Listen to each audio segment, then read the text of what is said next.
Hello folks, welcome to the July 2021 mini of the month with me, that Mr. Shy, brought to you by thatmrshy.com.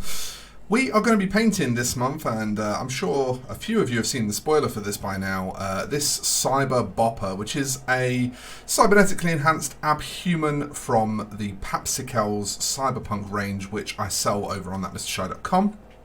The character is obviously based on Bebop from the Teenage Mutant Ninja Turtles, and it's based specifically on the movie version from Ninja Turtles Out of the Shadows, which I think is like a couple of years old now. And because it's based on the movie, not the cartoon, the colour scheme that I'm going to do today is going to be based off of the movie. So I'll show you the image that I'm using for reference, so that you can see what I'm going for. But as always with these videos, it's not really about what I'm going for, it's about what you want to paint. So if you want to do it differently, if you want to base it off the cartoon, if you want to come up with your own colour scheme for it, do those things, because that's going to probably be way more fun for you than doing what somebody else is doing. So I've got mine primed black, as you can see here, and I'm going to be going for... how best to describe this paint job? I want something kind of grimdark and grungy that's going to suit the cyberpunk nature of it. But there's going to be a couple of surprises in how I put together some of the colours, so hopefully that'll be interesting to at least some of you. I'm going to start getting on with base coating in a minute. There will be cuts during this video. It is a long play video, so you're going to get a lot of the detail of what I'm painting and how I'm painting it, but there will be cuts throughout as we move from section to section, so that you, the viewer, can avoid things like drying time, because drying time is no fun for anyone. You don't want to watch paint dry, so there will be cuts for those kind of things. Before we go to that first cut and get started on painting though, I just want to briefly show you the paints we're going to be using. So I've curated a little collection here of Reaper paints that I think are going to work really well for my paint job that I have planned. Obviously, if you're painting different colours, then choose your own paints. But if you want to know what paints I'm using, I feel like it makes sense to show you. So, first of all, the red sections, which are like the coat and his bracers, I'm going to do a workup between these two colours. You should find most of these colours on thatmrshy.com. If you don't, it is because they are from one of Reaper's weird ranges where they sell the same colour under a different name. So we sell the equivalent colour on the website. This is a good example. There is a bright red on the website. I can't remember the name of it off the top of my head, but it isn't called Holly Berry. It has a different name. So that's just something to bear in mind. If you don't see any of these colours on the website, it's just because they are equivalents to something that we already sell, and it should be pretty obvious. So for the reds, we're going to work up between these two colours, and then we'll probably introduce a little bit of this pale saffron as we go into highlights. This is a white-based bright yellow, so it has pretty good coverage and it highlights reds really well. For the fur, we're going to be working between these three colours. This is probably going to be a bit of a surprise. You're going to be asking yourself, where is my point of focus? Oh, it's really high up. You're going to be asking yourself why there's a purple in the mix. That's going to become clear soon, but this is my base, midtone and highlight for the fur. Then for the denim, we're going to be working between these three colours. This will probably not come in much. These two colours are basically going to form the denim. Then for the purple parts, we'll be working with these two colours mostly, and we might bring a bit of white in towards the end. And then we've got some black to do bits of tidying up with, and there will be some metallics on this. They won't be in Reaper paints, they will be in Vallejo metal colour dark aluminium, and that is just because, to be honest, this is my favourite metal paint, and so this is the one that I use for pretty much all of my silvers. But again, use what you like, have fun with it. So we'll be back in just a minute once I've set the work area ready to paint, and we'll make a start. Right then, we are ready to start painting. So, as ever, I'm using Rosemary & Co. Series 33 size 3, and again, brushes, I don't overly subscribe to the belief that there is a right or wrong brush to use. I think it's very much about what you find comfortable. But one thing I will say is that something that a lot of people don't realise with paintbrushes, and something that you might be able to see with my size 3 here, is that larger brushes tend to have finer points on them because they have enough hairs to be able to come through to a tighter point and get that nice teardrop shape that you want from a brush. So something to consider, especially if you're going to be doing stuff like fur where you're going to be working off the point of your brush quite a bit. I'd maybe think about investing in a good quality size 3 or a size 2 just to help you with that fine detail, because as I say, contrary to popular belief, 3s and 2s actually tend to have much finer points than 0s and 1s, so just something to bear in mind. But we're going to make a start. Never want to waste time, and we're going to start with that weird workup that I hinted at in the preamble, where we are going to be painting purple in order to paint brown. So the base coat for all of his fur areas and general sort of skin, as it were, we're going to start off with base coated in purple. You're also going to notice here that things like the snout, which I'm probably going to want some more pinky tones in eventually, will also just start out in this purple as well. We're going to be obviously painting the glasses purple because they're supposed to be purple. If well, for me they are anyway, because I'm copying the movie poster. So for me, the glasses will be purple. That may not be the case for you. The hair is also purple because, again, we're copying the movie poster. So this makes this whole stage of base coating the sort of skin and fur and all that very, very straightforward, because we are just painting a whole bunch of purple. And in the deepest crevices of the mouth and stuff like that, I'll probably leave things pretty much black, to be honest with you. Because as I said, we're going for quite a grim dark look to this anyway, so I'm going to be shadowing it as deeply as I can bear to.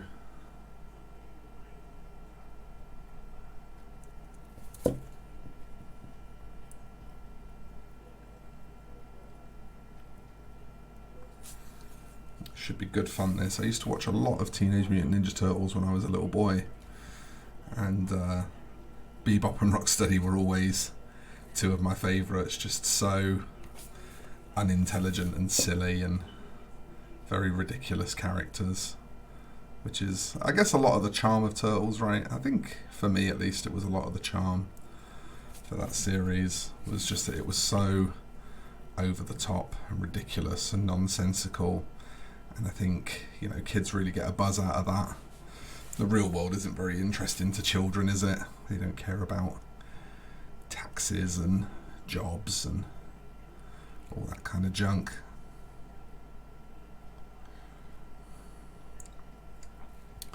Those are the things that we have to start eventually worrying about when we're forced to grow up.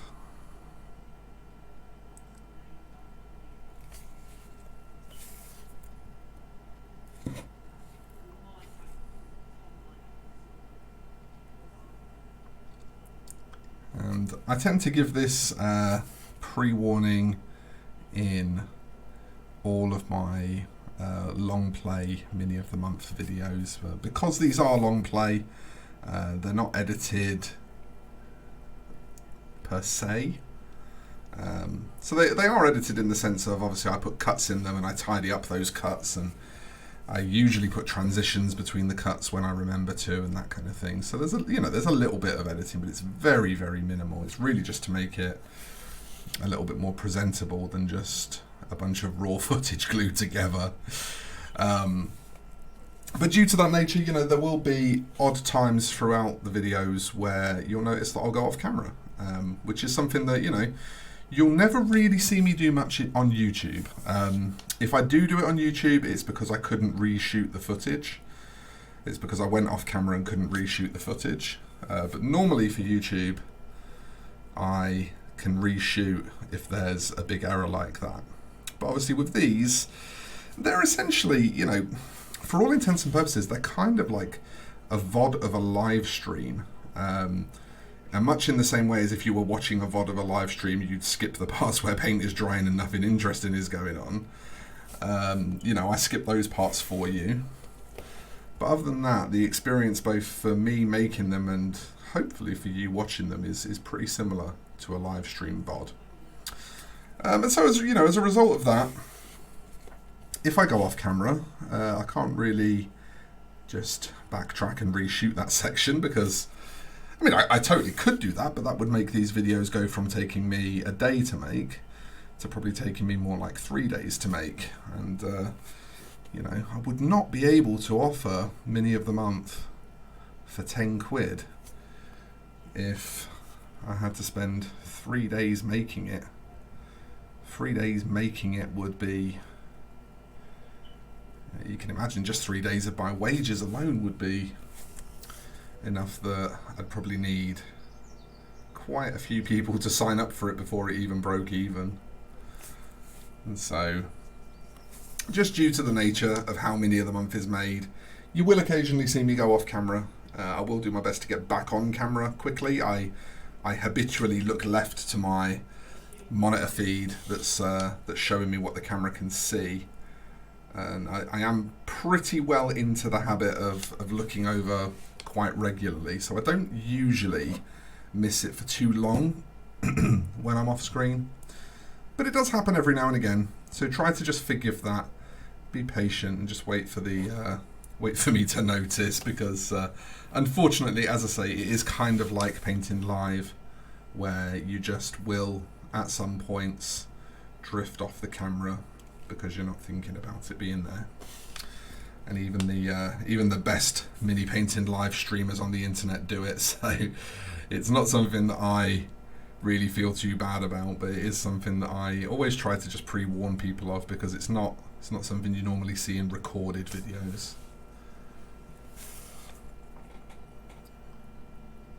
We're getting there pretty quickly here. This Eldritch purple is the equivalent of royal purple, which is, like I say, one of the colours that we stock over on that MrShy.com, and it's a very, very nice purple. The royal purple, actually, the colour-wise, it's really similar to this, but it does actually cover a little bit better. So I think I will have to buy a new pot of the royal purple, because the reason I'm using this is because I spanked through my pot of the royal very quickly because it's such a nice colour. And when I noticed that this was the same, just with a different name, I was like, well, I won't bother buying a new pot of the imperial purple or the royal purple. I'll just use this Eldritch purple, and that'll be fine.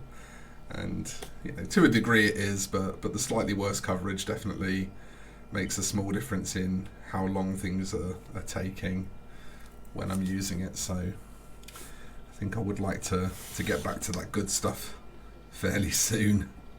Enjoy that slightly higher coverage. It's always good, in my opinion, to have a range of different coverages. You know, one of the things where I think Scale 75 really falls down as a brand is that they have nothing high coverage in the matte finish, at least. The fantasy and game stuff is a little bit more variable. Some of that's pretty good coverage. None of it is still what I would call high coverage, but that's kind of, to me, Scale's one problem. I love Scale 75 paints for their finish.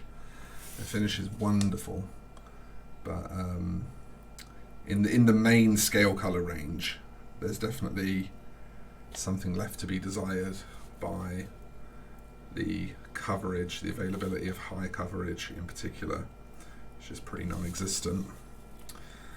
And that, you know, it's just a frustration when you paint certain things, isn't it? You don't. I think something we don't necessarily realise is you don't need high coverage that often. A lot of the time, even if you're using a high coverage paint, you're going to lay it down so thin that it's going to lose that coverage anyway, and then you're going to build up multiple coats of it. So it often doesn't matter. But there are just, you know, you get these cases here and there where you really find yourself wishing that you had a higher coverage paint. And if you are a scale color user, then that's just never something that you that you get to experience. Which, you know, there's a certain way of painting with scale that very seldom asks for high coverage anyway, so the people that prefer them never really have a problem with that. But I use such a broad range of techniques in my paints that I need a mix of good coverage and lower coverage. And some of those things will surprise you as well, like for example, Mornfang Brown from Games Workshop, which is a really high coverage medium brown. One of my main uses for that, one of the main things that I do with it is glazing, and its high coverage means that, you know, it's because it's high coverage that it's actually good for that, because it means that it can take so much thinning and remain consistent and not break up and not go blotchy and not be a pain to work with. And so, you know, if that was a lower coverage paint, it would actually be harder to achieve the things that I use it for.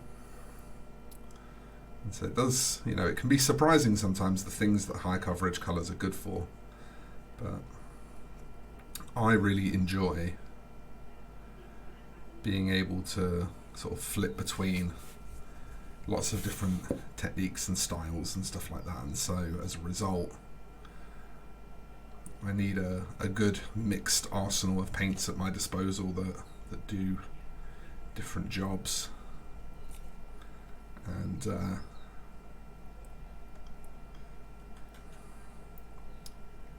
so for me, I tend to go for a lot of Reaper and Vallejo, because those two ranges both really kind of encapsulate that idea of you know, different jobs for different paints, and having access to a range of stuff that is strong in various different areas. Games Workshop paints can be a bit monotask, I find, comparatively speaking, and Scale 75 the same. They can be a bit monotask, comparatively speaking, and that is because they are, I guess, ranges of paints that are designed to be used a certain singular specific way, whereas you know, that's not what I'm looking to do. And that's kind of the thing with selecting paint ranges. Something that I try to encourage, especially in my students and in people who, you know, look to me for painting advice and things like that, is that the range of paints that are going to work best for you is not determined by price or manufacturer or anything like that. It's determined by each individual pot of paint versus the technique that you're going to do, and you know, and obviously flavoured by your preference. And you know, Games Workshop and Scale 75 both being brands who make fairly single task paints, you know, paints that are fairly strong in a single type of application, means that when you're looking to do exactly that, those are going to be the best paints for you. But for me, I like to get as near to a catch-all as I can, and so that's why Reaper and Vallejo have sort of ended up being my go-to brands. And it's interesting with Reaper as well, because for the longest while, when I think I've spoken about this before in a different Mini of the Month video actually, but for the longest time when I first started my YouTube channel, I sort of had it in my head that people wouldn't really watch my videos unless I was using Games Workshop paints, because those are the most popular paints, and so I sort of had it in my head that I had to use those, otherwise people would get really frustrated. Which, you know, if I really think about it, is silly anyway, because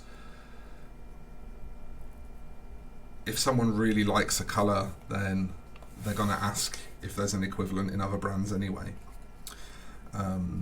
But, you know, that said, you'd be amazed how many people don't do that. You would like to believe that if somebody really likes a colour that you've painted with, but doesn't necessarily usually buy from that brand, that their first question would be, you know, does the brand that I prefer have an equivalent to that? And that you'd be able to, you know, hopefully give that advice in order to assist. But eventually I just sort of came to the conclusion that well, there was a couple of things that sort of came out of it as my YouTube channel has grown and developed. One is that just making straight painting tutorials every week isn't really what I want to do anyway. I want room for, you know, to be able to do opinion pieces and reviews and sort of more kind of general musings and thoughts and feelings based videos, and, you know, and to not be forced to just churn out tutorials every week, because I think that can be a bit unfun, both for me as a creator, but also for an audience to, you know, to just come back every week and it's just a painting tutorial. Well, that means that if you don't want to paint that miniature, then that week's video is entirely irrelevant to you. You know, whereas when you can mix in the opinion pieces and the reviews and stuff like that, the sort of general ramble type content, it gives your audience something to come back for every week, which I think is really nice for them, because they feel like they get to sort of look forward to what you're going to release each week. And so one of the big things that changed for me with YouTube was that I started to realise that I didn't need to do a tutorial every single week, which allowed me to start feeling like when I did do tutorials I could be a bit more flexible.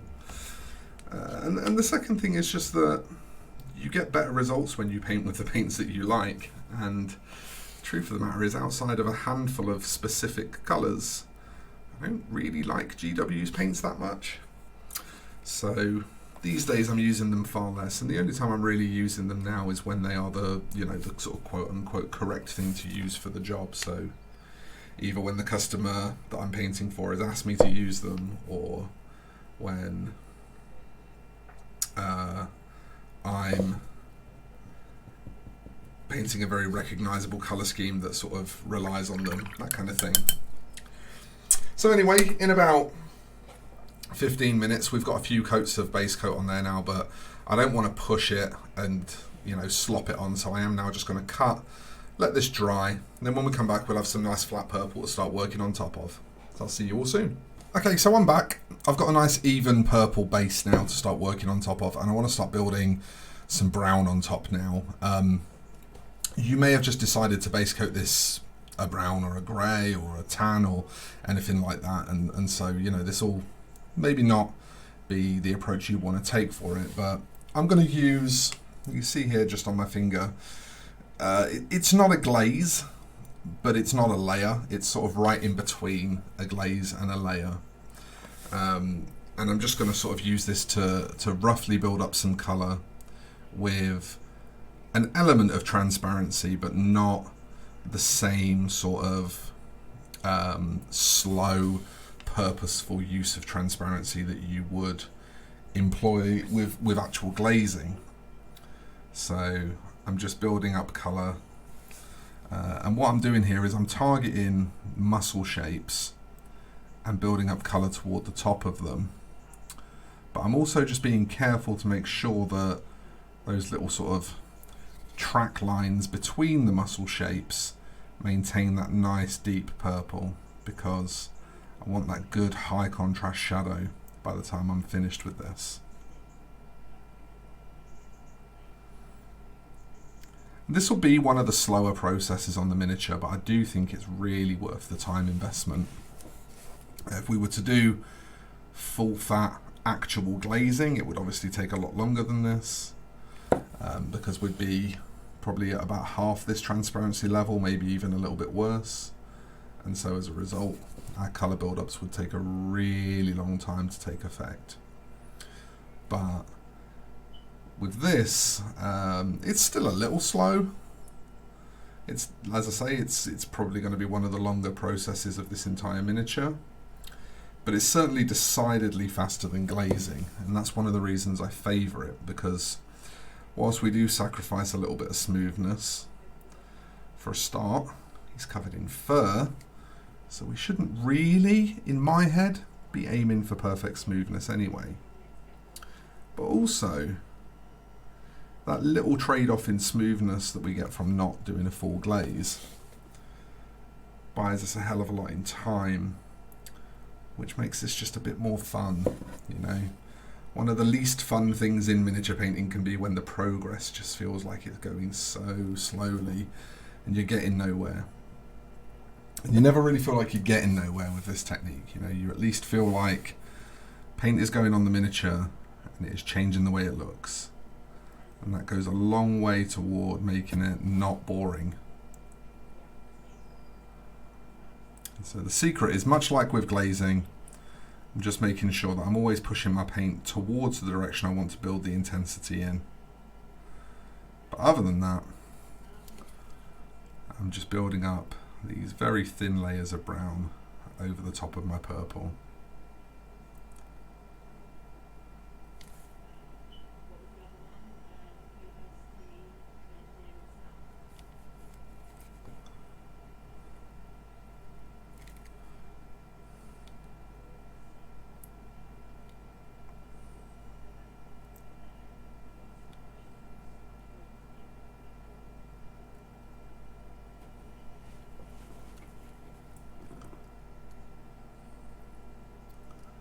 Obviously what we can do with this is pick and choose where we want more intensely lit areas and just build up into them until we get to a more of a solid brown. And this purple is a really good base for allowing us to do that, because it still gives us, you know, a clearly identifiable strong shadow, but the brown does go over it nicely. It's not it's not super hard to get good coverage over the top of it.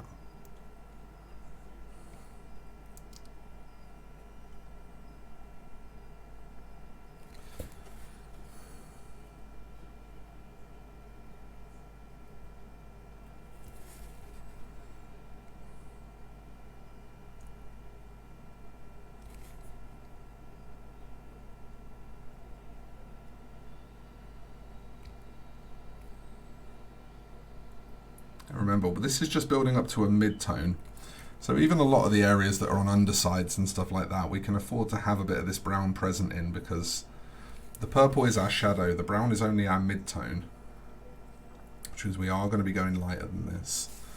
And so because we're going to be going lighter than this, we don't want to just avoid the undersides and things like that, because we'll end up with the colour all being distributed far too much towards shadow at the end, and that'll just lead to something that looks a bit too dingy.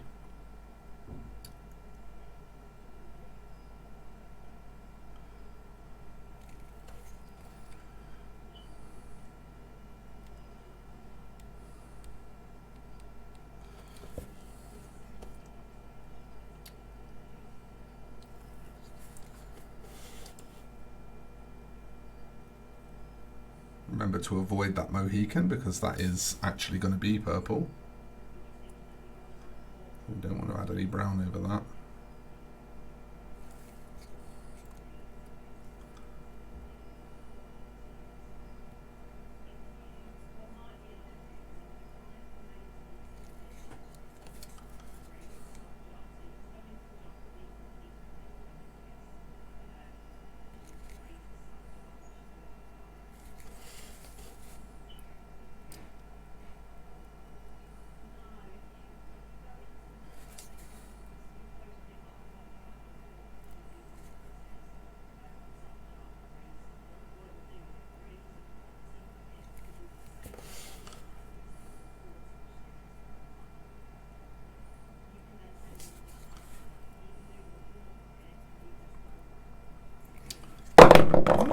I fell off my hobby stand. That's definitely a thing that can happen sometimes if you're not paying attention. Probably knocked it a couple of times during painting, haven't paid attention to the fact that it was working loose, and off it pops. You can also sometimes do it with your finger if the base is wider than the top. I should be using my larger one of these really. I have this in two sizes, a handle that I make. have the Duke and the Duchess, and this is the Duchess, the smaller of the two. In the Duke, which is just within reach, you can see the Mini will actually fit inside that space, so that wouldn't have been a problem, but that serves me right for being greedy, I guess.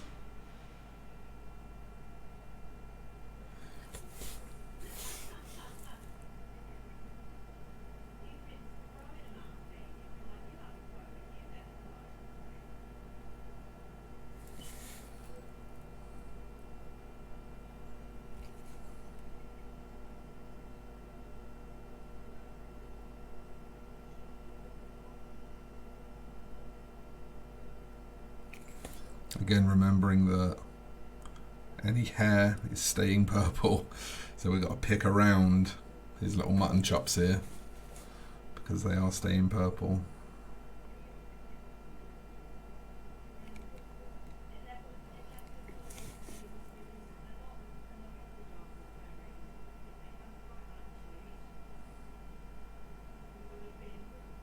Of course, we can just paint the hair back in purple if we tag anything that we're not supposed to, so it's nothing to stress over.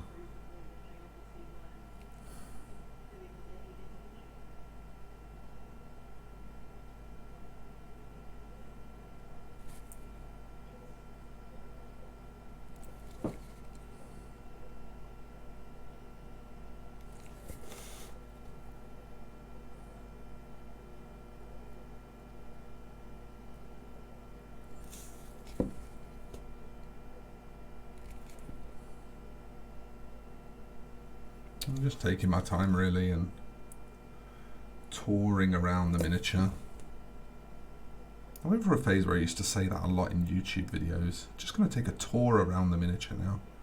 Not sure how that ever came into my sort of set of common phrases that I use, but it's been lingering for a while now. I don't really know where I picked that up.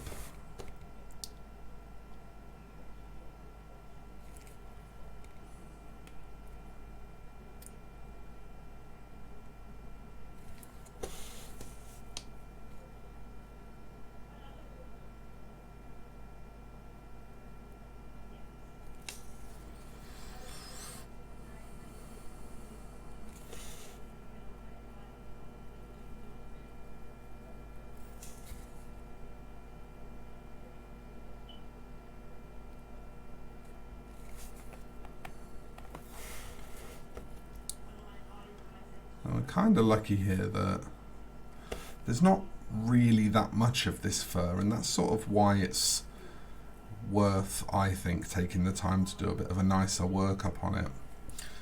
And I mean, I know, you know, in saying that, I understand that a fair percentage of the miniature is covered in this workup, but really, comparatively speaking, it's not too bad, and I think it's worth that, just that little bit of extra time investment to get a really nice looking fur that is interesting and, you know, full of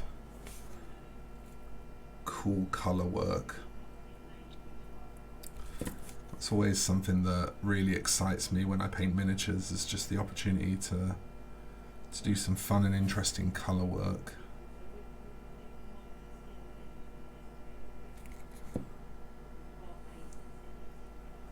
Which is interesting actually, because conversely, when I used to paint mostly two-dimensional stuff, back when I used to be a traditional commission painter, I would very heavily favour either limited colour palettes or black and grey, that kind of thing. I was really into doing that sort of stuff back then.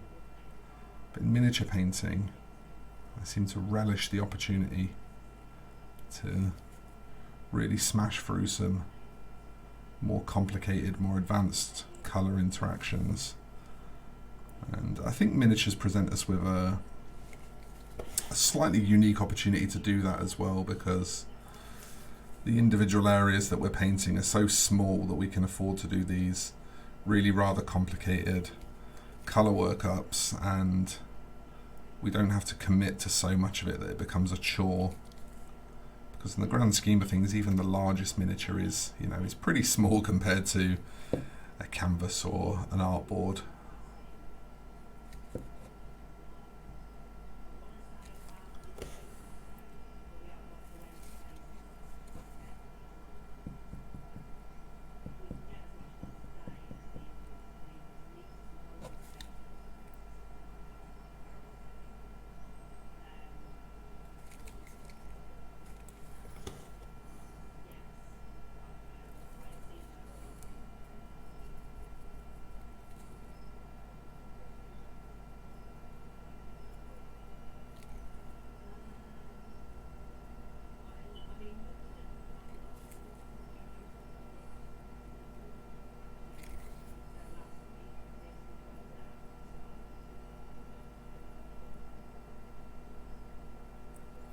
I do find the interplay with this purple and this warm tone brown to be very pretty. I think maybe because this brown is sort of, tipping towards the direction of a yellow. It's kind of in that sort of burnt yellow range of browns. And so it has similar feelings to that kind of purple and yellow interaction that is very popular and looks very, very pretty.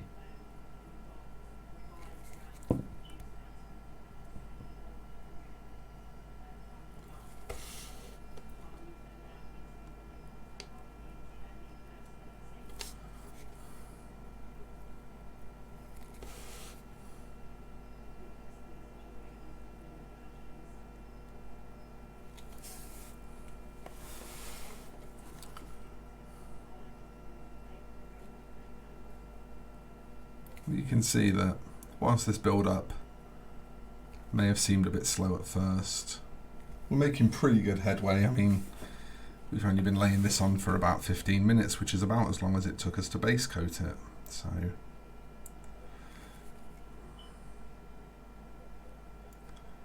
I personally think that's all right time-wise.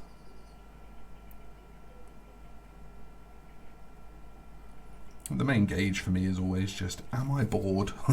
That tends to be how I figure out if a workup is a good choice or not for me. Is if I run out of patience, if I start to get bored painting it, then that workup tends to go in the bin of don't use that again.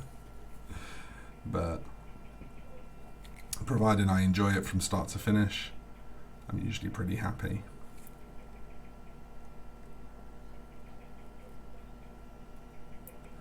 I find that that translates quite well too, because I have personally quite a low attention span, and so if I find it okay, it tends to mean that most of my viewers agree that it's okay, that it's pretty straightforward, or in fact even they'll say that no, it's easy, it's no problem at all. So that's also quite reassuring for me to know that my judgment is on the forgiving side of other people's judgment.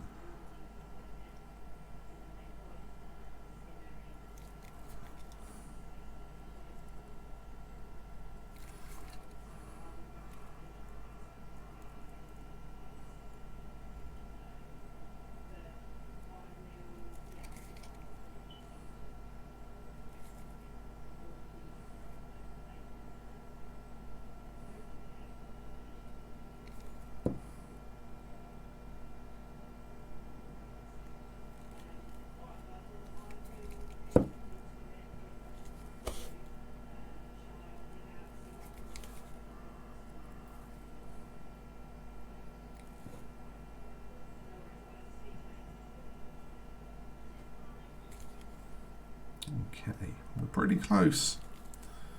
Pretty close here.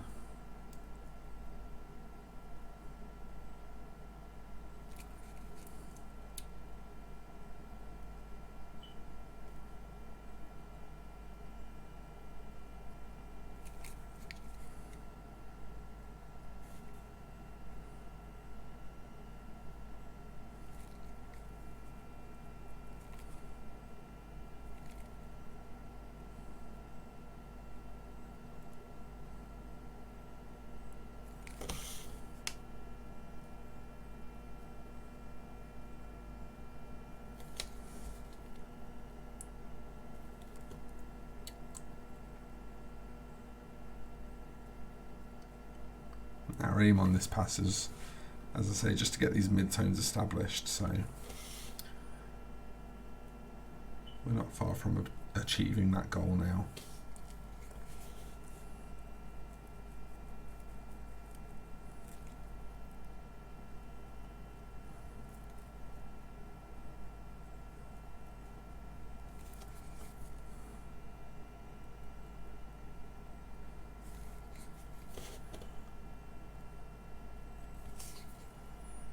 Okay, so again, another brief cut while things dry, and while I just finish this hand off as well, because there's no point in me forcing you to watch that. So I'll be back just shortly, and we'll move on to stage 3. Okay, so I've mixed now a bit of that sort of medium flesh tone that I had, this one, into my previous brown, and this is where I'm going to start applying more texture and less less attempt at any kind of smoothness or the like. So you'll also notice I've pulled the camera back, and the reason I've done that is because this is going to require me to be moving the miniature around a lot in order to get the right angles to paint at. And so the result of that is going to be, it's very easy for it to go off camera while I'm doing that. So I've tried to pull the camera back to sort of mitigate how often you can't see what I'm doing. So at the moment I'm just painting tiny little dashy lines along the fingers. When it comes to texturing fingers, I always tend to do the texture running sort of at a right angle to the direction that the fingers running horizontally along each finger, as it were.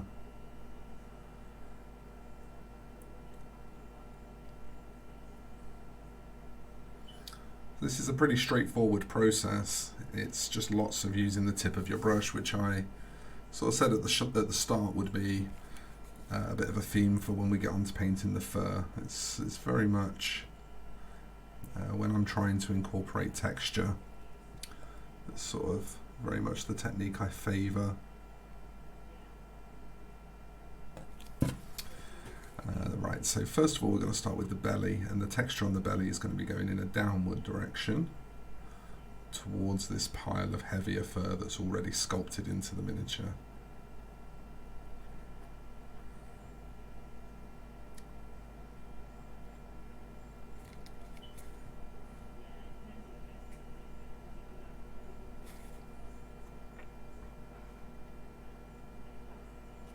One of the big keys to painting fur like this with lots of tiny little dashy textures is really just keeping the consistency of your paint right. You want it solid enough that it gives good coverage off of each individual stroke, but you want it, wet enough that it flows off the tip well. And if it's not flowing off the tip well, then that's probably going to be the thing that causes you problems more so than the opacity. So I would favour over thinning.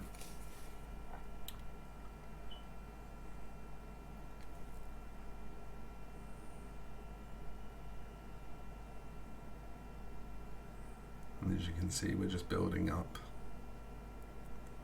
lots and lots of tiny strokes.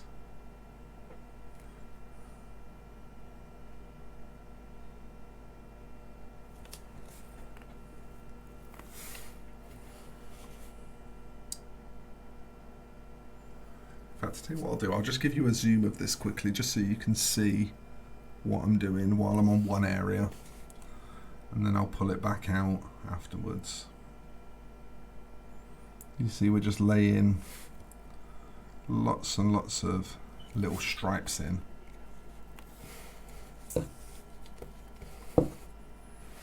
Again, I've got to find my angle. This is where I said I wanted the camera zoomed out, because there's lots and lots of weird angles that you have to find. But you can see it's just a ton of stripy stripes. And we're just going to keep layering that up and layering it up and layering it up until we eventually get a bright fur.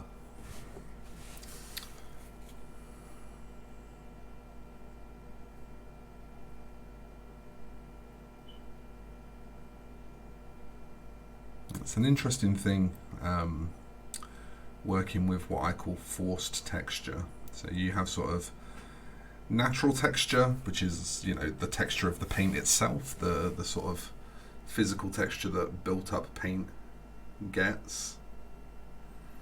And then you have forced texture, where you actually use the brush strokes to create the look of texture, even though the finish itself is actually quite fine.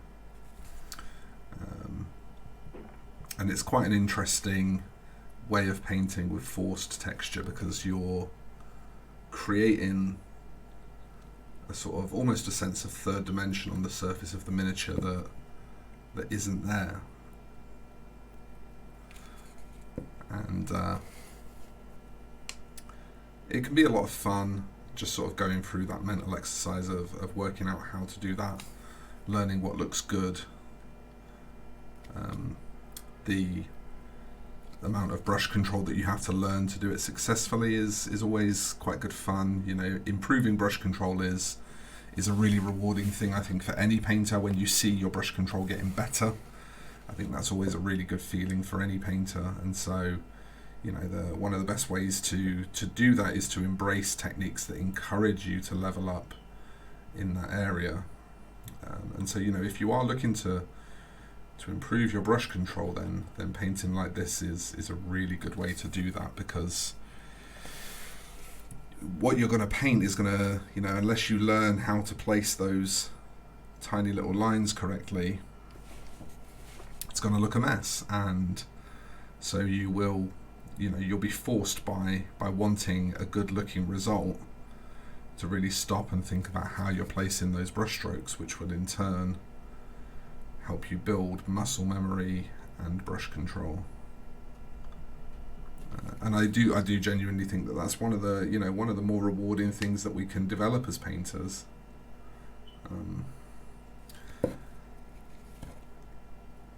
When you feel like you've got good, strong brush control, just the number of things that you're willing to even attempt goes up quite dramatically. You know, you become a lot more willing to try freehanding and more advanced renderings for different surfaces, things like non-metallic metal and that kind of stuff. And it all comes from the same place ultimately. It all comes from just confidence, which, you know, brush control is a really big part of developing your confidence.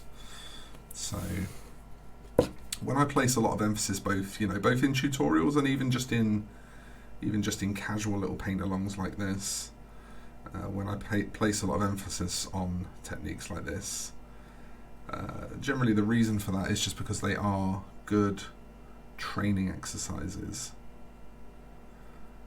You know, much like I play guitar, for example, and a lot of guitarists will have sort of warm-up exercises that they'll do, where they'll play certain chord progressions, or they'll do certain hand movements, hand stretches, that kind of thing, to limber up and get ready to play. And you can sort of think of painting in the same way. You know, waking your hands up and getting them ready to do that kind of thing is a good idea. It certainly isn't gonna. It's certainly not going to cause any drawbacks. And using techniques like this is a really good way to do that. You know, it's a really good way to just get your hands in the mood to exercise control, because it's sort of half and half. You're trying to be loose in that you're trying to paint, you know, sort of very fast, dashy lines, but you're trying to be tight in the sense of you're trying to control where they land and the direction that they travel in. And so that sort of juxtaposition of speed and precision is good training, and especially in a format like this where it's quite forgiving. I would definitely recommend, if you struggle with brush control and you want a good exercise, paint some fur with this method. It's a really great method to train with. It's something I've always found very beneficial. And one of the reasons why I'm doing it first on this miniature, in fact, is, you know, so that by the time I get to the stuff that is actually just harder, I'm already, you know, I've already got my hand in, as it were.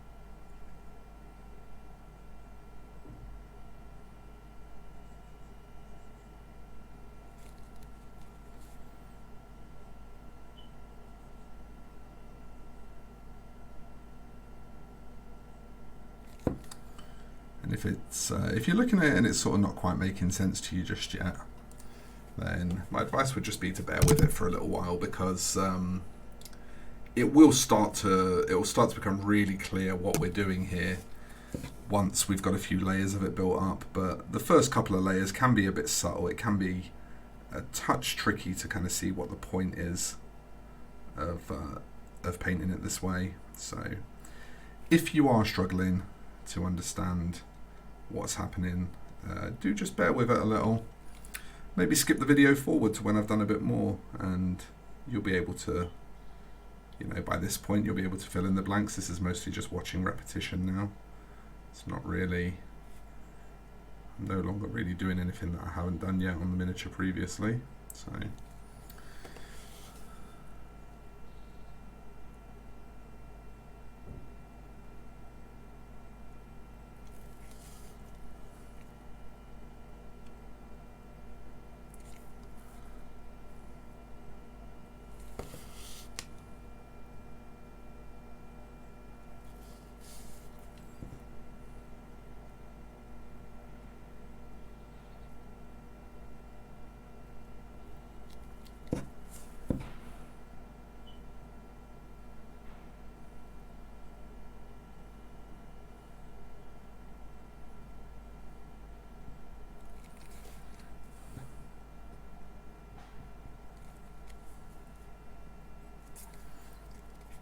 as you can see, the build-up is, you know, it's starting to look like highlights, which is ultimately what we're going for.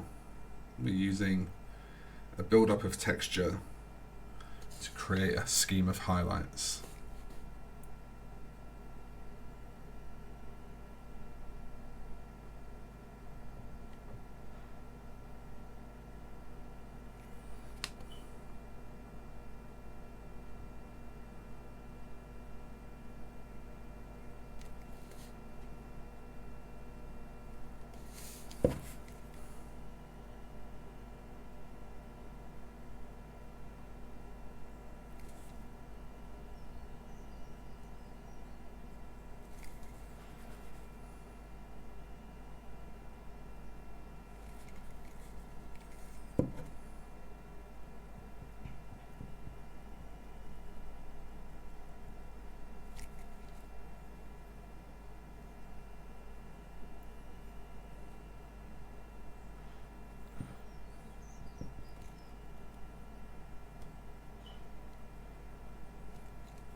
Okay, I think that puts us in a pretty good spot.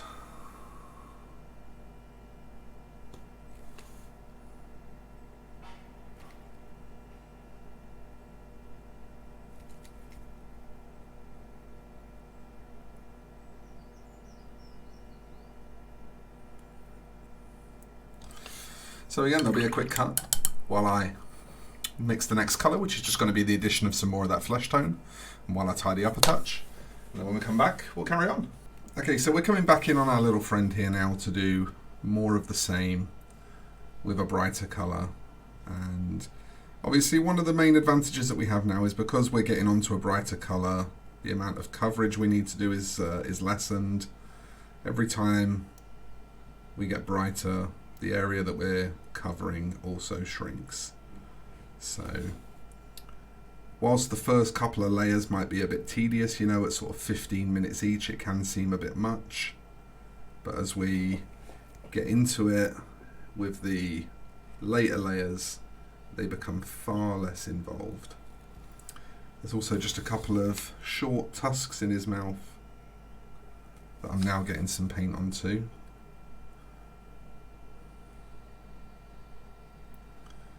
Now that we've started to brighten this colour up a little bit to more of a sort of tan, it's a good base for the teeth.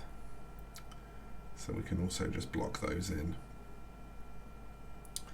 But things sure do start to get a lot quicker once you've worked up the first couple of colours. It's always the way with a paint job like this, where you've got to do a lot of layering and you want a degree of subtlety to that layering. You'll always find that the first couple of layers feel rather slow, feel a little bit cumbersome, and then suddenly you hit this point where everything just really shoots forward in pace and you find that you're getting through it way, way quicker.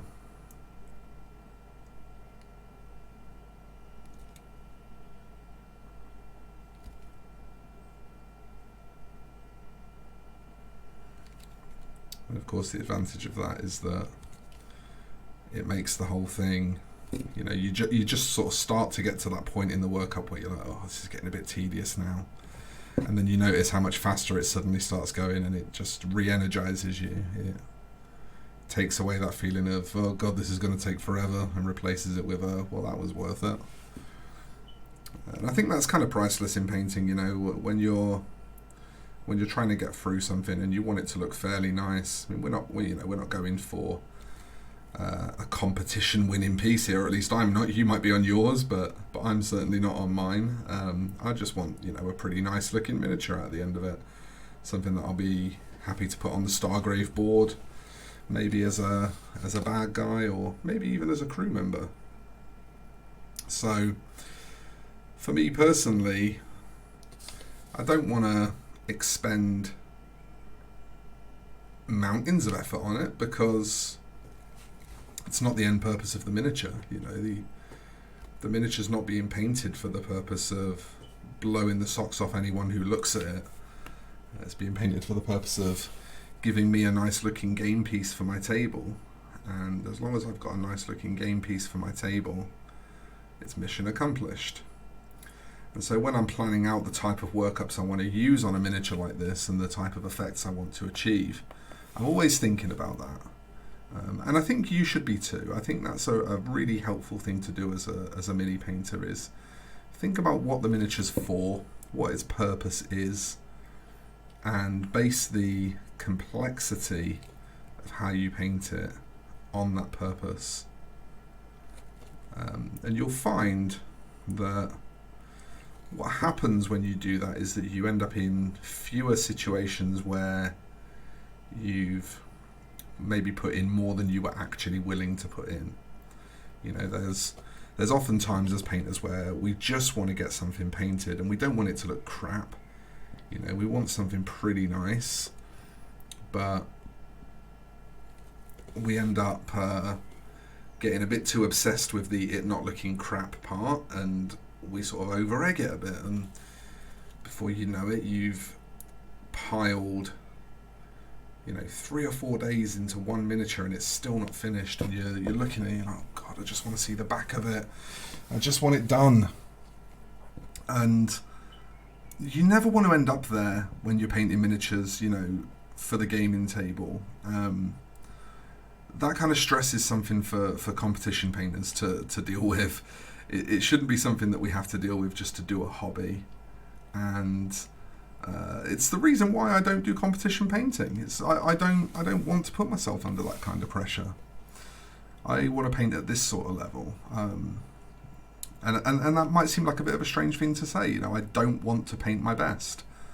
I don't want to paint as good as I can possibly paint. I don't want to extract every last bit of skill in order to finish every miniature. But I think, you know, being able to to be honest with yourself in that way and identify that really helps avoid those situations where you make far more stress for yourself than you needed. And ultimately, I think that's just better for carrying on, for making sure that you actually get something painted every day, for getting those armies completed, or those crews, or those Necromunda gangs, or whatever it might be that you're toiling away at. If you want to get through them, then planning what sets of techniques are going to go into miniatures to maximize efficiency over time is a really smart way of approaching it, because it will give you an opportunity to work out what you can do quickly, what you're good at doing quickly, and that's different from person to person. It's not the same for everyone. I'm pretty quick at stuff like this because I'm pretty confident at where to place the highlights, but if you weren't, you'd probably find that you slow down a lot when you were doing something like this. And so if you're copying this at home and you're finding it's taking you far longer to do these things than it is me, chances are it's probably just because of confidence, which I guess leads back into our previous point where we were talking about building confidence through muscle memory. Your brain is kind of a muscle too. You can develop, there is such a thing, I think, as mental muscle memory, where you just have sort of mental shortcuts on hand, and that's kind of how I'm so confident with where I want to place my highlights on a piece like this, for example, is because I've painted so many pieces in this style now that I'm using today that it's just very normal to me, and so I just sort of know how I want it to look before I've even started putting colour on anything.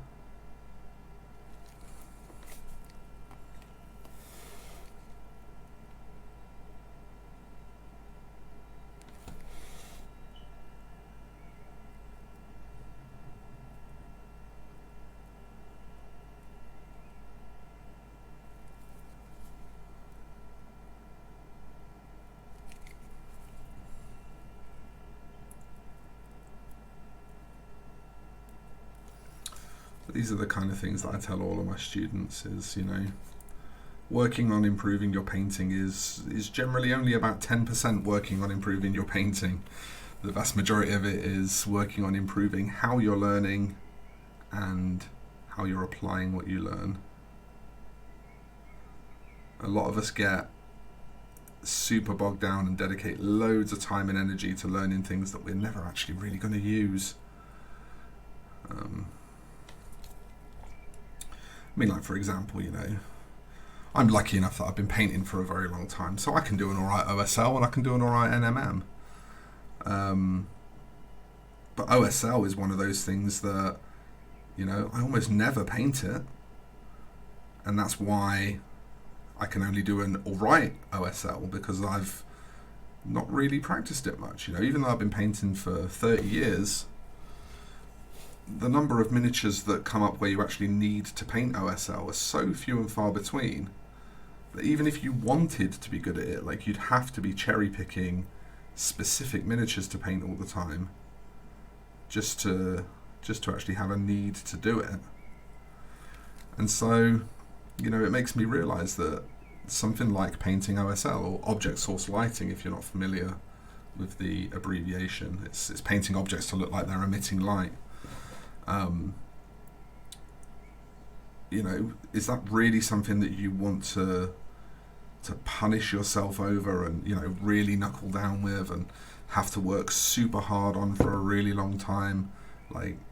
Is it actually worth it to your average painter?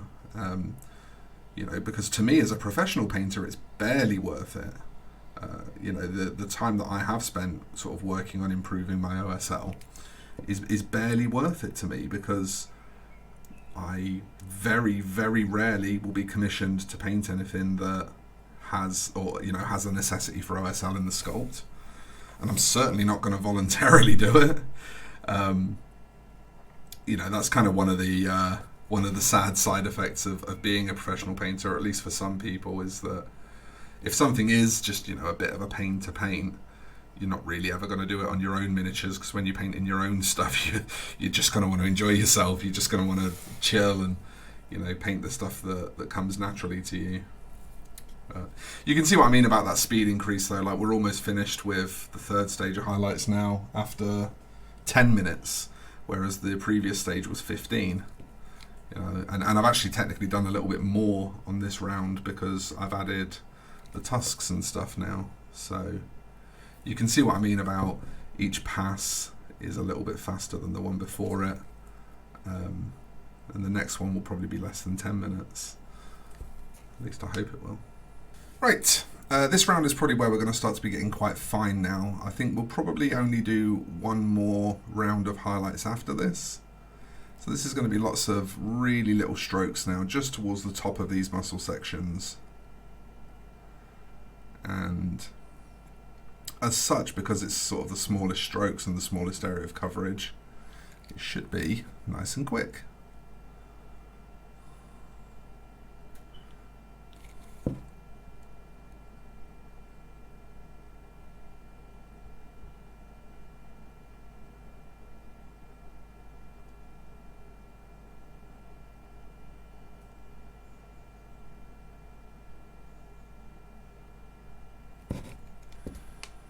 As I say, there is a lot of rotating that goes on when you're painting this. You're sort of spinning the mini around constantly, so there isn't really one good camera angle. If I had a producer and a few cameras, I could capture everything for you, no problem.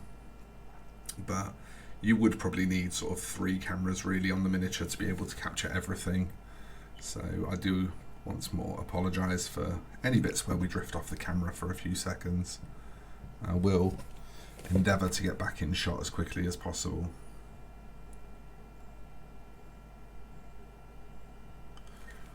You can see this is just all about adding texture. We're really forcing home that idea of fur and, you know, not well kept, beautifully brushed fur. We're not always going in exactly the same direction every time we lay these we build these layers up. We're changing direction every now and again, and, you know, we're making it look scruffy, and we're adding the odd sort of out of place highlight here and there to look like, you know, a stray hair that's going in the wrong direction and that kind of thing. And we do that because if you consistently do that all the way through, then it gives you that sort of deliberately scruffy look.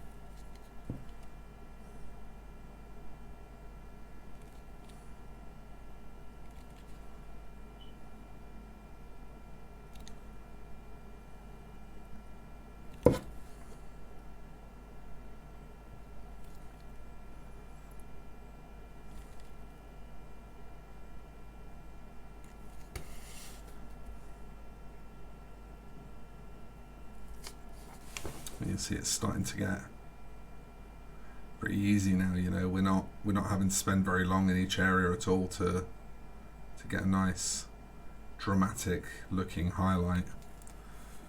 It's all becoming very straightforward now.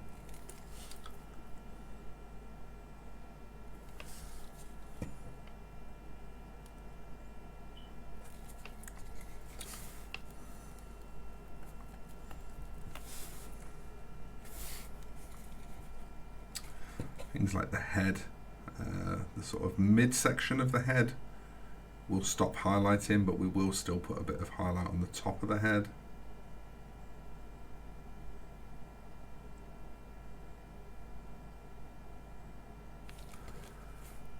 Top of the cheek here as well, just because those are areas that are, you know, it makes sense for them to be catching a good amount of light, whereas the sort of middle area here is probably going to be more getting blocked.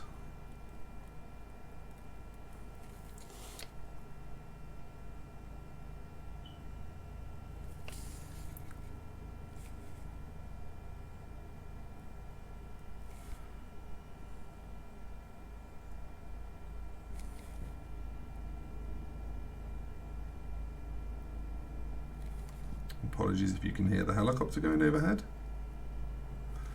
I do unfortunately live in a city with a fairly high crime rate, which means that we are quite often treated to daytime police helicopters, and it's mostly an effect of living near a city centre more than anything else. You know, most city centres have more crime than the quiet suburbs. That's true for a lot of areas in the world, and because we live near the city centre, unfortunately we do have to deal with a bit of that. The belly down here, I probably won't bother really going any further. We will just kind of dot a few little bits of detail in to the upper back, but let's keep it fairly conservative.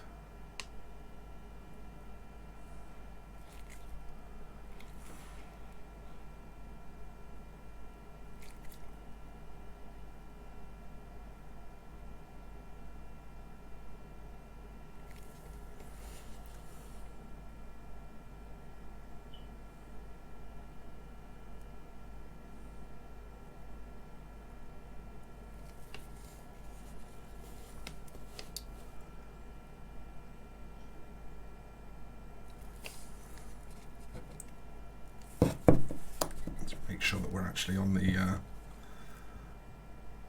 hobby handle. We don't want to be popping off again.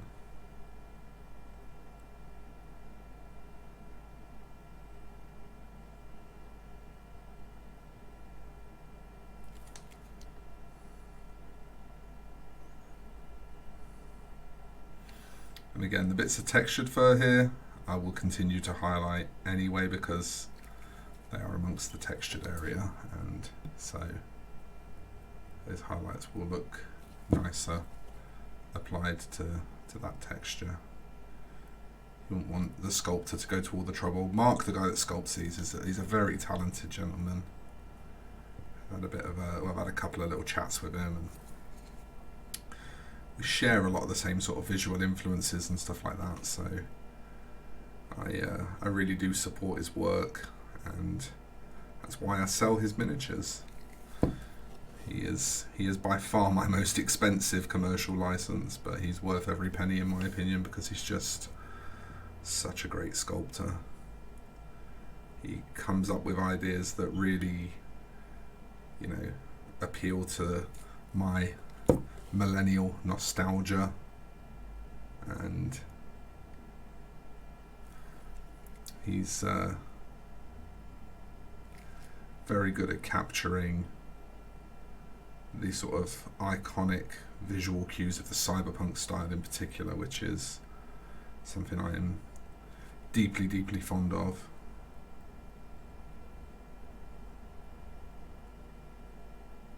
And again, we're working into that sculpted texture on the belly, under the neck here, on the chest. Always working with that sculpted texture, try and make the most of it. Yeah, he's a very talented gentleman, Mark, and I'm glad to see that his miniatures are proving popular with you folks as well, because, you know, certainly since I took him on over on thatmrshy.com as a supplier, his sculpts have been more popular than anything else that I sell currently. They do very well, which is, you know, it's great news when someone who you believe in and you want to see them succeed, when you can personally play a hand in that success. It's a very good feeling, you know, when you can be a part of it. You notice I'm doing a little bit of framing on some of these muscles as I'm building them up, or at least I hope that you can see that. I hope that that's clear on camera. I'm sort of just tracing thin lines around the tops of some of the muscle shapes, just to give them a bit of sort of final definition.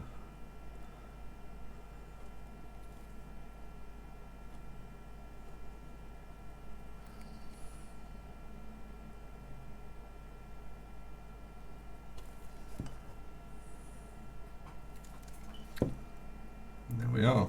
So that pass was 9 minutes. We're still shaving time off each one, and the next one should be the last one. So again, let's allow a minute of drying time, and then let's go to that. Right, I'm going to risk zooming back in a bit now. I'm hoping that this pays off, because I want you to be able to see how I'm placing the last of the highlights. There is always a possibility that I'll want to do just a little bit of sort of pinpoint highlighting after this, but this is the last kind of layer of highlights, in the same sense as, you know, the rest of the highlights have been done. And so I'm hoping that I can get enough good working angles here to be able to show you what's going on. And again, we've just added some more of that medium flesh tone. Every single layer of these highlights has just been an addition of more of that medium flesh tone to get up to a brighter tone. And the nice thing about that flesh tone is, obviously, because it's a flesh tone, it's kind of got ever so slight little plays of red going on that complement the brown, and it's also not pure white, so it's not creating chalkiness as we work up. You'll notice that there's no chalkiness to be seen anywhere. And, you know, we've not been particularly careful. I mean, if we were trying to do a really finely blended rendering here, we'd maybe go up through 8, 9, 10 stages of colour, maybe, and we've gone up through 4 or 5. So, you know, you can see that to get even this level of smoothness, which is not massively smooth, out of so reduced a number of stages of workup, is you know, it's pretty cool to be able to do that, and it just comes from, you know, smart color choices. You'll notice I'm putting the odd little sort of dot and stuff in as well. I'm just going to refocus the camera at this sort of slightly more tilted angle. You'll see that as I'm working this highlight in, I'm also sort of adding little dots and little, you know, just picky bits of texture. Again, this just comes back to that thing of, it's a stylistic choice mostly, but just having this forced texture present creates a bit more visual interest without the need to spend hours and hours and hours really finely rendering blends and stuff like that. And those things, I'm not saying for a second that those things aren't beautiful. That I don't hugely respect practitioners who regularly paint those kinds of things. I just think for the purposes of getting miniatures on the table, finding things that still look real nice but don't require that level of input is really, really handy. And it's something that I've personally focused a lot of my time and my personal development on, and so, you know, I try to pass on those skills. And I think, you know, really, if we're being realistic, if you wanted to learn fine blending, there are quite a few resources out there where you could learn how it's done.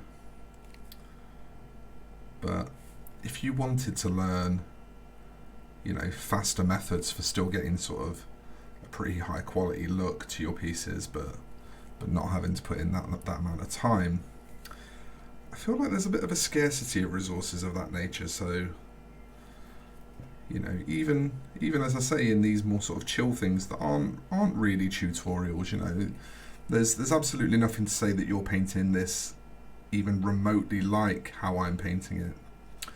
But I always think it's worth just discussing those things so that people can be aware that, you know, there are folk out there who want to create resources for that kind of painting, and that, you know,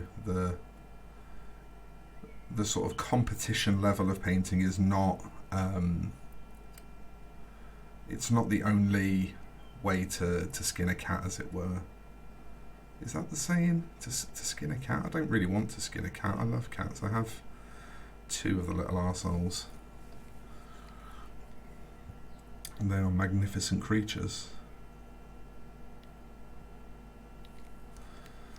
But yeah, you know, it's always worth knowing that there are several ways to achieve a certain goal, and if you're wanting something that's fairly high quality but takes a fraction of the time, then you know, learning how to texture paint is a great way of achieving that goal.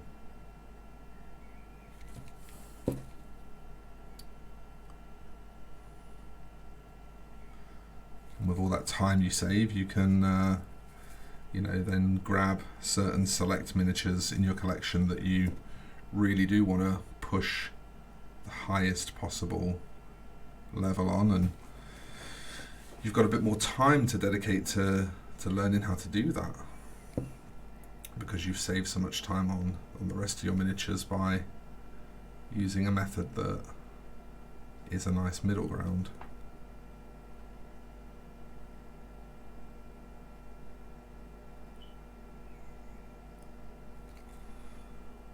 So just again dotting in some more texture onto the sculpted detail. I think that's a pretty good look.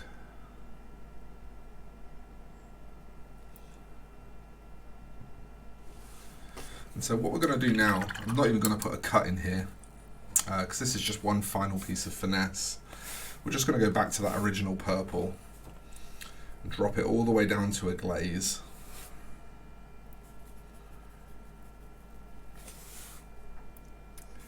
And we're just going to come off of a few of these bigger muscle groups. We're just going to come off the underside of a few of them with a bit of purple glaze, and that's one tiny extra step, but it's going to really improve how much it's going to improve the sort of cleanliness of the transition between the purple and the brown. You'll really notice it, but it's, you know, very, very little extra time to spend. And so I always think to myself, if it's so little extra time, but you'll really, really notice the effect, that's 100% something you want to be doing, right? That's always the kind of work that you want to be including, because it's maximum reward for minimum input. And at the end of the day, when we're trying to save stress and time, which, you know, for most modern working folk, those two things are at a premium. I think if ever you spot tiny little things that you can do that will make a big difference, you jump at the chance.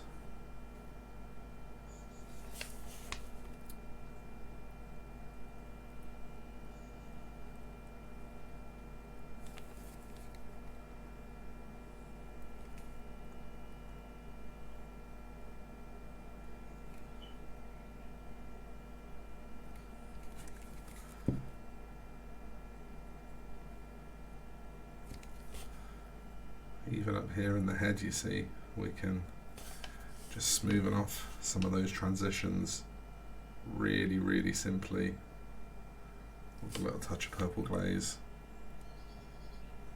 And so it's just so worth doing.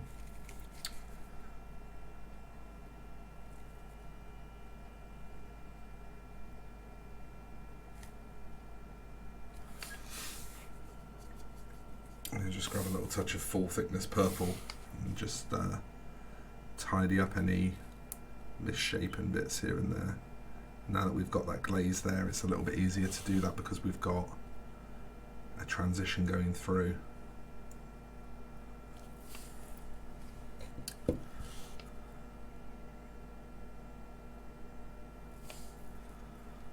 we are. So yeah, I mean, that was, you know, basically zero extra effort, and I mean, I'm not sure how clear it is on camera, but certainly to the naked eye, this fur is just way, way nicer now for that one little extra bit of work. Right, another quick cut, and then when I come back we'll start to just do we'll do one last little extra touch to the face, and then we'll start to get some of the other colours blocked in. But we're looking pretty good. Right, we're back in on the face, and all I've done is just grab some of that skin tone in its pure form. So this is brighter than any of my other highlights. And I just want to push a bit of that onto the snout first of all. I want just a couple of really fine, very bright facial highlights. I like to have the face as the brightest part on the Mini because I like to draw attention there, so just a couple, really not too much, you know, being very conservative, bringing mostly that nose up. You might wonder to yourself, why are you bringing the snout up? That seems really strange. I promise it will make sense. It will make perfect sense very soon. Bring the tusks up as well. In fact, the tusks I'll probably bring up even more. I'll probably add a dab of white into them. But I can decide that at any point in proceedings. Really, you know, for this video, the only thing I want to do is just make sure that I at least give some example workups for all the main areas. It's not necessarily about all the final finishing touches, which I may well decide I want to do off camera. But if I do decide I want to do them, then, you know, I can cross that bridge when I come to it. Okay. And then what I want to do is actually grab some of that pink that I got out for the purposes of highlighting the purple. Excuse me. I just want to push a bit of that onto the snout. So again, it's knocked all the way back to a glaze. It's really thin. So we'll take a couple of coats to show.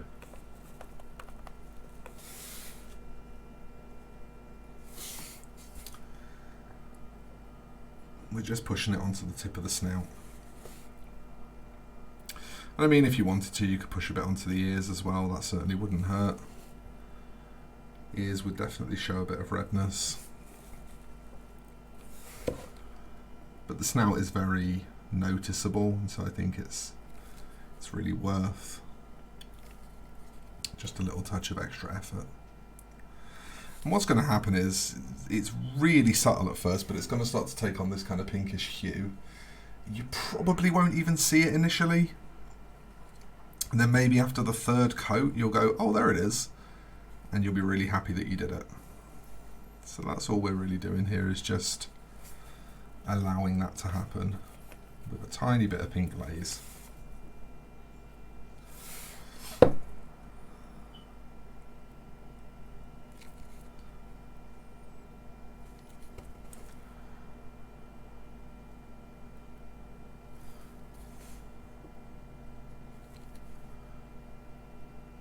I think it's just about becoming visible now. I'm not quite sure the camera's getting it, but it's just about becoming visible on the actual miniature, which is what I want. Very subtle, not going for a big old stonking, striking pink nose.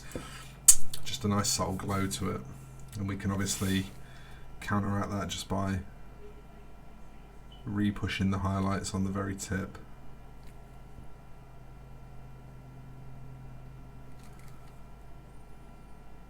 Nice. Okay, so we'll take a break from the head for a bit now, and we'll go into getting that red jacket done. It's got a ton of metal studs on it, and in the movie it's a really dark red. In the cartoons it was, you know, a pretty bright red. But as we're referencing the movie poster, we need a much darker red. So what I'm doing is starting with this Reaper Red Shadow, which is such a dark red, it practically looks brown. But it has a few things going for it. The coverage is insane, which is, you know, never a bad thing. I mean, you can see over black it's like immediately visible on the first coat, so that gives you an idea. We also have to remember to do the vambraces as well. They are also red in my reference. And again, if you're copying the cartoon or if you're going with your own colour scheme, you can just ignore my colour choices and have a party. You've probably just got me on more for a bit of company if that's the case, as opposed to actually to use as any kind of guide. But if you are doing as I'm doing and mimicking the movie scheme, then this Reaper Dark Red will serve you really, really well.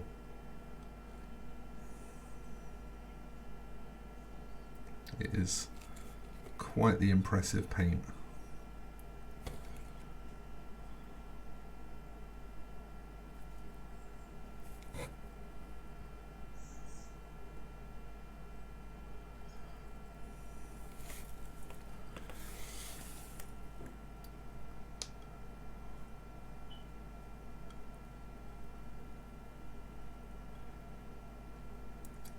So one of the advantages of going in with this really dark red is that normally when I got to those studs, if I'd have gone with like a bright red,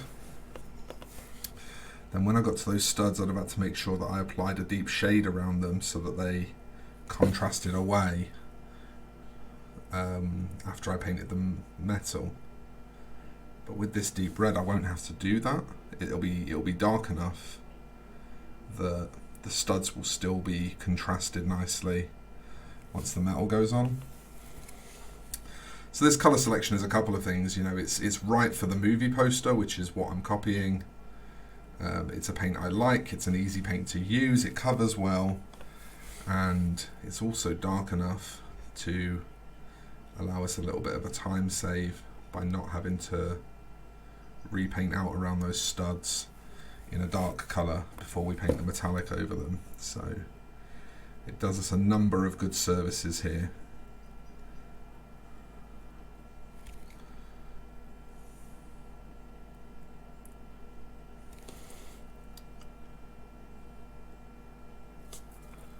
We will take advantage of them all.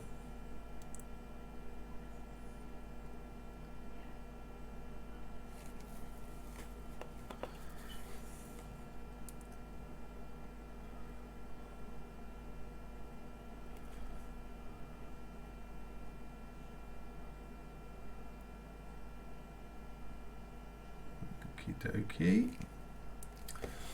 There's a tricky little angle in here, so if I can't get a good view of it then I'm really sorry, but I'd rather it was painted nicely. There we go, we got it. I'm not sure if you got it. Not sure if it was even remotely in camera, in shot, but we got the area painted. That's the thing that matters.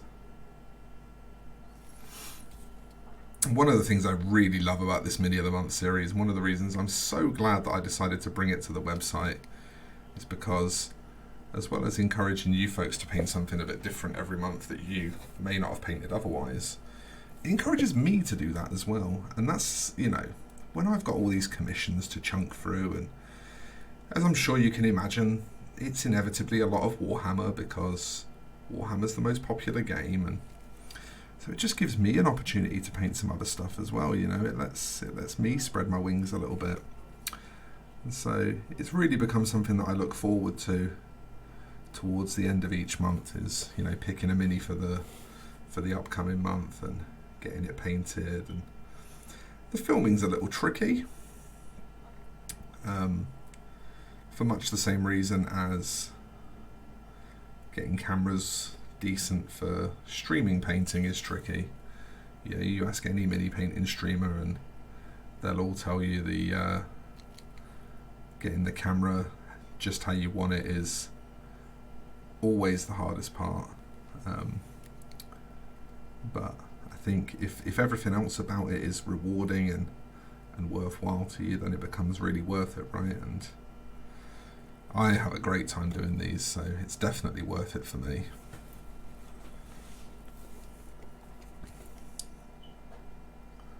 I'm just realising now just how much red is on this miniature. There's actually a lot.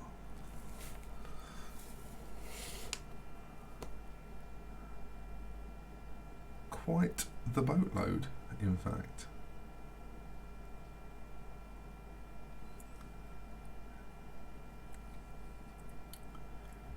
However, the good news is that this workup is easy, it's quick, and it looks pretty great, I think. I've used it a few times. Probably the most well-known piece in recent memory where I used this red workup was the RTB01 Marine that I made for my video about old school miniature painting. That was a great time. I had a really, really good time making that video.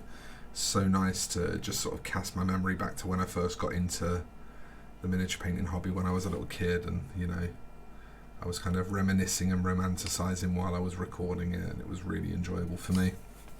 I'm a very nostalgic person. Again, I think that's a millennial thing. I think that's pretty common to people of my generation. So the shoes have also got some red on them. So this is actually a bit of a deviation, I think. I'm pretty sure that in the movie he wears just like, you know, jack boots or military boots.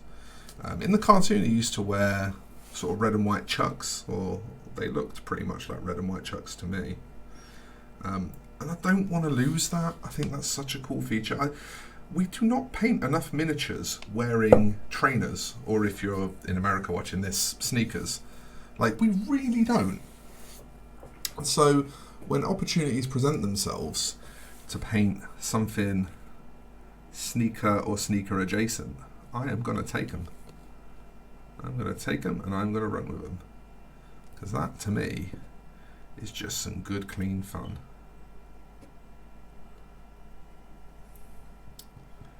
So yeah, in this case, I'm going to paint it up to look like chucks. I suppose it'll be high top chucks in this case. And I think that's going to be a good time. We'll soon find out anyway. It could be really difficult. One of the downsides to the fact that we don't paint enough trainers slash sneakers on our miniatures is I don't really have much of a preconception of how I'd want to paint trainers slash sneakers on a miniature. So we'll see if that decides to trip me up at some point. Hopefully not.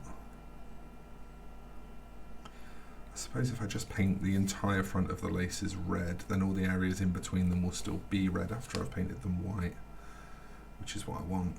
So that's probably a bit simpler than I was making it in my head. Okay. Again, quick cut for drying, and when we're back, we'll start highlighting some red. Look how good our guy's looking. Look how good he's looking already. Okay, so to begin highlighting this red, I've got a mix here of the dark red and the bright red that mostly favours the bright red. And all I'm going to do is just start a bit of directional highlighting.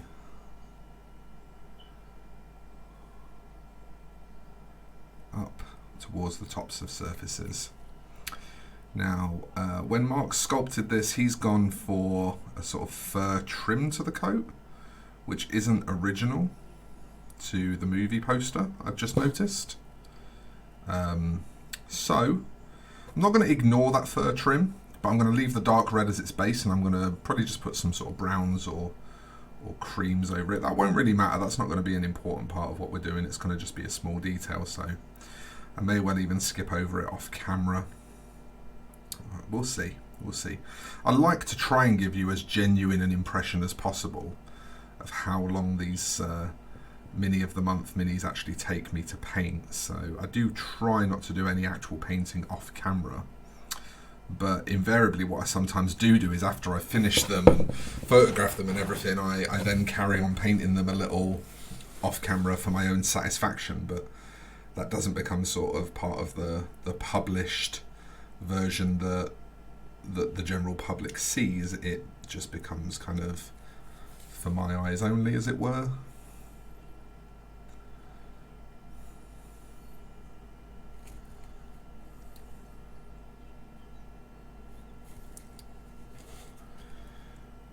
Just put in a little bit of texture under here. I don't really want a blend down there, but I also don't want it bright red, so I'm just going to use a spot of texture to sort of transition from the mid to the dark there.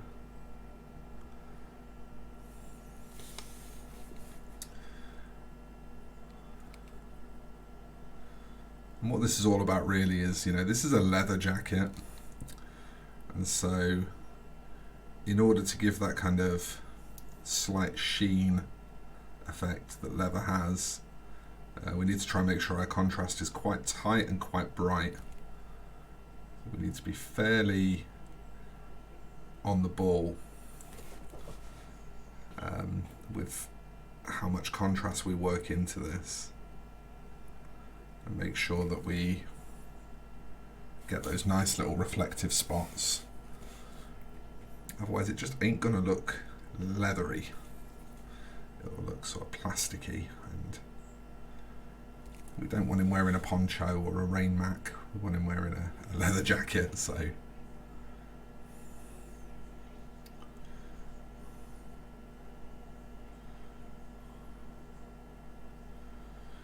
just tracing around the studs.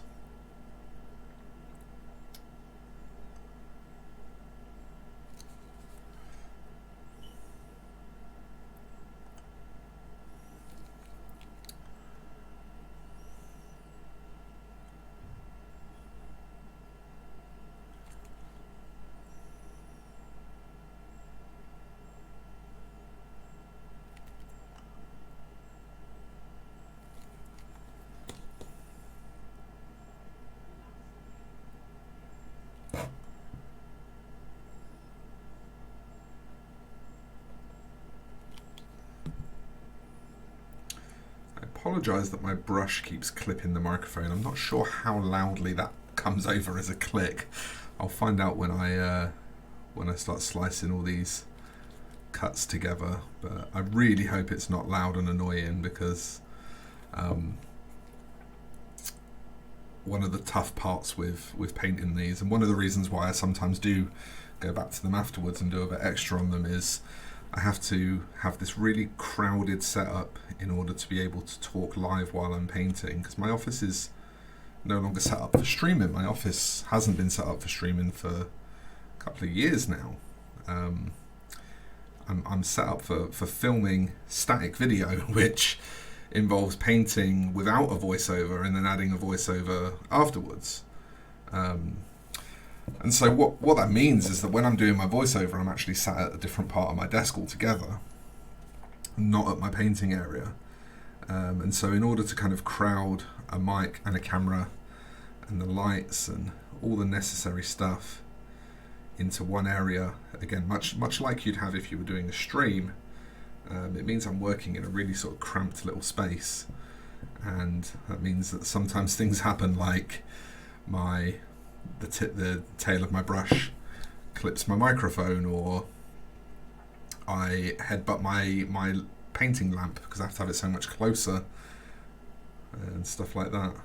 And you know, it's funny. It's just a weird change to my working conditions that only sort of occurs once a month, and it's because it only occurs once a month that obviously I don't sort of set up in some kind of dedicated way for it, and I just kind of struggle through each time. But it's interesting how just small changes to where your equipment is positioned and stuff like that can really have an effect on your ability to paint certain things. In my case, because my lamp has to be obviously behind the camera lens, but it also has to be lighting the piece evenly so that you can see it properly. And if I'm recording for a video, then I'll usually be able to sort of kind of have my head where my mic currently is, to be honest with you,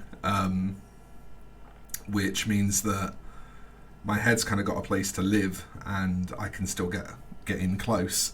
But when I have to have the mic, the camera and the light all in that close proximity, my head has to be further back, which means I can't see the detail on the miniature as well. And so I sometimes have to just come back in just to fix little areas of detail after the fact. So if there is any painting that I do off camera for these Mini of the Month videos, it's usually that. It's usually fixing mistakes off camera because I just can't get my head in close enough to see them properly while the camera is rolling.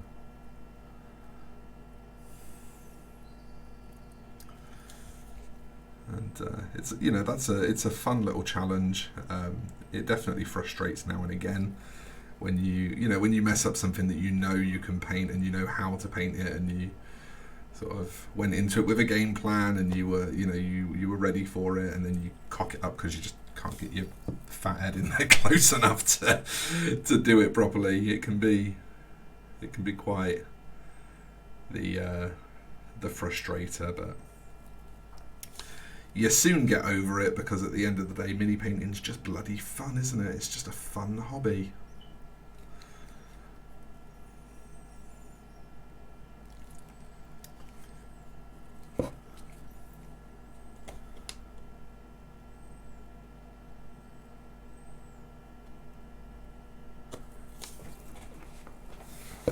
These trainers.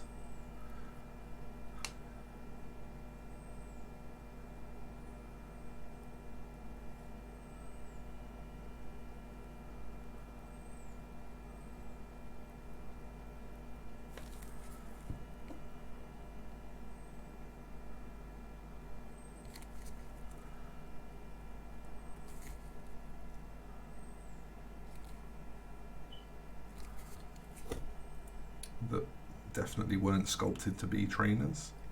It's convenient though that they did have a sculpted toe and heel cap on them, so it is pretty easy to make them look like high top chucks, which I very much appreciate.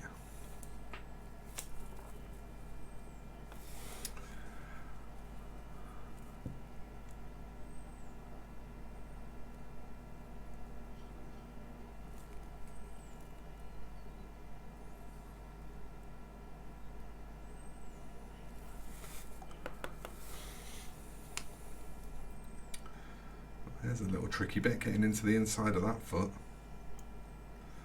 I don't think the access is no better from the front either. I would definitely say that mini painting is a hobby that has some unique challenges. You know, it's definitely a thinking person's pursuit, despite the fact that it feels like quite a passive and laid back activity. There's a lot of problem solving on the fly, and overcoming of challenges, and I suppose also a good test of people's determination and their ability to stick with something even when it's not necessarily going their way.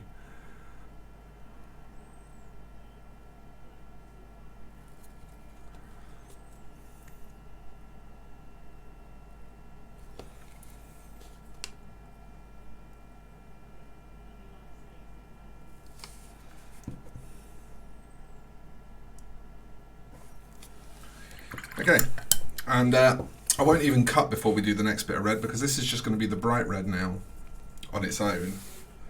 I'm going to take it down pretty thin, and I don't actually want a ton of it, so because I don't want a ton of it, that's why I'm not putting a cut in. I just want to get some nice little pockets of texture on the go more than anything.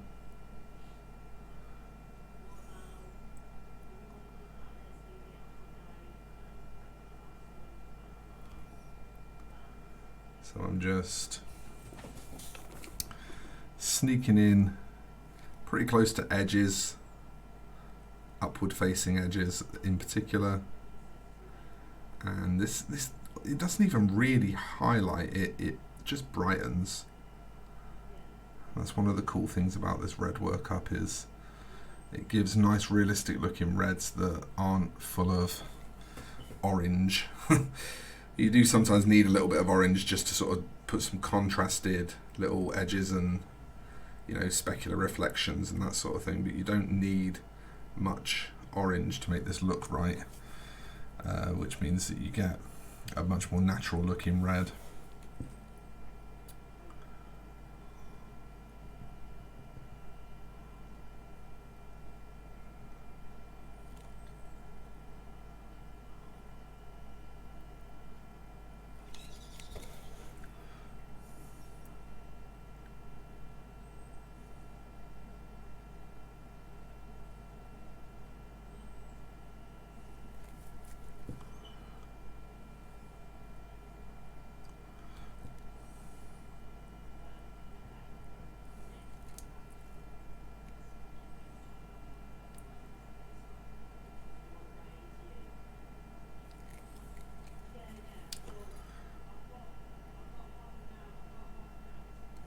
I'm using, again, much like we did with the fur, I'm using a lot of fine scratchy lines to place texture instead of building up blended highlights, and that continues to serve that function of giving us something that looks more complicated than it is, creating visual interest through texture, and saving us a little time.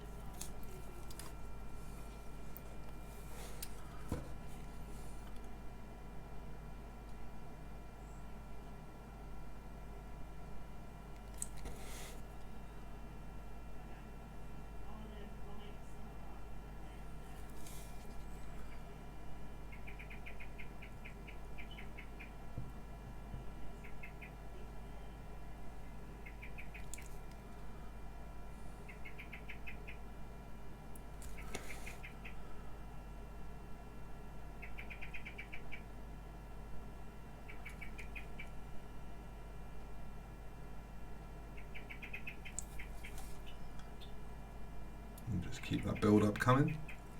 There's a bird sat right outside my office window right now and he's having a proper chat. I'm not sure if you can hear.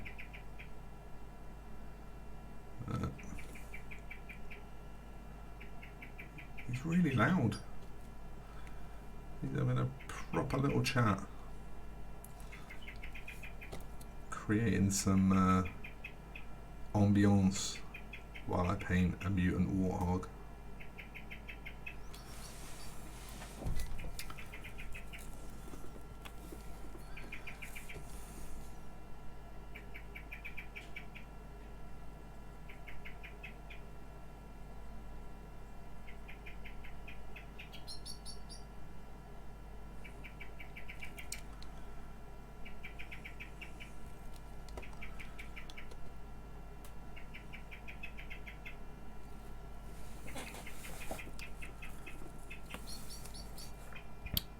Refocus this camera again.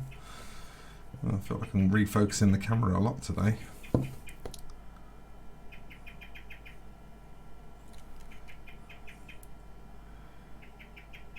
Definitely one of those miniatures that I just find myself constantly moving it. It's really not still for very long, and that's, you know, partly a product of my painting style.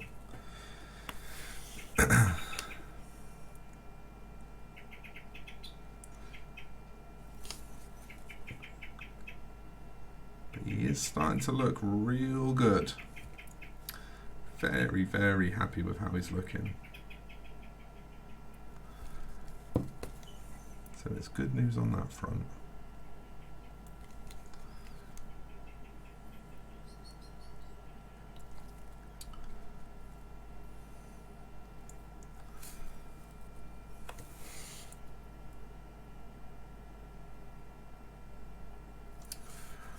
You see I'm still just all texture here. There's no blending going on at all. This paint's barely even thinned. I mean, that's definitely helped by the fact that it's, you know, it's a red, so it's fairly transparent anyway, but it's nice when you can work with a paint like this that is kind of just good for the job you're doing straight out of the box. It definitely makes life a bit easier.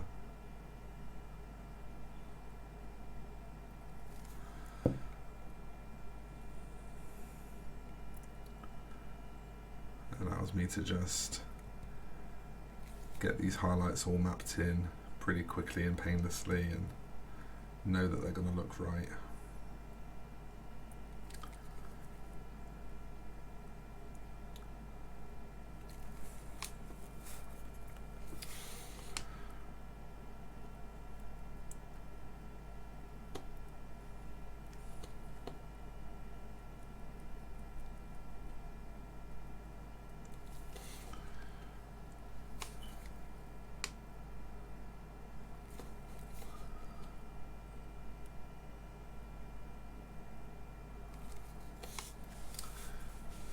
Okay, it's really starting to look like the character now, which I'm enjoying a lot. I'm really starting to be able to look at it and just see Bebop straight away.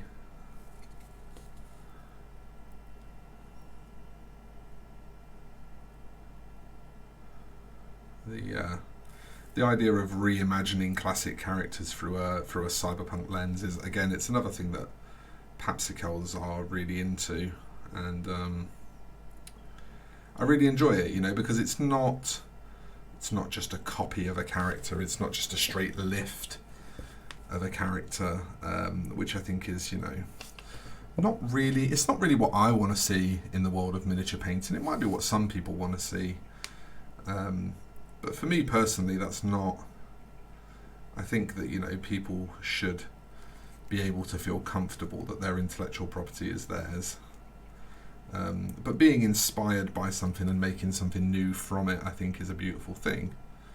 And you know, it's great to see how much Papsicles kind of draw inspiration from 90s popular culture and create all these cool and interesting things from it. So I am going to grab just a touch of this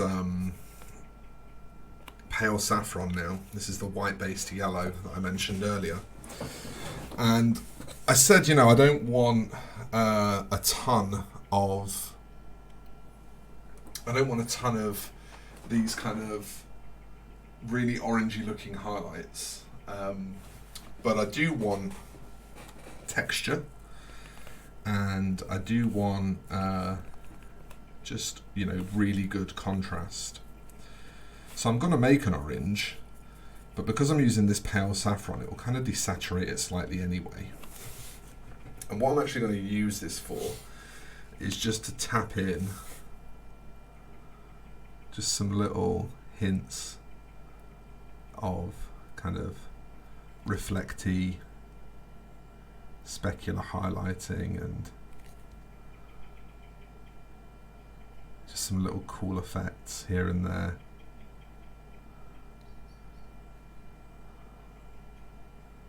And then when we get to things like this vambrace, again, just texture,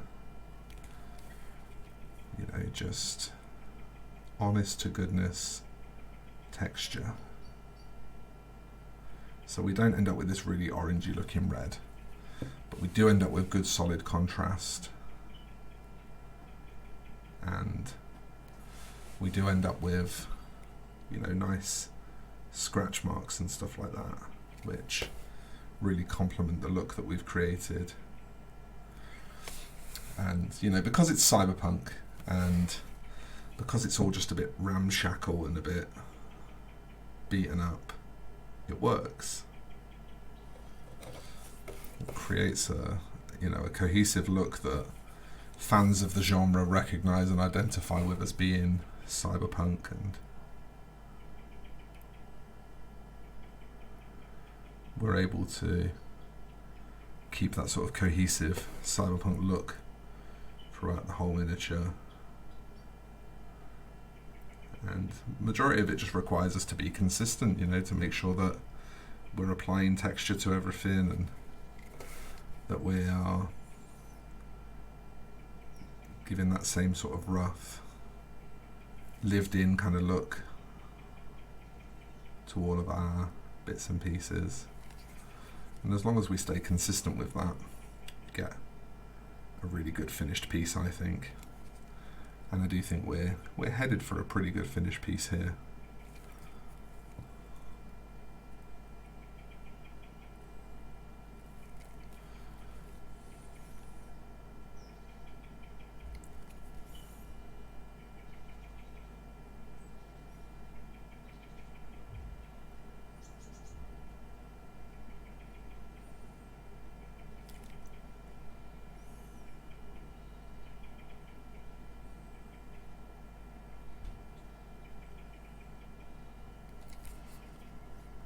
Sick.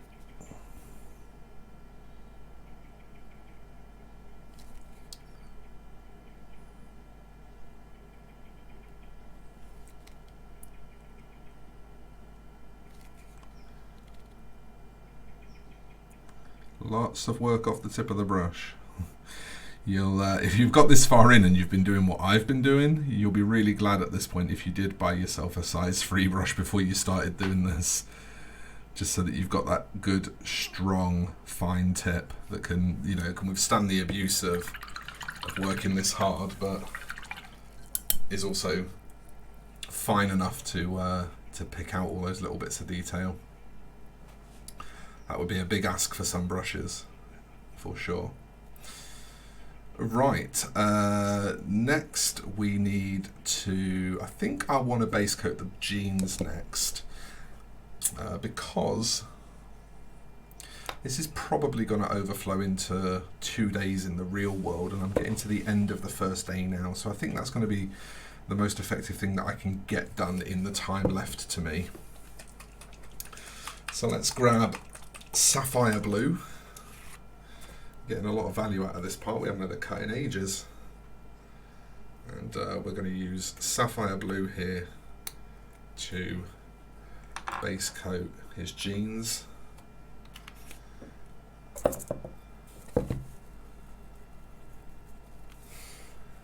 hope I won't regret this choice. No, that looks fine. And normally, if I'm painting anything blue, I normally base coat first with Ezren Blue from Reaper, which is one of their really dark blues. Again, it has an equivalent in the core line. It's called Ezren Blue in the Pathfinder line. And because there's so many repeats in Reaper, they're not all repeats. Like the different lines do have paints unique to them, but there's so many that are either repeats or really, really close that I only stock the core colours because I think there's just a bit too much overlap. But that Ezren Blue is one of the ones from the Pathfinder range that doesn't exist elsewhere, and it's actually my go-to blue for like base coating dark blues and stuff. So I probably need to add that as a single to the website. Probably need to make sure that I'm actually stocking it, because it's a really, really good paint. It's just a very high coverage dark blue that you know, it's just really reliable. Like, you know it's going to cover, and it highlights up really nicely. But I think for purposes of what we're doing here, we're going to get away with this Sapphire Blue. And to be honest, this Sapphire Blue is covering pretty well. I mean, it's not like, you know, it's not like it's one of the Citadel base paints with the oxide base that's got that sort of super high coverage kind of built into the material. Just a lot of pigment. That's really why it's covering well, because it's just really dense with pigment.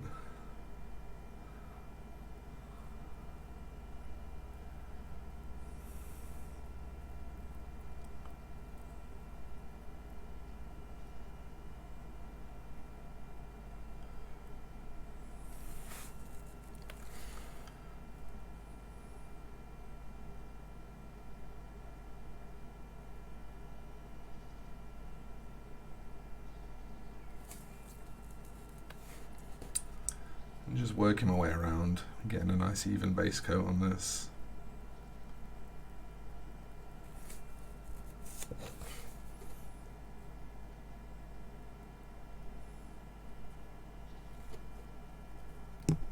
Oh, that is a belt. I was struggling to see for a second there whether that was a belt or not, but it is. When you've just got a you know, a layer of black primer down, sometimes telling the difference between like the hem of a waistline and the edge of a belt, every now and again, it's not the easiest thing to spot. But upon closer inspection, it was in fact a belt.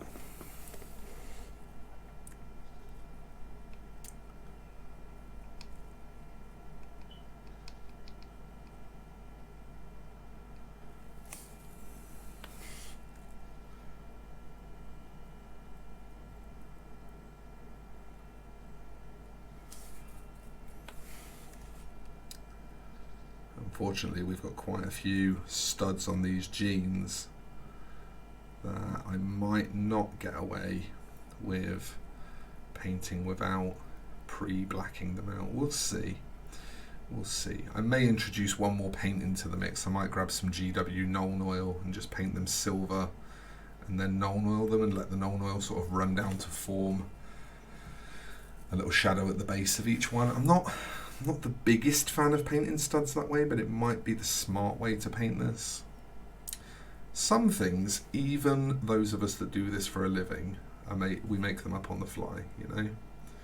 In fact, I'd almost go as far as to say you're probably more likely to find professional painters making things up on the fly. And I guess that's because, you know, we're fortunate enough to have the knowledge to do so. We tend to, because of the amount of time we've dedicated to painting, we usually know sort of 3 or 4 different ways of doing any one thing. And if we decide that the one that we were originally going to do might not work out how we intended it to, then we can usually audible at the last minute onto something else.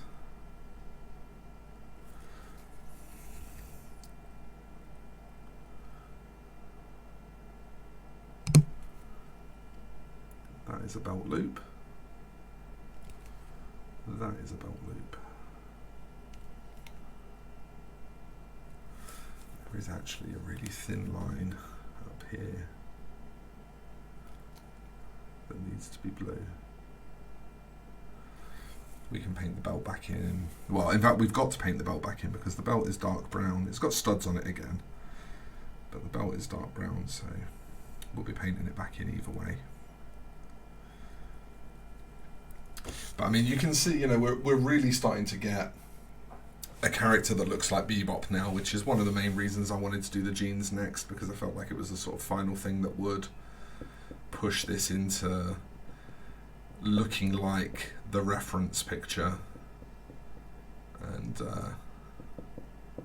I feel like I was right in that assumption. We're starting to really get what looks like the character now.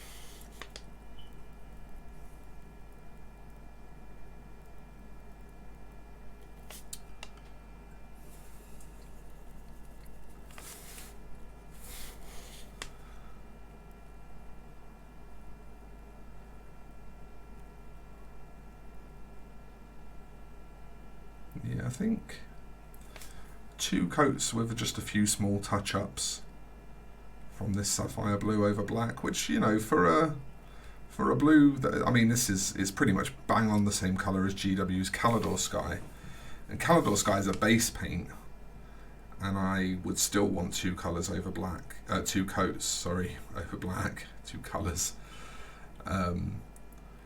So I'd say its coverage is no worse than Calidor Sky, and it's pretty much bang on the same colour. So if you were wanting a colour to replace Calidor Sky, this would be a good one to go for, especially because it's matte, not satin. There's definitely a degree of preference there between the whole matte and satin debate. But there is, there is factually one advantage, and it's not a matter of opinion, and that is that using paint with any kind of sheen hides your mistakes. Hide isn't the right word, because it sounds like you're trying to conceal them from the world. The sheen prevents you from seeing some of the sort of fine errors in the surface, which also means, it prevents other people from seeing them when they look at your miniatures. But then sometimes when the paint is fully dry and the miniature is finished, then suddenly they start all kind of coming out. You start seeing all of these problems, and they're much harder to spot while you're working with satin paints. Or the other one can be like you'll spray it with matte varnish at the end, and then suddenly you'll see all the mistakes that you couldn't see. And the solution to that problem is to just paint with matte paints from the start. And that doesn't even rule you out of using Games Workshop paints. If they're really what you love, you just put some matte additive into them. Funny enough, Reaper actually make a really, really good matte additive, and if you drop a bit of it into a Citadel paint, you get a gorgeous matte paint, a really, really nice matte paint. You have to be very sparing with it because it will leave tide marks if you go ham with it, but it's a really, really good product. Okay, we're not going to get any further until stuff's dry now, so we'll have a cut for these blue jeans to dry. And that may even end up being the last cut for today for me, but when I come back tomorrow for me, you won't know any different because of the magic of television. So we'll see what happens. Okie dokie, so for you folks, no time has passed at all, but for me, this is actually the next day. As I said, it might be. And I've made a couple of decisions after sleeping on it and having a think about where we're going with this. So one of the things I did was, just so that you folks could see a little easier what was going on, I put some of the black back in just to tidy up. So this isn't something that you'd need to do if you were painting it at home this way. This is just something I've done to make it easier for you to see, where certain clear identifying shapes live. The other thing I decided was I think I need a bit more contrast in these trousers. What I normally do, my preferred style of painting, is to just paint my shadow colour as the first colour on the volume, and then to start to paint in my midtones and then subsequently my highlights over it. And that's normally how I would paint most things. You can see it's how we painted the skin, it's how we painted the red stuff. But this isn't dark enough to be my shadow. And so I'm actually going to break out the GW Drakenhof Nightshade, which is, a little bit left of field for me. I don't really use pre-mixed washes a ton in my painting, but I have them, and so, if I have them and they're here, then why not use them for what they're meant for? So we're going to just get a Drakenhof Nightshade wash onto this denim. And it's actually going to have two effects, which is pretty cool, because I'm going to use all horizontal strokes like this where possible. And that will lead to a very small amount, but nonetheless an amount of streaking in the finish, which normally would be bad, but with denim you kind of want to try, or at least I think, you kind of want to try to simulate the direction of the fabric anyway, somehow or another. And so if we do get a little bit of horizontal banding, that's just going to help that illusion of the texture of the fabric. So I don't think it's necessarily a bad thing. And there was a possibility that this Drakenhof was getting added to the list of paints that I was going to use for this anyway, because there's a chance of me perhaps wanting to bring it in a little bit later. I don't know yet, so I won't confirm or deny at this stage. One of the nice things about these is that, the plan can be pretty minimal and it can be pretty freestyled. And that's kind of the fun of it, because at the end of the day, the point of these videos is to give you ideas for what you might want to do with yours. It's not really to teach anyone anything as such, although I guess, inevitably there's always information to be absorbed from anything, isn't there?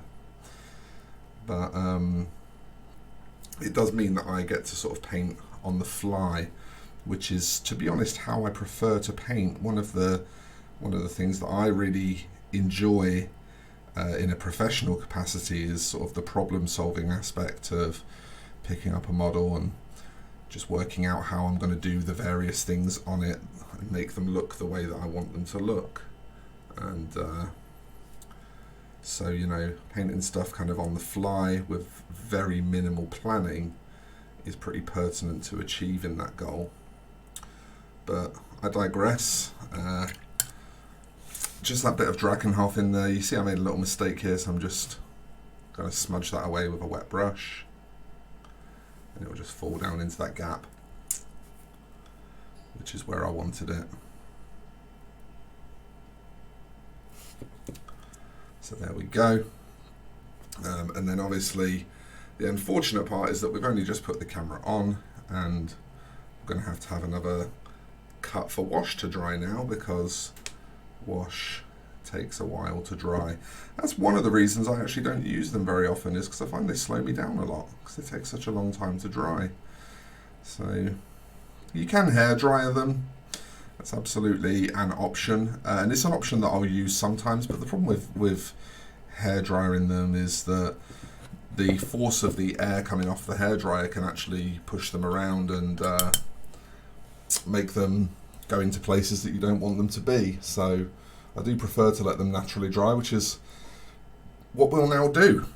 So yeah, the only updates are just that, like I said, did some blacks for your visibility. You don't need to do that, and then I just shaded the trues. So I'll be right back.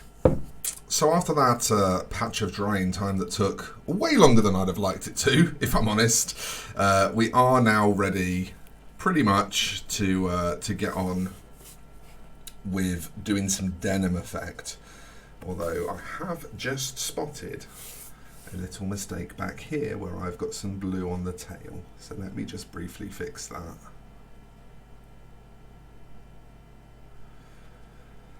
Again, it's not one of those things that will matter, because later when we come to highlight the hair and the tail, we will have an opportunity to cover stuff like that. But I like to, I think it's because I used to be a chef maybe, but I like to clean as I go. It's something that's really hammered into you when you're a professional chef, and so I think you maybe carry it into other areas of life. But for the main highlighting of the denim, we're going to be using this Spectral Glow, which is kind of intended as an effects paint that you thin down, and you wash it over white to create a spectral glow, or it makes quite a good sort of pale verdigris if you're doing a verdigris maybe for like a dirty brass or something. But I find it mixes into blues and just keeps a bit of that richness as they're coming up in lightness. So if you are doing the denim here, I really do strongly advise giving this a try, actually, because it's a really nice way to achieve a denim effect. And what we're going to be doing is more of that horizontal streaking, or well, the tight striping effect, like we did with the exactly like we did with the fur, but we're going to be using just strictly one direction for our brush strokes this time. So I'm choosing horizontal. There's definitely arguments that technically diagonal is more realistic, and there's definitely some truth to that. The fibers on jeans tend to run on the diagonal, so if you wanted to do this using diagonal strokes, then by all means do it using diagonal strokes. You would technically be being more correct. I just prefer the look that I get from doing it with horizontal strokes personally. So, and that doesn't mean that we're 100% locked into always doing horizontal strokes. You can kind of move with the sculpt a little and In fact, I would say if you want to replicate this effect, I advise you do move with the sculpt a little. I advise you don't get too bogged down in always being perfectly horizontal. You can see as I'm going round the lip of the sort of hem at the bottom there, I've kind of started to conform to the shape of the fabric. When we get to this seam here, I'll just put a couple of dots in. I won't even use stripes. So there's a little bit of intelligent flexibility required, but for the most part, just horizontal lines that roughly follow the shape of the sculpt is what we're looking for. That's going to serve us well. And initially this was really just about making this whole surface nice and textural. We'll start to concentrate more on caring about light once we've got probably the next layer, to be honest, because I don't think we'll need a ton of layers for this anyway. But it is in essence the same thing that we did when we were painting the fur. So again, it's another really good opportunity to practice point control on your brush using just the very tip of your brush, which is one of the reasons why I really like it as a technique, and one of the reasons why I wanted to bring it in on this piece. It's not a technique I feel that I have had a ton of opportunities to show on YouTube, maybe. You're definitely going to be seeing less strictly 40k stuff when I do sort of drop tutorials on YouTube, but I'm planning to just take a bit of a break from the tutorials anyway, because I think folk who want to learn from me, like, they're aware of all the other avenues through which they can do that. The vast majority of folk, I think, really just enjoy hobby content that, shares the love and passion of the hobby, makes them feel excited and enthusiastic. I think that's kind of really what people like from YouTube these days. And so, my goal as a YouTuber has always been to share my passion. And my passion does not start and finish at showing people my ideas and techniques when it comes to painting. Like, I have other things that also motivate me. As a miniature wargaming hobbyist, and indeed, I am a miniature wargaming hobbyist, not just a Warhammer player, or not just a Necromunda player or whatever.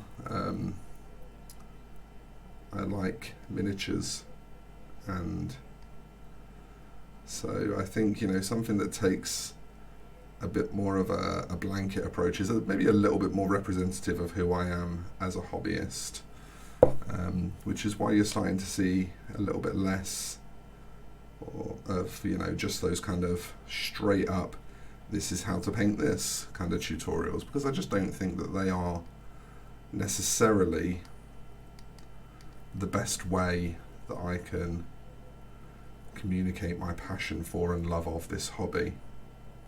And so, what I've started doing recently is heading more in a direction of doing kind of opinion pieces, review work, critical work, more kind of general hobby content.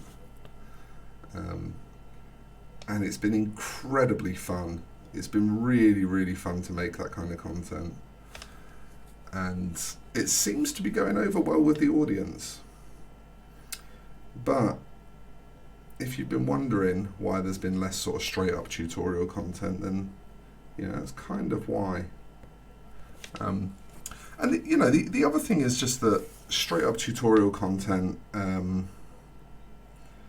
when I first started making it, my intention was very much to fit it around my commission commitments by making tutorials on the things that people were commissioning me to paint. And I figured that would also just kind of passively keep things fairly current and up to date, because people tend to commission the whatever the new hotness that's just been released is. And it's actually not ended up playing out that way. A lot of commissions that come in are for miniatures that have been around for a while. Something I probably should have thought of and didn't for some reason is that a lot of commissions are obviously going to be Space Marines because they're the most common army. And, it was ending up that my choices were either to paint stuff that wasn't a commission, so stuff that I bought specifically for the channel, or stuff that was, from my own collection. Either do that, or the content starts to get a bit samey. And the problem is that both of those end up being a negative, because if I am painting stuff that isn't a commission and it's just for the sake of content, if it's something I've bought for the channel or something from my own collection or whatever, that means I'm falling behind on commissions, right? Because that's a day where I could have been painting a commission where I painted something that wasn't. And so the net result is just that it got to the point where it just wasn't fitting in very well, be that because of the stuff that people were commissioning, or because of the amount of time that I had available, or whatever. There's always several factors in any situation like that. But yeah, the net result was just that it stopped being viable. And so that was what initially incentivized me to kind of move into doing slightly less focused tutorial stuff and sort of spreading my wings a bit more. And it's been amazing. It's been really, really wonderful. I've enjoyed it a lot. I've always been someone who likes a lot of variety anyway. I struggle to stay focused on one thing for too long. So, it's been no bad thing. So I'm just brightening the colour up now.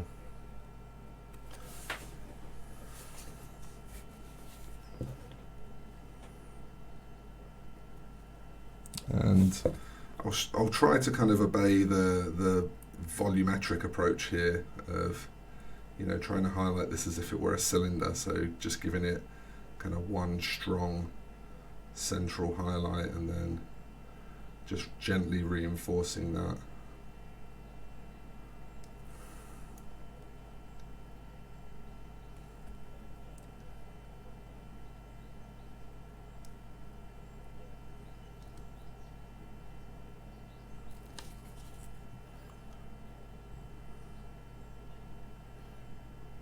This was I just chucked some more Spectral Glow into the Sapphire Blue.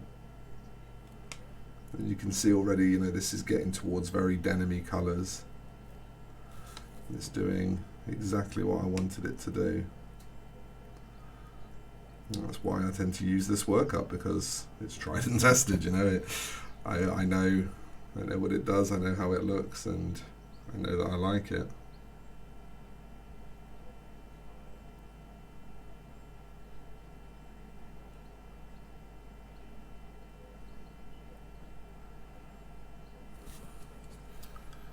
You can see that's a pretty strong denim look.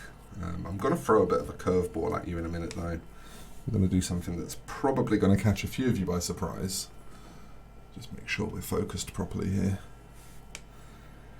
So if you are following this, then prepare for something a little bit strange. To give you a bit of a hint as to what's coming up. When you look at denim, something you'll often notice is that where it wears, in the areas where it sort of starts to take damage and degradation, you'll notice that the lining inside denim is usually not blue. And so you'll find that as denim wears, it sort of takes on kind of a very pale tan appearance in the worn areas. And I don't often see people try to replicate that in paint, and I think that that's one of the reasons why a lot of denim workups come out not looking super denim-y. The other being that I think it can be very easy to be scared to push the contrast as high as it needs to go as well. Because denim does have a ton of contrast in it, which, you know, at the kind of scale that we paint at as miniature painters, it's a challenge to fit it all in there, to fit all those colour changes into such a small amount of space. But I'm hoping I can show you something that kind of covers both of those problems quite handily.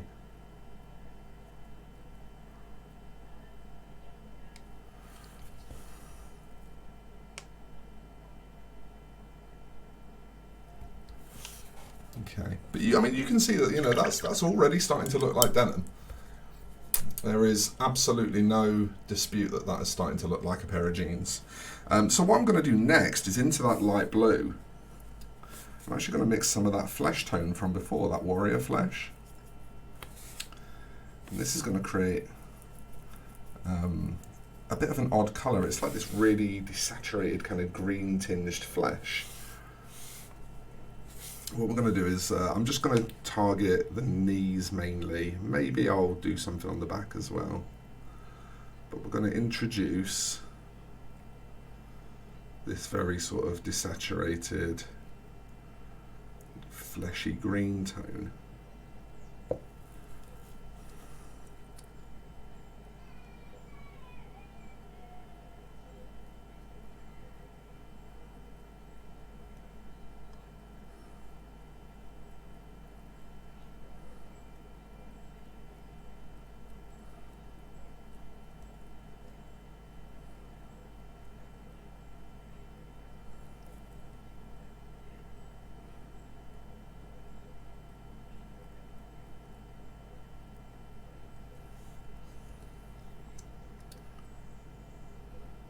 And just keep reinforcing it until you hit the sort of colour you want. We can subtly start introducing it elsewhere. And this basically creates the sort of worn look. I mean, you can immediately see how effective that is. We've straight away got the beginnings of a worn appearance. And we can just start to lean into that now and pick out various areas.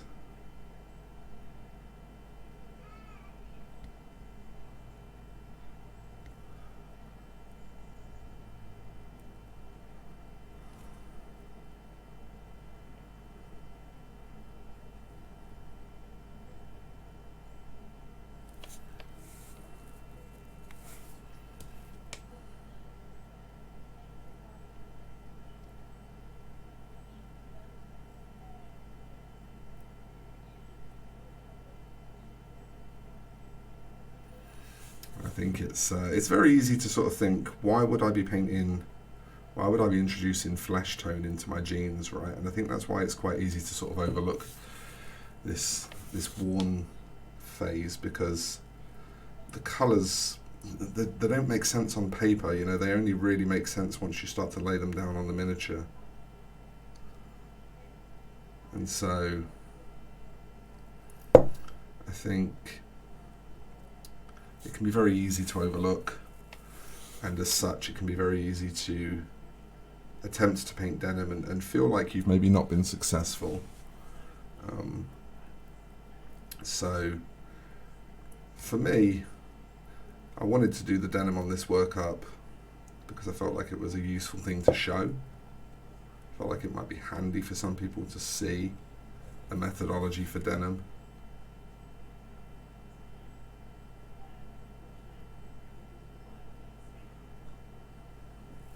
There was one really cool technique for denim that I saw, which I think is probably really good for doing sort of a quicker denim. I'm not sure it quite has the amount of texture that I want personally for a denim, but I think for a quick denim it was stunning. I really, really liked it, and that was by Mugs of Doom, who does have a fledgling YouTube channel that's worth checking out. It's just Mugs of Doom, all one word. But he used tan-coloured weathering powder over a blue, which I thought was really clever, and I like it a lot how it looks. As you can see, I mean, that's, you know, we're really getting the look here. I think, you know, this is definitely my preferred worn denim approach. But if you wanted a worn denim approach that's maybe a little more straightforward and still looks very good, then Muggs's tan weathering powder over blue, that would be my go-to if I was, you know, wanting to do a sort of fast and good-looking version. And then what I'm actually going to do here, this is the first time white's coming out so far in this whole miniature, but I'm going to get some white on the palette because I want to just add a dot of white into this denim mixture so that I can attack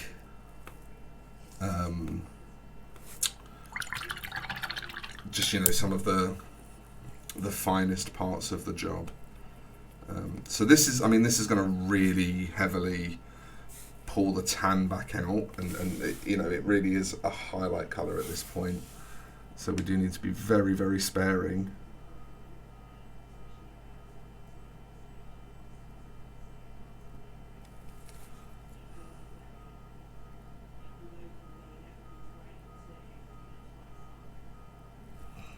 You can see I'm really just using it just to tickle the most extreme points of highlight.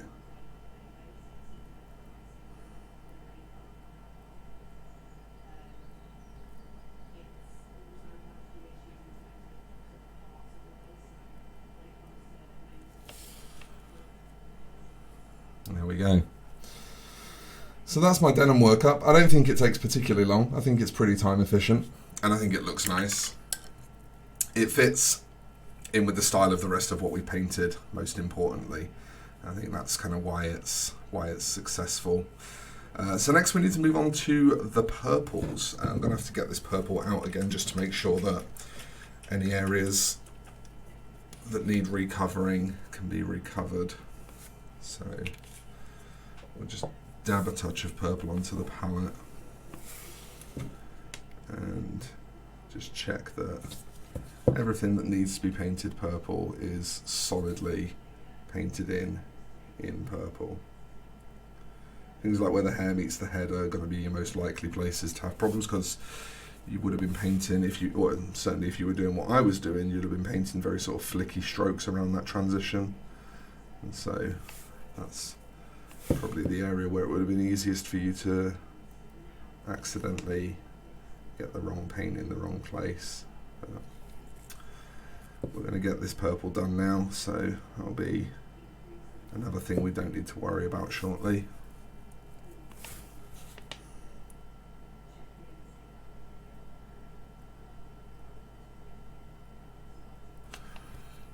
Okay, so to highlight this purple, what I want to do is use that previous pink that we had out, the punk rock pink. This is interesting. This was a workup that I discovered entirely by accident. As a while back I was painting a cape for a word bearer's praetor, and I used this method just chancing it, you know, just trying it, and it was really, really popular, so it's become my go-to. So what I'm going to do is I'm just going to quickly let this settle for a minute, check it for mistakes, touch up any mistakes, and then when we come back we'll start highlighting some purple. Okie dokie, so I've mixed together some purple and pink, and I am ready to start highlighting all of these purples now. And as I say, I'm using a mixture of purple and pink, but it's definitely a pretty heavy-handed mixture. And the reason it's a pretty heavy-handed mixture in favour of pink is just because They're both quite transparent colours. I mean, the purple's pretty good coverage, but the pink is certainly fairly transparent, and so it will kind of naturally blend for me. It won't really make me work hard for the blends, so I can afford to step up the jump in colour quite strong quite quickly and get away with it, because the colour's just naturally going to blend for me. So you see here I'm just striping in some hair.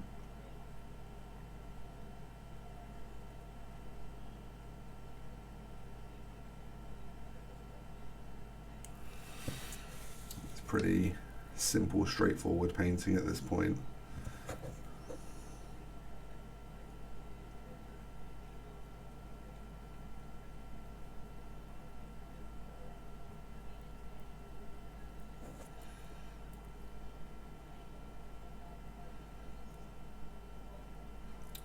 Not sure if anybody watching this will be fans of professional wrestling.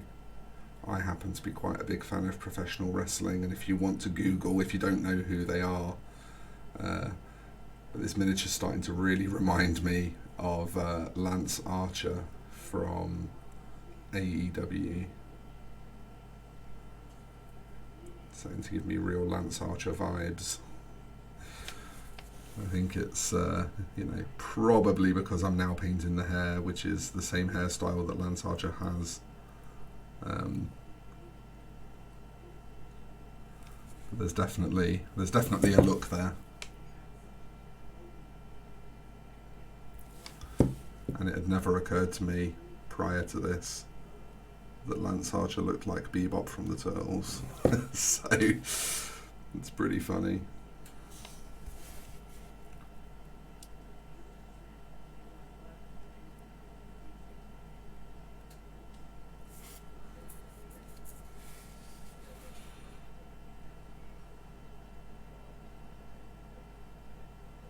Yeah, just painting stripes along the raised ridges of the hair. Keeping it straightforward. And you can see what I mean. The transparency of this pink is really just creating the blend for me. I'm not really having to work for it.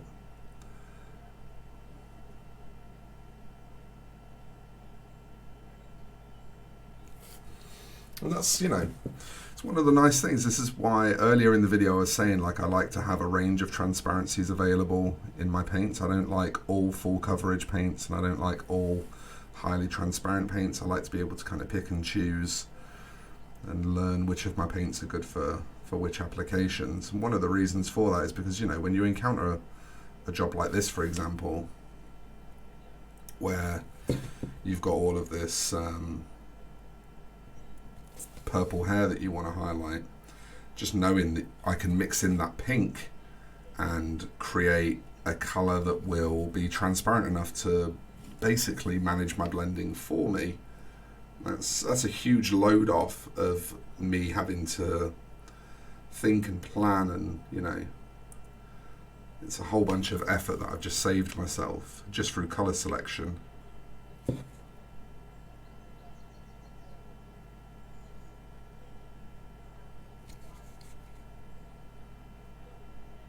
It just goes to prove why, why versatility is so helpful. So I've also got some of the same hair just around the sides of the front of the face here. Just get that dyed in. And then the tricky one is the hair on this side at the front of the face, just because it's tucked in a bit, but we'll be able to get it.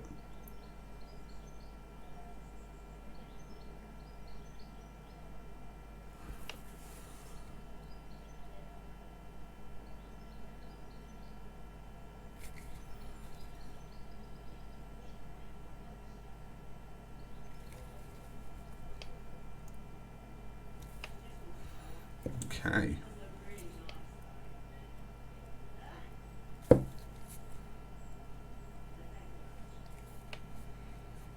Lovely. Again, I've just noticed a little hidden mistake. It's not a major one, but I like to correct them as I go. So Just jump in here briefly.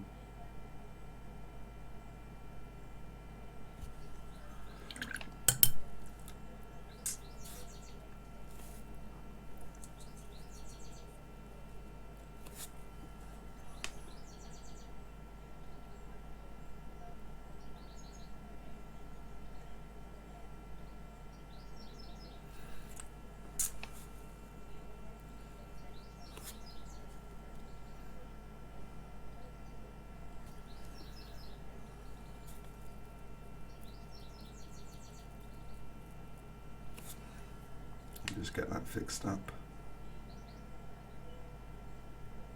There we go. We'll add this up here. So, next stage of highlighting for the hair is just more pink into that purple. It's very simple.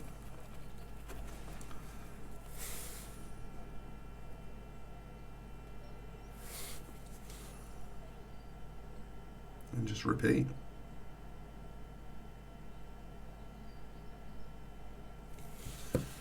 The only difference this time would just be that we'll be being a bit more selective, reducing the size of our highlights.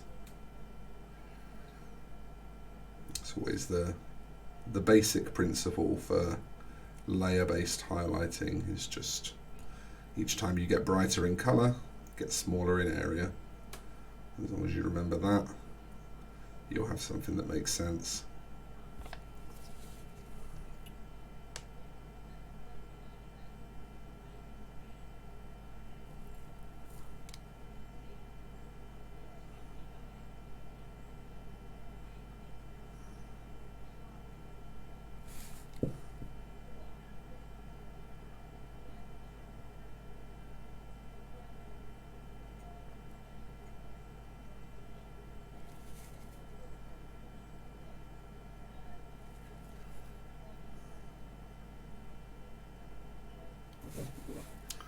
And again, on the glasses, same sort of deal. It's interesting that he wears glasses that are the same colour as his hair. You have to think that that was probably a colour palette restriction from the early cartoon, because that is a holdover from the cartoon to the movie. He had the same coloured hair and glasses in the cartoon as I remember. I could be wrong about that, but I'm pretty sure he did. And so that was probably a colour palette restriction done so that the inkers could get the cells coloured more quickly. It's a thing that was quite common when everything was hand inked. It was quite a common time saving measure so that the people doing the inking could keep up. Because funny enough, the line drawing was the quicker part when making cartoons. You wouldn't necessarily think that to be true, and I suppose it's probably not universally true. You know, especially when we get onto like Japanese cartoons of the 90s. I mean, the line work in those was incredibly complex compared to what the West was doing at the time. So that's probably not a universal truth, but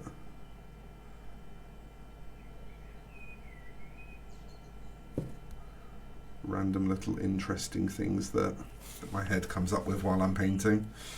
And then for the last layer on these highlights, I'm just going pure pink.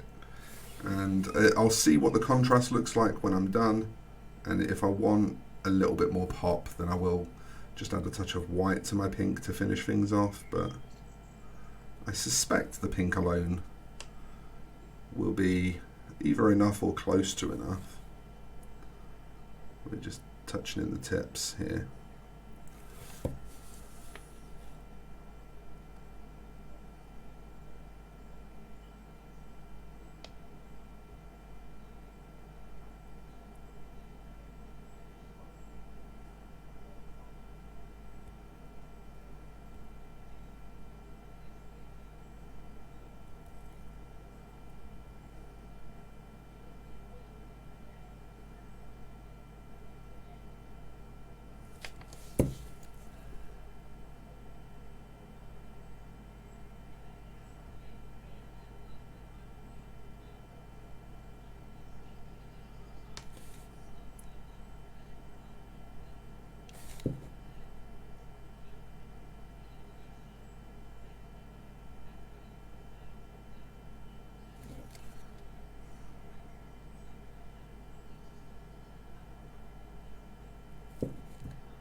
That looks pretty good.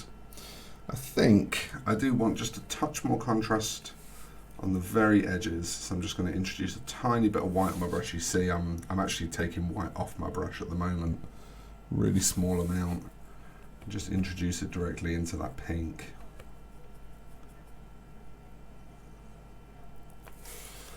And just touch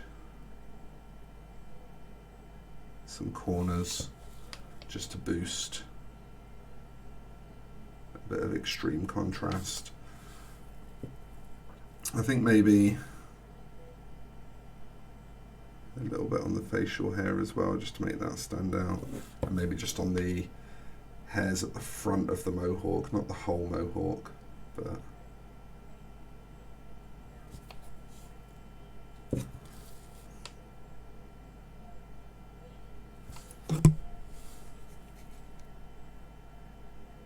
maybe just kind of these few at the front here.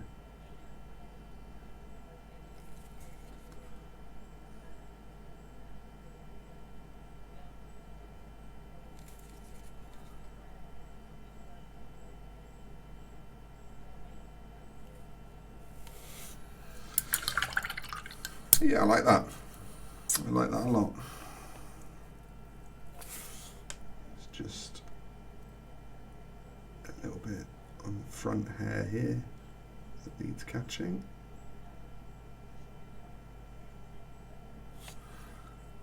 Yeah, good stuff.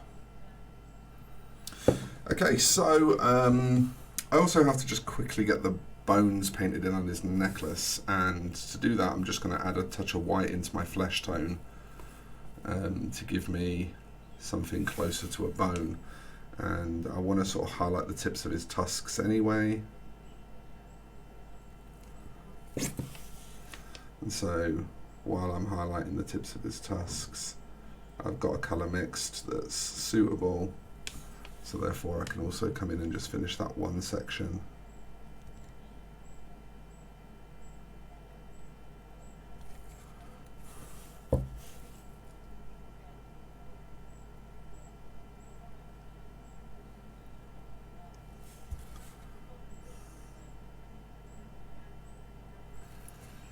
And then we'll just pop down here and just add in these tusks that he's got on his necklace.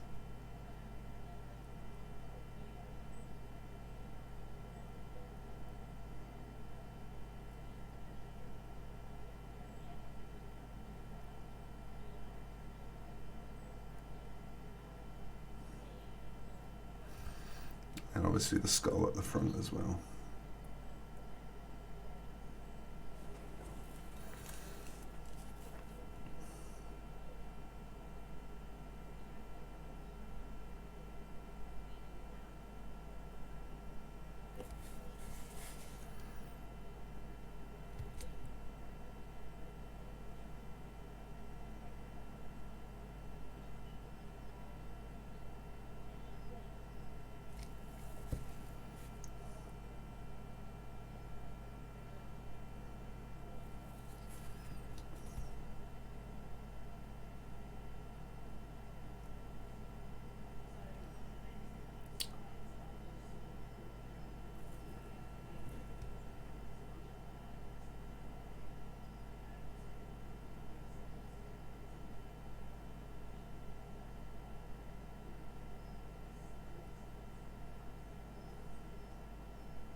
Once I've got this knocked in, I think I'll actually bring a wash in again.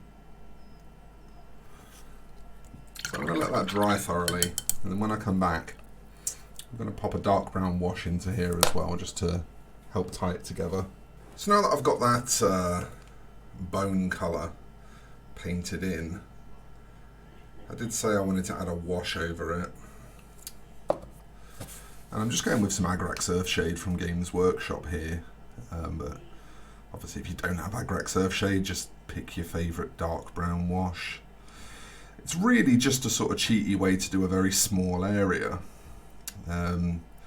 if I was going for, you know, a full display standard paint job on this, I'd work these bones up from a dark brown. I'd probably have some greens up in the mid-tones, and, you know, because even a small area is worth taking time on when you're trying to get that really nice sort of display quality work. But for what we're doing today, I figured I'd just wash it, and I think that's actually going to look good.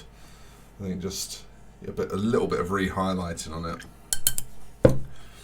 but there's no point in sitting around waiting forever for that to do anything. So I'm going to now start tackling highlighting some blacks. The way I'm going to do this, I'm going to take black, and again I'm going to go back to that spectral glow and add some of that to it to create just a slightly kind of bluey green toned grey. And for the blacks on this, because the only thing that's really black on here is the shotgun, I think I'm actually going to just go with a bunch of edge highlighting. You might decide that you don't want to do it that way, but I think for me, that's where I want to be. So what I'm going to do is a mixture of edge highlights and a bit of void blending. Void blending, if you're not familiar, is just where you paint a highlight, like a block highlight on, and then just use a damp brush to diffuse the edge of it. You void your brush, so it's just damp, it has no paint on it, and you use that just to diffuse the edge. So that's what I've just done there.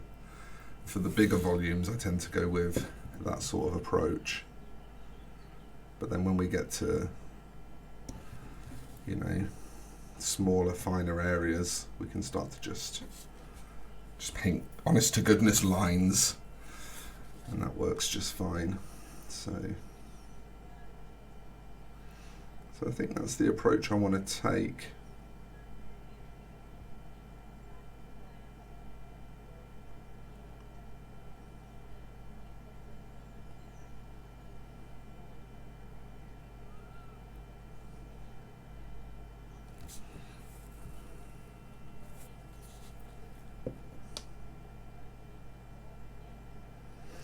You see my first set of lines are fairly thick, and that is so that I've got room to paint some thinner ones within them. And the good thing about this first set of lines, like I say, you want to paint it thick anyway so that you've got room to paint some thinner ones within. But if you go too thick on this first set, you have that buffer of, you know, you can just use black to fix it anyway. So for this first set, you want to just stay pretty chilled and just enjoy it. You can see this blend up here now, where I voided into it. I'm just going to paint some grey over that again, and just void into the top of it as well, to get the same effect along the top here. And then just along the bottom here, we'll add some black, and again just void the bottom of the black to create a blend up to the grey. And if you're ever wondering how heavy metal gets those kind of smooth transitions into the starts of their edge highlights, you usually see that with the edge highlights, the thick edge highlight is blended, and it's only the thin one that's a solid line. They even sometimes blend the thin one, but not nearly as often. But that's how they do it. They just void blend the thick one, and then finally edge highlight over it. It's very easy, but it's one of those things that I think, you know, people get unnecessarily intimidated by. So I like to show it, because a lot of people look at those heavy metal miniatures as kind of a gold standard. For me, that style leaves a little to be desired for what I personally want to see. But for some people, I would say it is absolutely the gold standard. And so, you know, it's a nice thing to know how to do. We'll now do another void blended grey line back here. And you'll probably hear the little sound of me putting the brush in my mouth. You don't have to do that to void blend. You can totally use your water pot, but you have got to act fast. You know, you've got to get that blend working before your paint dries, right? So you are on limited time, and so for me, it's way quicker for me to void my brush using my mouth. Not everyone's comfortable doing that at the end of the day, and that's fine. If you're not comfortable doing that, don't do it. It's not for me to tell you what is good for you and bad for you when it comes to, you know, best practice or whatever. But for me personally, I don't mind, so that's how I do it. I feel like on a long enough time scale, you'll eat enough paint as a miniature painter just by accident, you know, even if you're trying not to. So I don't see much point in avoiding it. This is a bit tricky now. I've just got a few little bits of detail on the top of the gun here.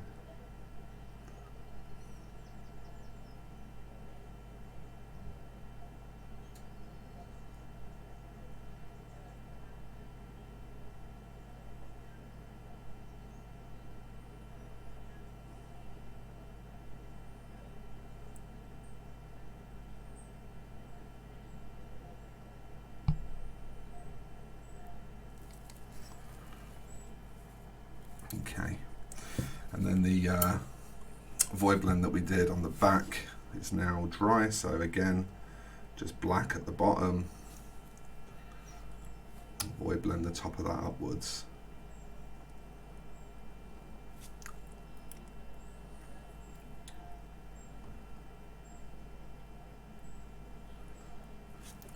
Now just smoothen it off. You'll get one that looks like that. Going to do the cap on the stock, or the butt of the stock, in silver. So just re-black up to that first. I'm not actually going to do like a bright silver. I'm going to do, well, VAO dark aluminium. If you follow my painting at all, if this isn't your first time being exposed to my painting, then you'll know that that's a very predictable choice for me. So now a bit more of that spectral glow into our black to get a lighter grey. Just do a few finer edge highlights now.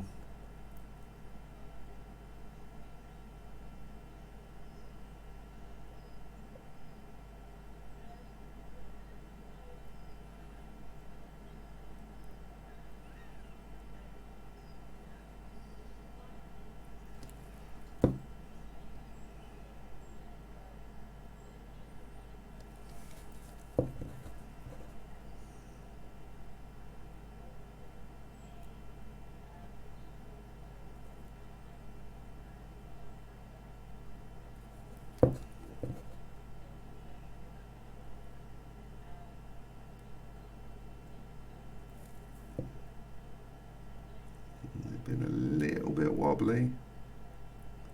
That's okay, we can do some corrections. That won't be a problem. And just get them all finished first.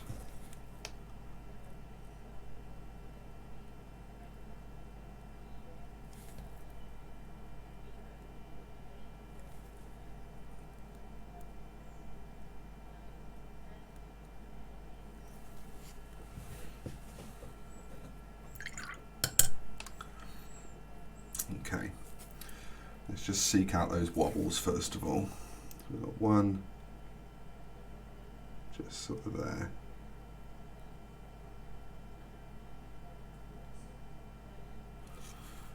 Which we might have to then go back in and do the light part of again as well. We'll see.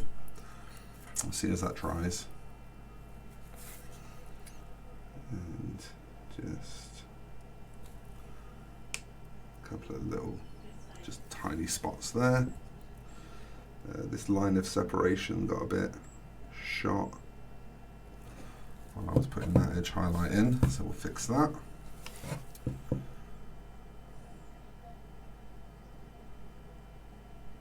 This one.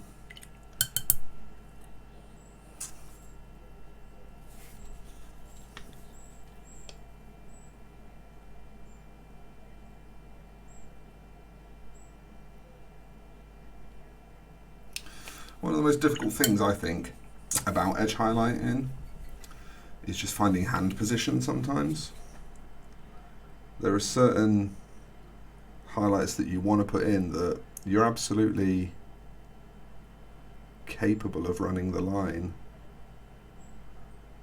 but just finding a comfortable hand position from which to do so can be real hard work sometimes. Real hard work. And that's why I always say, you know, don't worry about it if you're painting edge highlights and you have to put some corrections in. I'm aware that I'm completely off camera there, but again, angles. there was no angle I could run that from and show it to you at the same time. Yeah, don't be afraid to make corrections when you do them. Like, if that's what you need to do, that's what you need to do. It's not a problem. You don't have to run them perfect in one run. And I think, you know, even if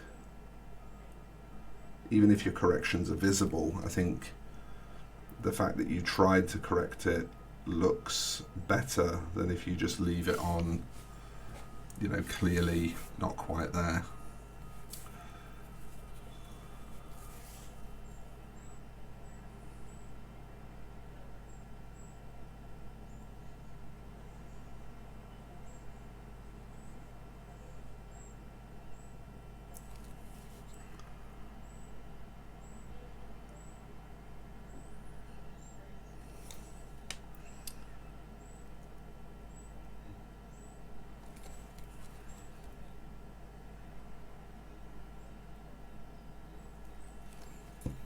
I'm just tracing around the gun here, so again, some of the angles don't really allow me to stay in shot.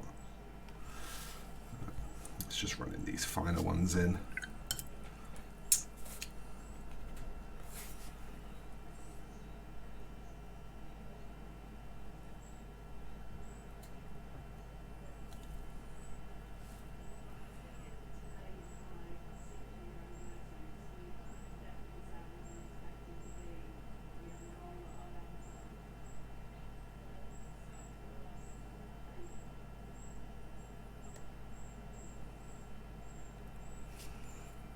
Okay, one more tapping in of spectral glow then, and now we're practically at the pure spectral glow, to be honest. There's only a small stain of black in it. I just want to pick out some corners.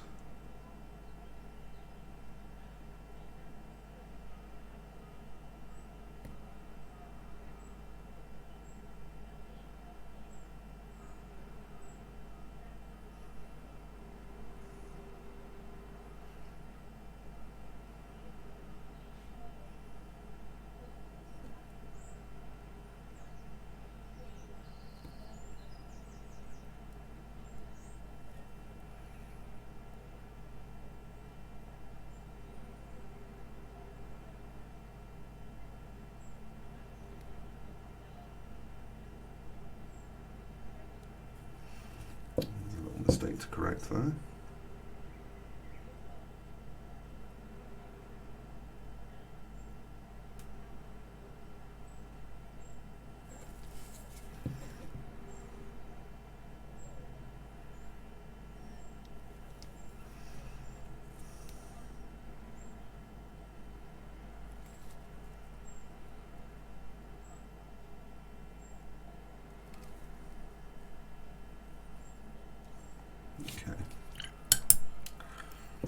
Again, just pop in and do a tiny bit of tidying up. It's not a lot this time because we were only painting very diddy little edge highlights anyway.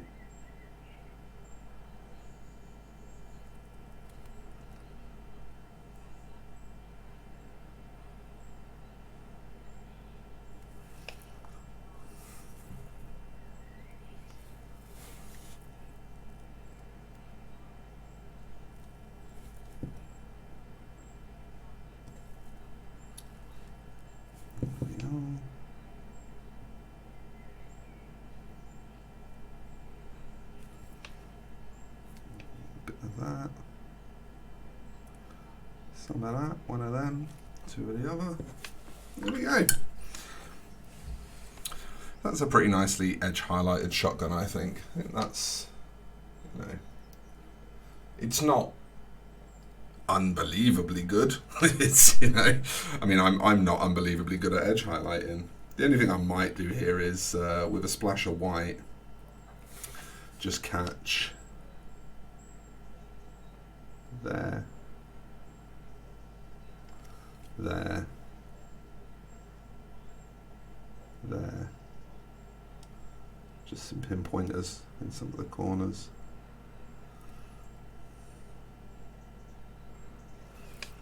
And of course, as is always the way with these things, you do that and you have to mess one up. That's like a rite of passage. If you decide to do something that's kind of extra and showy, you always have to make a mistake.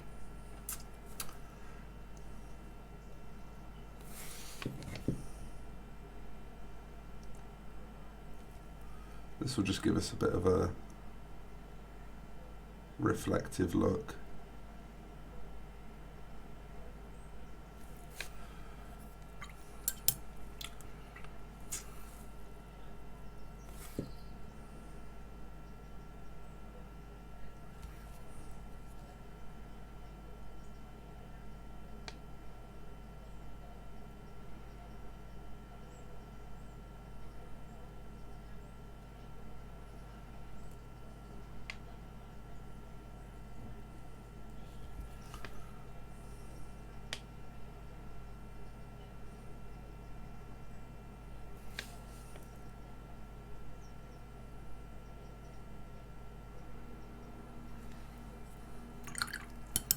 Okay, and that's given that enough time to dry now, so I can also just quickly finish off that necklace now. Just back in with the same base colour, thin it back a bit, and I'm just going to pull a bit of highlight towards the front of it.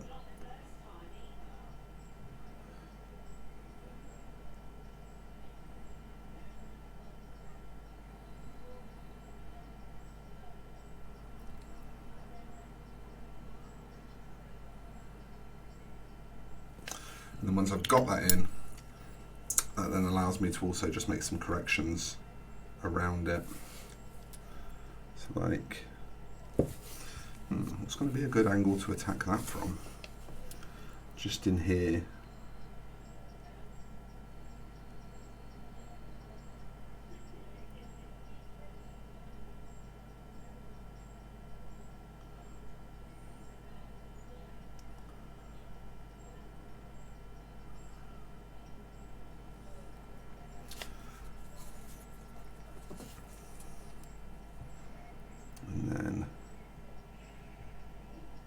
Just there as well. And that's it. And again, if I want to, I can just pull that highlight up a touch more. Just bang a little bit more white into the base color. Just pick a few extreme edges.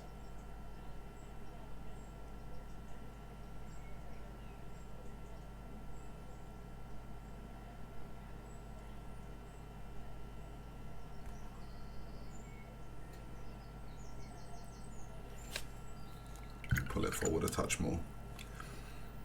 Okay. So next is the white areas, and to do these I want to start with a really, really light neutral grey.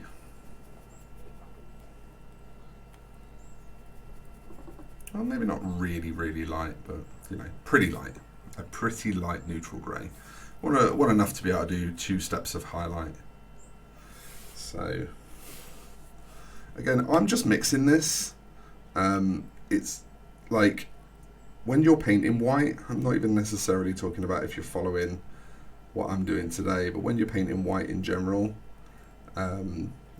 starting from a grey is usually better for getting a decent amount of depth. But if you go too dark, your finished white will look grey, not white. You know, you need it to read as white. Actually, let's just paint this all in. Yeah, for one, you need it to read as white, and for two, you don't want to make too much work for yourself either. So, I mean, what I've gone for here visually is kind of the same sort of colour as GW's Old Thuan Grey. And that's because, you know, when I do white workups with GW paints, that's kind of where I'll start. I'll usually go like Old Thuan Grey, and then Corax White, and then I never use the GW pure whites, the ones that are absolute white. I don't use them. I tend to go for like Reaper's Solid White, or one of the Viejo whites. But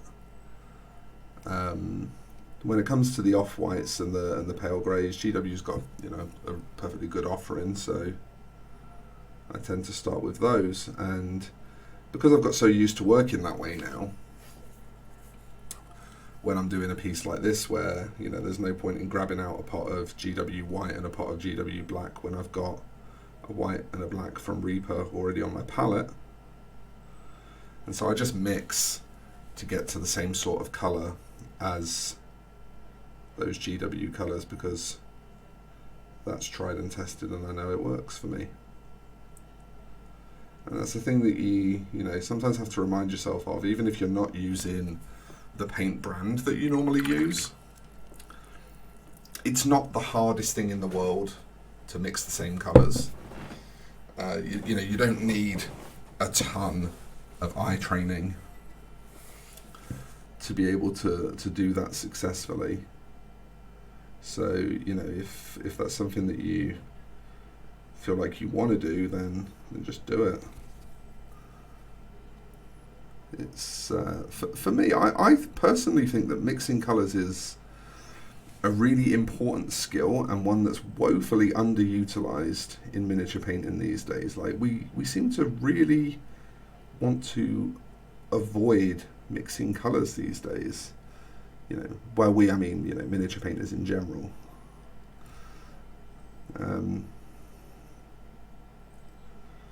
And the notion is that, well, if I've got to paint an entire army, how do I keep it consistent? It's like, well, you take an empty 15mm dropper bottle and you mix up enough of that colour to last for your whole army. You know, that's how you keep it consistent. You just mix enough paint to do the job.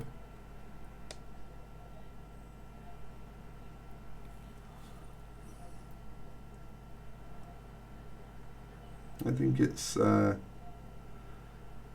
it really surprised me that so few people think of that. Like, I've said it a few times in threads on social media, and people have been like, I genuinely never thought to do that.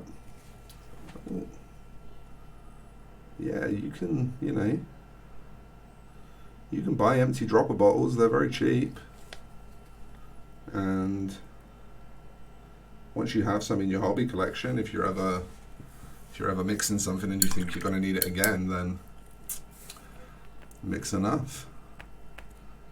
It's a really helpful thing to get into the habit of doing. I mean, I've got a wash, for example, that I made it from a mix of some contrast paints and some matte medium and some inks to get to like an exact colour that I wanted to wash some gold with.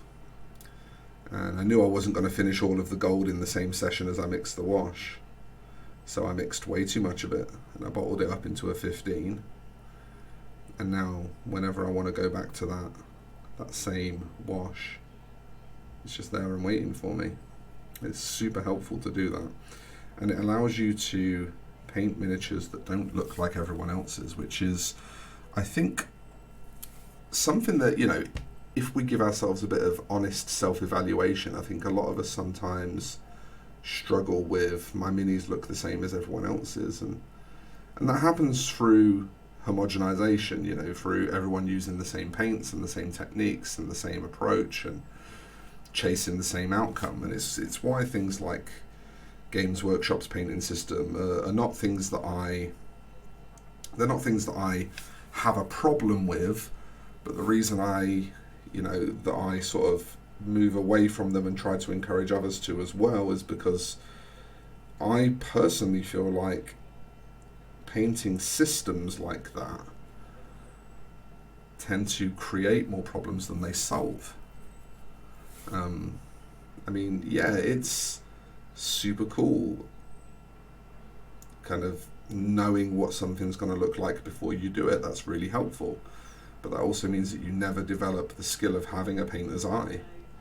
And you find that, you know, on those situations where you are in a corner, you don't have a solution because you never developed the requisite skill that you need in order to be able to perform that task.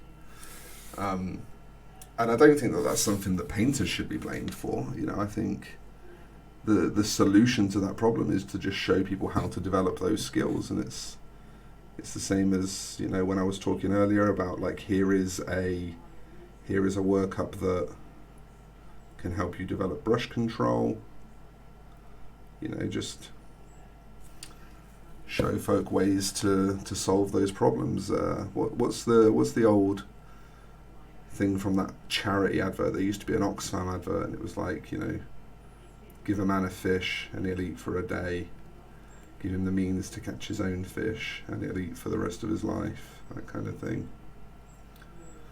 And I really strongly believe that we need to do more giving people the means to catch their own fish in this hobby. And I get why we don't. You know, I get why a company like Games Workshop wants a painting system and a painting style and wants to develop a fan base of people who love that system and that style, and because those things are, as business decisions, they're very smart moves, and I totally get that. You know, I'm absolutely not naive to the fact that GW are a company that have overheads and want to make money and need to pay wages. So, you know, I'm aware of why they do things the way they do things. But I think sometimes we can maybe let ourselves feel a bit like we owe Games Workshop something just for existing. And, you know, we can get a bit too sort of tribalized into doing things the way that they say to do them and miss opportunities to either have fun or learn something that we'll find useful later in life. Or, you know, there's many reasons that don't involve slamming GW why you might want to do things differently to how they do them. It doesn't have to be do these things differently because they're a big bad company, because that's not the case. You know, it's do things differently because there's opportunities to learn and explore. And if you really love a thing, you know, if it's really genuinely your hobby, then opportunities to explore it and learn about it and broaden your horizons within it should be things that you seek out and desire and embrace. And I think that, you know, sometimes when we get a bit tribalized, when that sort of brand loyalty starts to become a bit more important than it should be, it can be easy to let that slip and, you know, miss those opportunities to enjoy yourself and do something that takes you to a new place and teaches you new things. Alright, so I've got the base of the trainers blocked in there. I do need to, again, have another pause for drying. I also just want a sip of coffee, so we're going to have a quick cut here, and then when we come back, we'll finish the white on the trainers. Okay, so let's finish off some white. So first of all, just to that light grey, I'm just going to add another blob of white, and that's going to take it up to a very light grey. It's, you know, it's pretty straightforward stuff. And again, you know, we'll stick with a fairly volumetric approach here, and in fact what I'll likely do is go for almost a full coverage for the first highlight, so that we can just accent some edges and corners with pure white.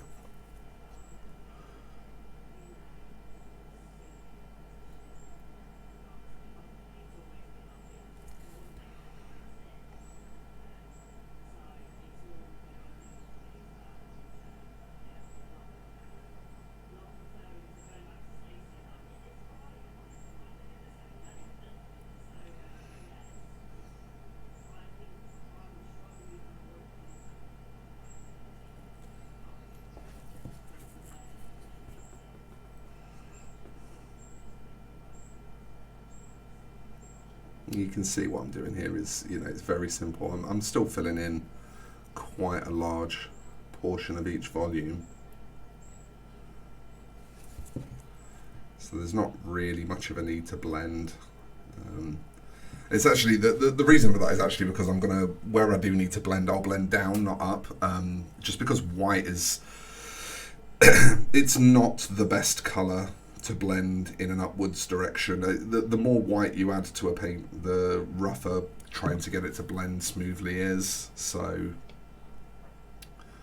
in the areas where I do want it to be blended, it makes far more sense to blend down.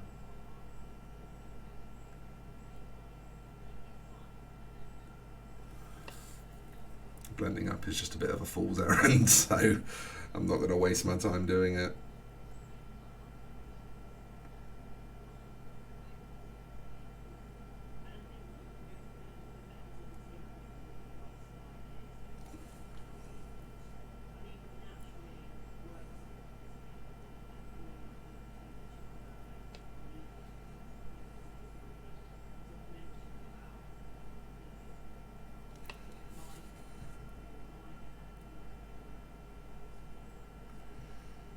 The other nice thing is that the colour that's butting up to this is that really dark red, so if we make any mistakes where we overspill too dramatically, we've got a really nice high coverage dark colour to correct those with.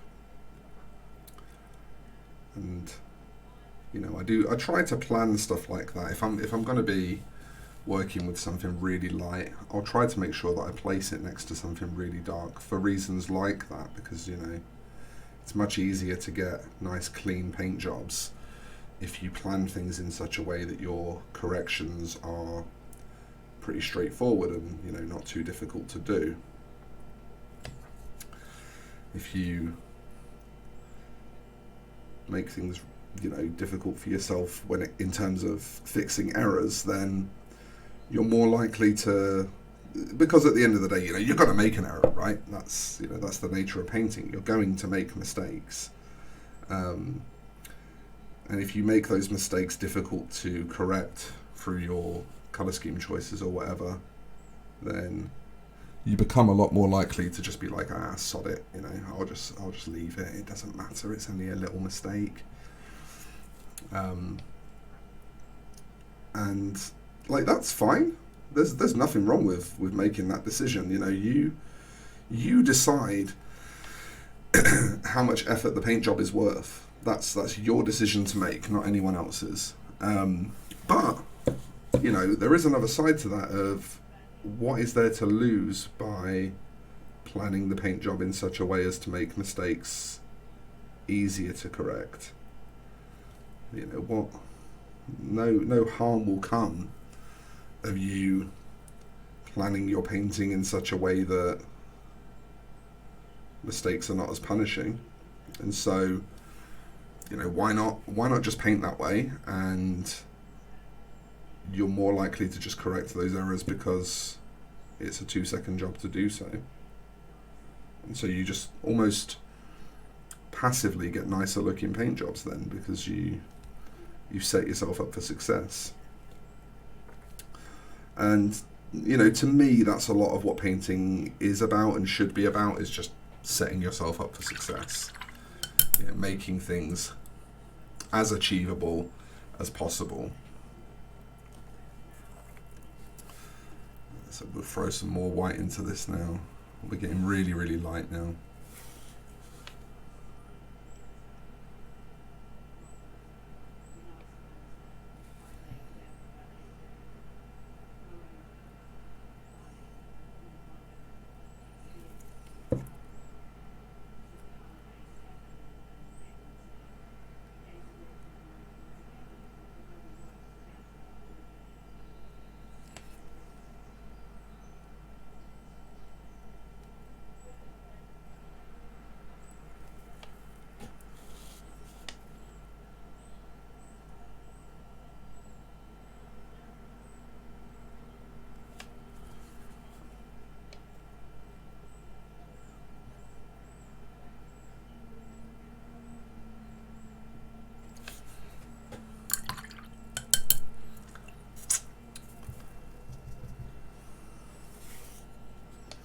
You might be asking yourself why we're not taking a bit more time over these white trainers and being a bit more careful with them.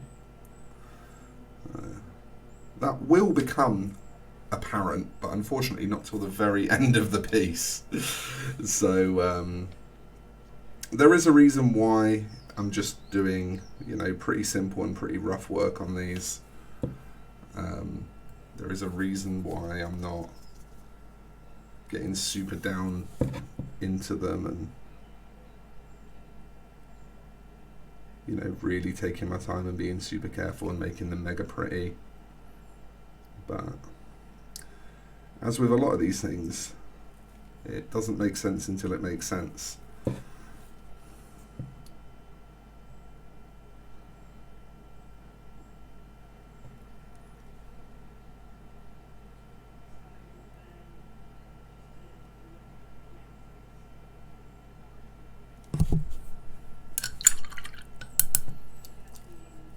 Okay, so we've got some okay looking trainers now. Just get the black tidied up in a couple of places.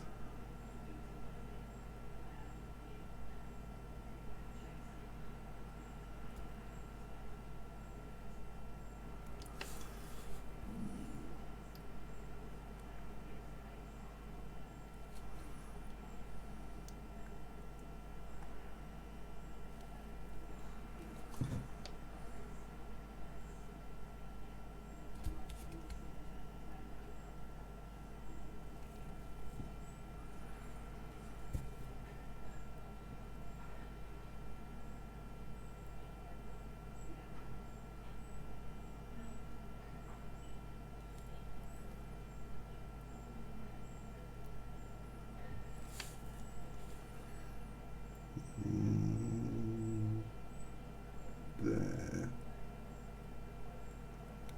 Cool. Little quick tidy there.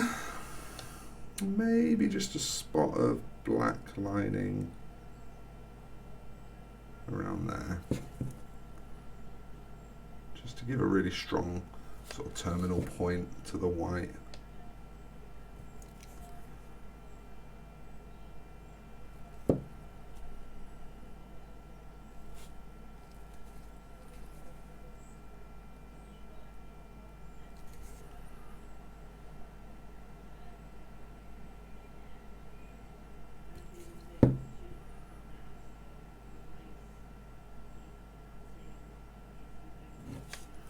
Nice. We've got some pretty good looking white trainers. Like I say, they could be cleaner, they could be smoother, but we don't really need them to be for what we're going to do. So why do that? Why spend time that we don't need to spend? So the next thing we've got to do is a bunch of silver. So I'm going to stop the camera for a second, put the lid on my wet palette because I work with silver dry. I don't work with a wet palette for the silver that I use, mostly because it's just so thin it goes everywhere on a wet palette and it tends to split quite quickly. And then yeah, we will crack on with silvering. Okay, so we're back and we're ready to silver. And I did actually realise as well while I was between the two cuts, I did say that this fur lining needed some sort of treatment as well. That's not in the movie poster that I was using as a reference, so that's a detail that Mark's added himself, which is why I keep forgetting about it, I think. But we will just do a quick solution to that before we wrap everything up. Initially, once we've got these silvers done, that's the vast majority of the miniature done, so we can then start to kind of just go around and look at little details like that. So I'm using Viejo airbrush metal colour dark aluminium, which is by a long way my favourite metallic paint. And to be honest, this is very much one of those things where if this was a YouTube tutorial, I would just put a cut here, because I am literally just going to go around this model finding things that are supposed to be silver and painting them silver. And it's stuff like this that makes a big difference between live format miniature painting stuff and recorded format stuff usually. And the unique nature of these videos is that they're sort of treated like live format even though they're recorded. But this is certainly one of those things where, you know, if I was streaming right now, this would be the boring part of the stream where I'd have to really hope a good conversation starts in the chat so that my chat are entertained while I'm doing it. But we will muddle through. We will get through this together. You know, these are also the parts that when you're painting them at home, that you usually find yourself kind of feeling a bit bored, and these are the parts that can quite often break one as a painter and make you sort of become despondent or disinterested in the miniature that you're working on. So, you know, it never hurts to try and find solutions. For me, and I'm starting to learn that this is quite a unique position, but I actually I tend to paint in silence anyway. I don't really like a lot of noise going on when I paint, and the reason is just because I'm a sufferer of ADHD, and if I have stuff on in the background, I often start focusing more on that than on what I'm supposed to be doing on the miniature. But occasionally, you know, if I'm just doing brain dead stuff like this is where I'll bust out a YouTube video or something. So, you know, if you don't want to paint along to this guide video, then maybe take yourself over instead to youtube.com/c/thatmrshy and see if I've got anything else there that you might want to have on in the background while you do this section. It's certainly not going to be the most entertaining section of the miniature. It's unfortunately not a lot I can do about that. It's just one of those minis where quite a bit of it is going to have to be painted silver.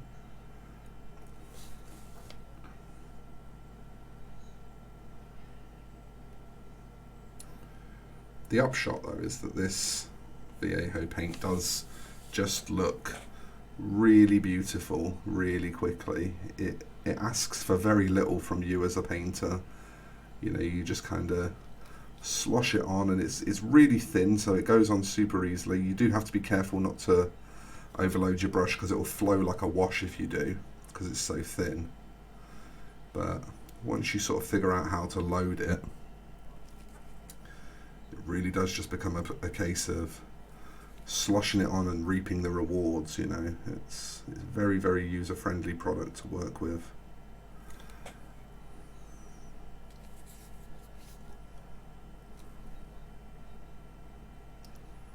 And as you can see, it's pretty much a single coat over black. You do really need to put black underneath it, and I actually find that matte black works best underneath it. Again, because of it being so thin and slippery, if you put a gloss black under it, it sort of runs a bit and it starts to become a bit of a nightmare to keep control of. But with a matte black underneath it, it just kind of sits where you put it, and it's pretty happy to just play the game. We have also got a bit of a dark brown belt to do as well, so maybe that can be handled at the same time as the fur lining, and then that'll, you know, once we've done these silvers and that belt, that'll bring us to completed on this. So, and we'll have made pretty good time. I'm estimating this one's going to come out at about 4 hours, which I think, you know, we're painting a slightly higher standard than we sometimes do for Mini of the Month. You know, Mini of the Month is often geared more towards being pretty simple, but you know, every now and again you got to do something a bit more flash. So we're painting at a slightly higher standard than the average for Mini of the Month, but that is not to say that we need to, you know, spend forever on it. We need to hyper obsess over every mistake and stuff like that. We can still make this kind of casual and laid back and fun, and I think that a lot of the workups that I've used kind of fit that for me. So hopefully, whether you are following this as a kind of semi-guide or whether you're doing your own thing with it, hopefully you've chosen to do, you know, nice, relaxed, laid back workups that don't stress you out and that you enjoy painting, because that's definitely what Mini of the Month is about. You know, it's about just getting together via the medium of video, you know, and relaxing and painting something together, getting something finished. It's not always, you know, especially the last sort of year and a half, it's not always been the nicest time to be a hobbyist, because we've all really struggled to have access to the other people that we hobby with. And I know for some of us that's really taken a toll. And I think just, you know, reminding ourselves that we can just do what we're doing today. You know, we can just pick up a fun miniature that doesn't belong to any specific game and just paint it for the enjoyment of painting it. Just paint it to see what happens between the start and the finish. And, you know, do it purely for the enjoyment of it. Do it purely to see how it comes out. And I think sometimes we maybe struggle a bit with that. You know, we feel like we have to be contributing towards finishing one of our armies, or getting one of our teams for a skirmish game done, or getting our latest D&D character done, or any of that sort of thing. We can sometimes pressure ourselves quite unnecessarily when it comes to mini painting, and so that was part of why I created Mini of the Month, was to try and give people, you know, a really pure, for fun, for the love of the hobby project to do once a month, just to break up all the drudgery of trying to get through those armies and trying to get through those characters and that kind of thing. It can definitely be tough sometimes to get all that done. I think, yeah, let's just get these studs in.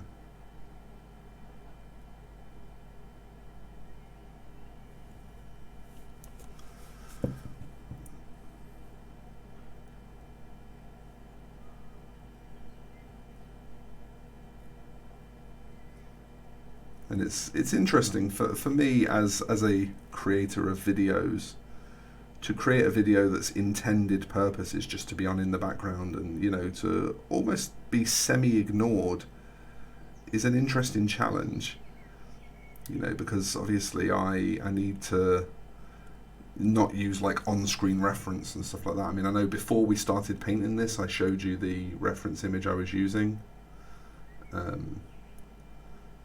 But during the painting process, you know, there's been nothing flagged up on screen at all, and that's very deliberate, because part of the challenge is that I don't want to disturb your flow. I want you to, you know, just more have the video on kind of like a podcast, and to only need to look up every now and again if you want to check what color I'm using or whatever. And, you know, for some of you that won't be painting along with the same color scheme as me, even that won't be relevant. So the challenge comes in trying to mix talking about the painting for the people that want to follow along, and just talking about other subjects like we are now, in order to give people that are just sort of passively having the video on for a bit of sort of simulated company what they need. So you combine that with not being able to use on-screen reference, and it's very, very different to making a YouTube video. You know, in a YouTube video where you're working entirely in the visual space, and you can use every millimeter of that space to make the points that you're trying to make, and,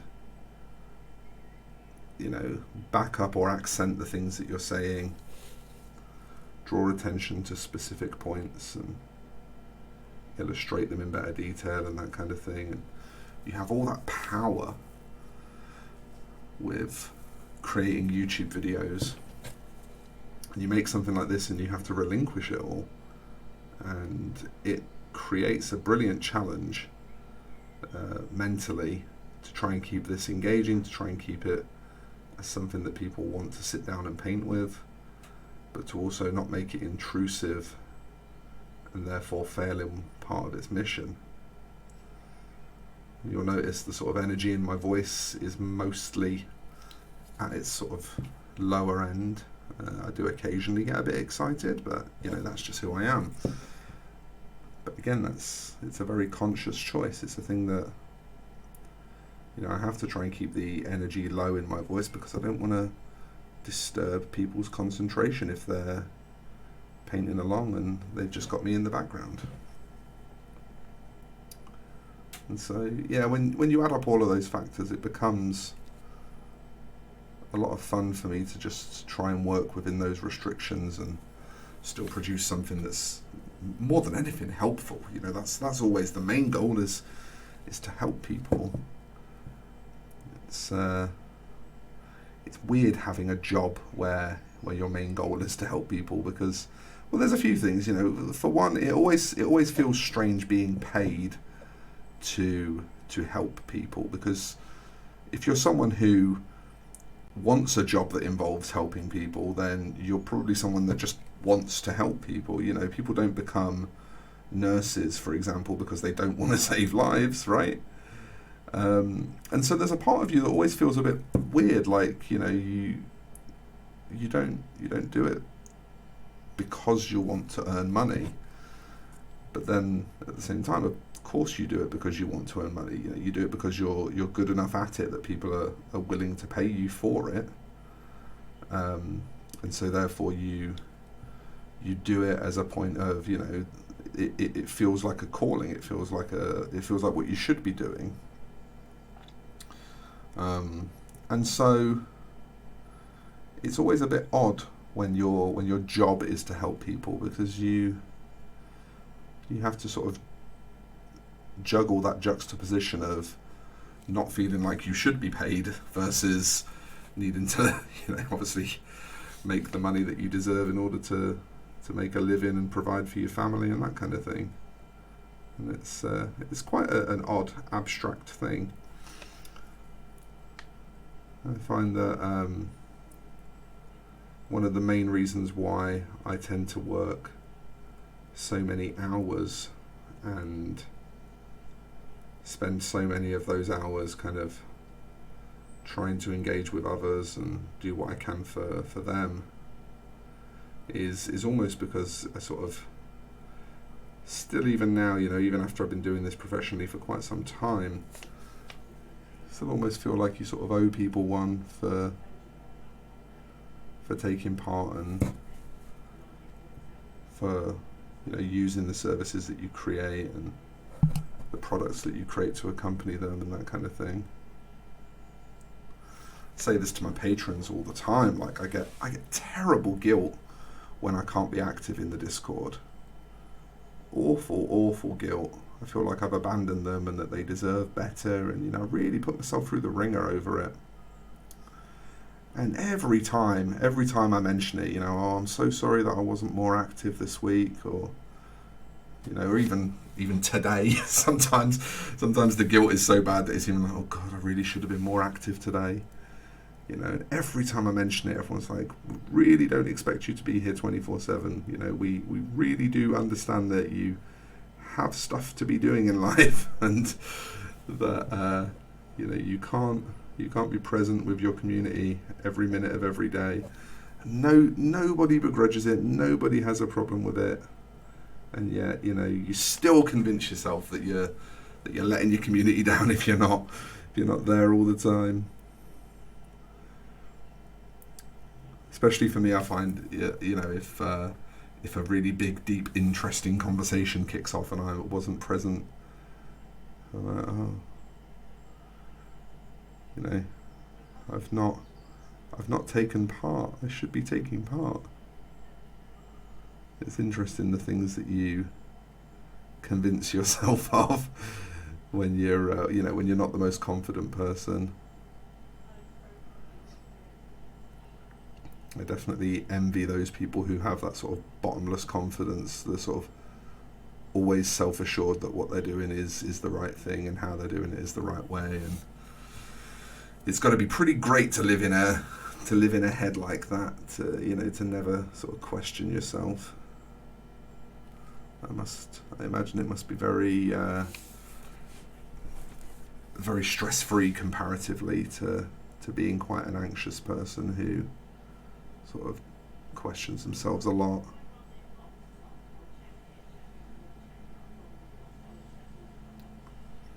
We're nearly done with these studs now. I've got a couple of small corrections to make here and there, but we pretty much got through them unscathed.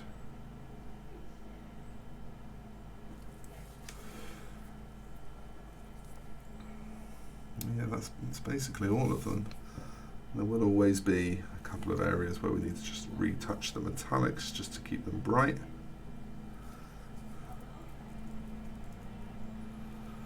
Okay. Well, I'm amazed that we got through those that quickly. I didn't think I was going to get them done that fast. I thought they would take a bit longer. So we'll let them dry. We'll make... actually, we'll probably wash the ones that need washing first. I'm not going to wash all of them. Some of them I'll just make corrections around. But we will wash some of them. I think we'll let this dry and then do the washing first, and then we'll add the corrections after that. So again, there will be a cut, and I will see you after the cut.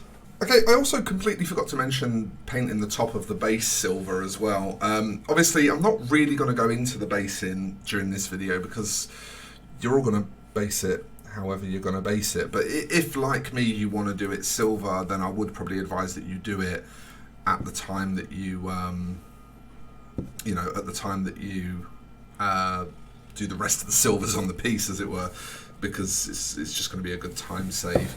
But now we've just got to get a bunch of black wash over this silver, which is, nice and straightforward painting. It's very simple painting. We're not asking much of ourselves here.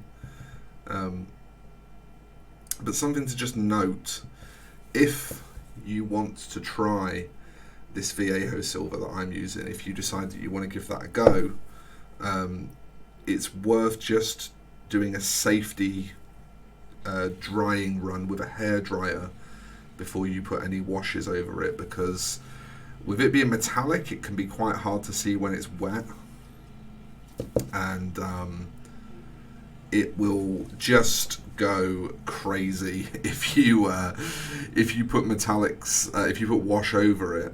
It will give you a really hard time, and it's not fun. So my advice would be to just give it a quick waft over with a hairdryer before you apply any kind of shades over the metallics, just to make sure that you've caught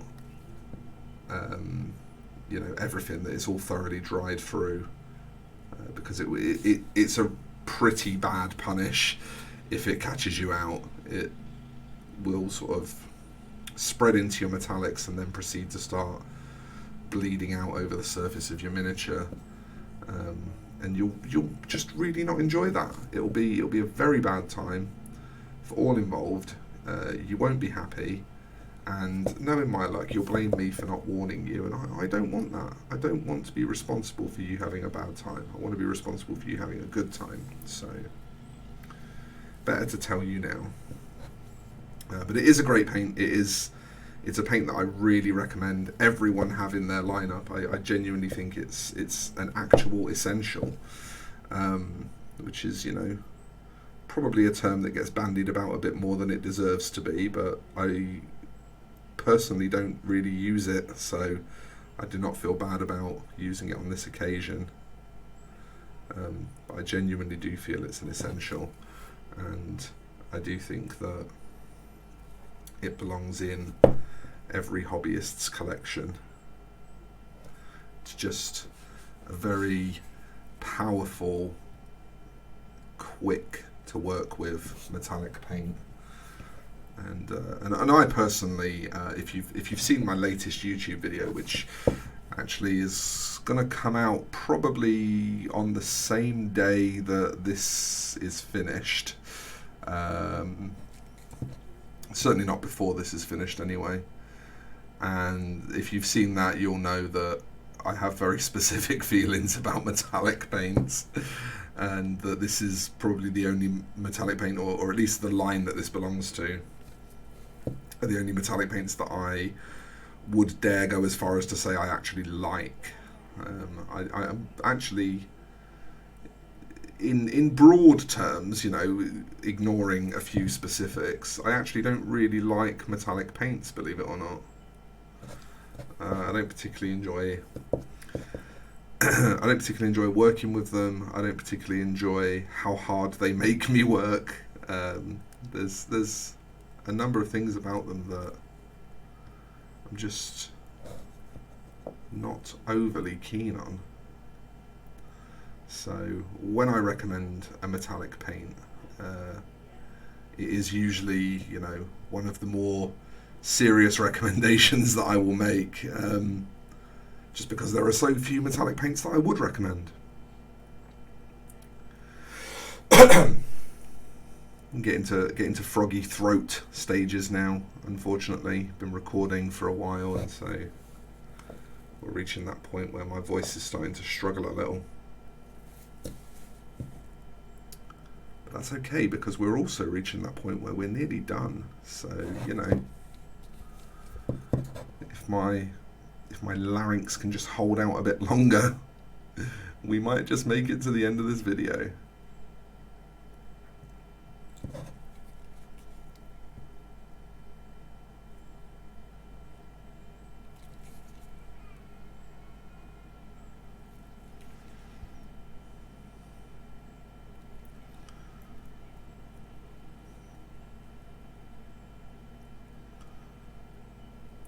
Okay.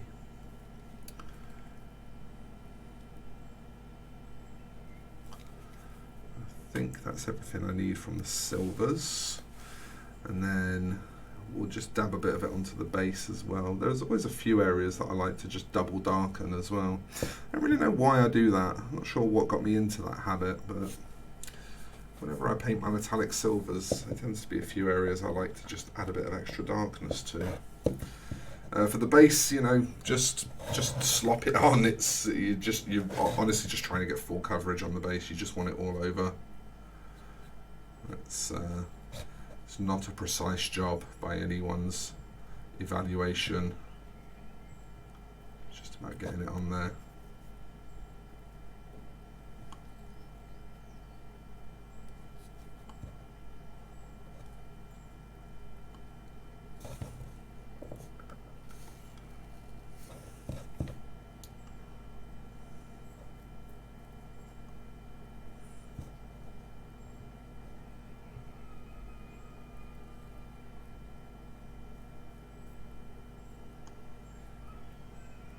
And again, this is one of those situations where we kind of, you know, we want a bit of patchiness, and that's sort of what makes a wash ideal here, rather than manually shading this using black glazes, which is definitely a thing that I do a lot with metallics. Certainly with silver, I love manually shading it with black glazes. But we actually want a bit of patchiness here, because we want this to look like rough, beaten up industrial metal. And so, in order to achieve that, the wash actually does us a real good service in creating that patchiness for us, you see. So, and obviously we don't want, you know, too much of it, so we can still sort of sweep the surfaces a little bit to just make sure they don't look crummy, but we definitely want some of it. There we are. Okay. Next target then after this cut, this is going to be another drying cut, will just be to correct any areas that we blobbed on the silver, and the only major one is here. I've got a little stray bit of silver just underneath that lowest bottom left stud in that square block. But then, yeah, once that's corrected, it's just going to be sort of finishing touches at that point, which I'll show you some of, because some of them kind of integrate into the basing scheme. But like I said, I'm not going to go into full detail of finishing the base. That'll be the one, you know, actual cut in the video. Oh, and we've got to get that trim done on the jacket as well, which we'll do at the same time as we make the correction here, because we're going to be using the dark red as the basis for that anyway. So yeah, it looks like it's last cut, folks, and then I'll see you for getting the last couple of bits done. Let's get some finishing touches done then. So as I said, there's a tiny little blob here where I made a mistake, which I'll just use a touch of this dark red to correct. That's a nice easy fix. Now I'll just have a quick look around the red while I'm at it. And then we've just got the belt, which there's something weird with this sculpt. The belt disappears there. I'm not sure why the sculptor made that decision. It's some kind of weird thing where it sort of goes inside the waistline of the jeans. But we'll just base coat the belt in the deep red. And then that means that we can then do a shared workup between the belt and the trim. And what that workup's going to be is so straightforward. I'm just going to grab a bit of that flesh tone that I was using earlier to mix into the red. And a touch of the brown that I was using earlier to mix into it. So this is the first time we've actually mixed 3 colours in this whole workup. And I want this kind of desaturated reddy brown. Funny enough, who would have thought? So once we achieve something like that, we can then start doing a bit of highlighting. So straight down there, and straight down there.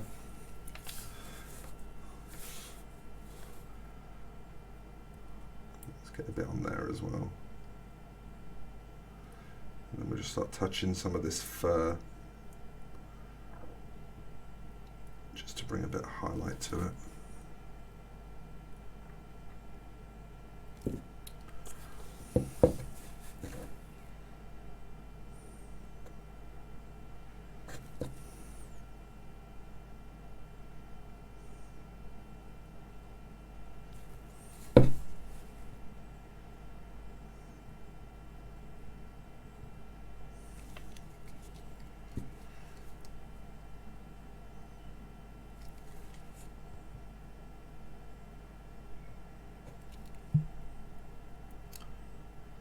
Here.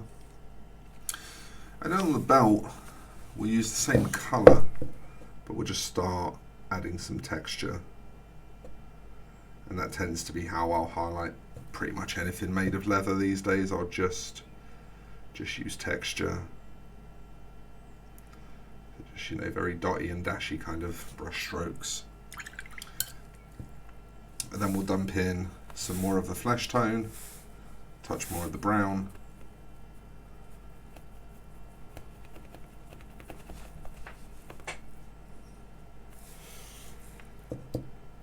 Reinforce some of that.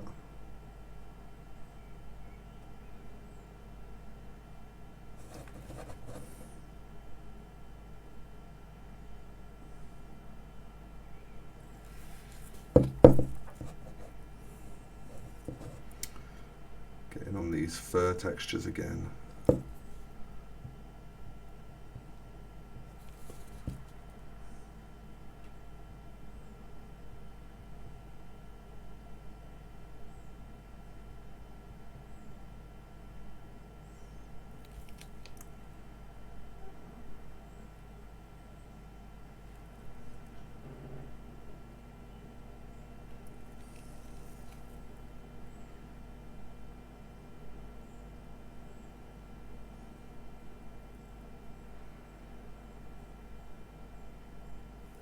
I don't want to kind of push this fur up to being like a really central part of the look of the jacket.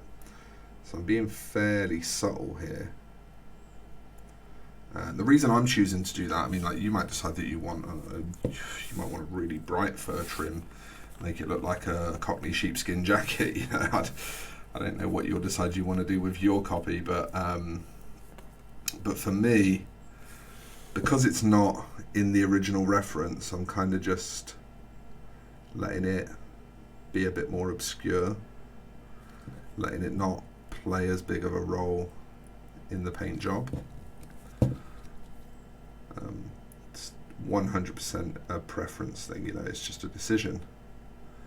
But that's a lot of the fun of painting, right? Is the decisions that we get to make and what they lead us to. It's kind of what's so enjoyable about growing as a painter is, you know, starting to build a little mental diary of what decisions you made led to what outcomes, and you can use that to inform future painting, and that's how you eventually develop a painting style. We were talking earlier about, you know, the homogenization in painting and how a lot of stuff just doesn't teach people how to kind of think for themselves as painters. And so, you know, decisions, those are always one of the surefire ways to improve, is to practice your decision making.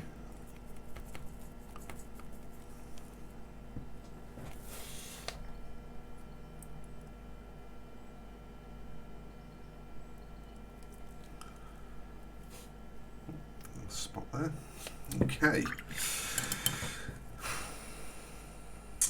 Does anything else need to drastically change before the next part?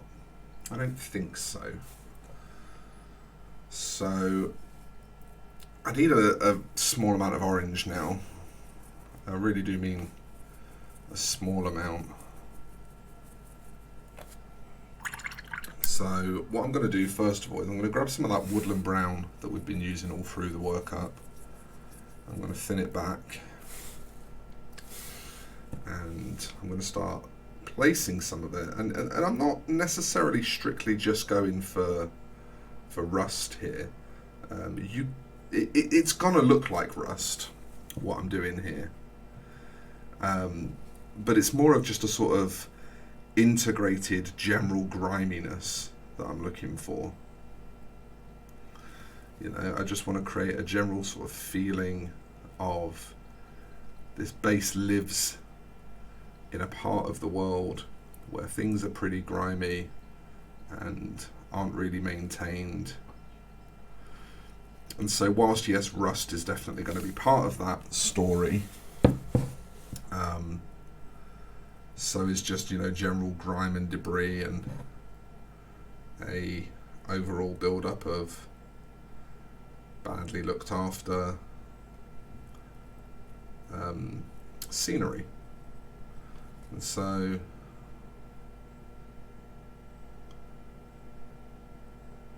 what I'm painting here is, you know, on the surface could definitely be thought of as rust, but I'm not necessarily going to obey all of the rules that I would feel strictly obliged to obey if I was actually calling it rust. And that's really where the difference is going to come in. It's just that I'm going to freestyle it a little bit. I'm not just going to do purely what I would do for a rust workup.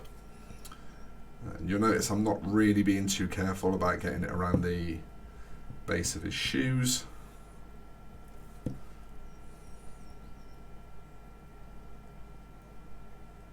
I'm just building up an environment of grime and rust and poorly maintained metal.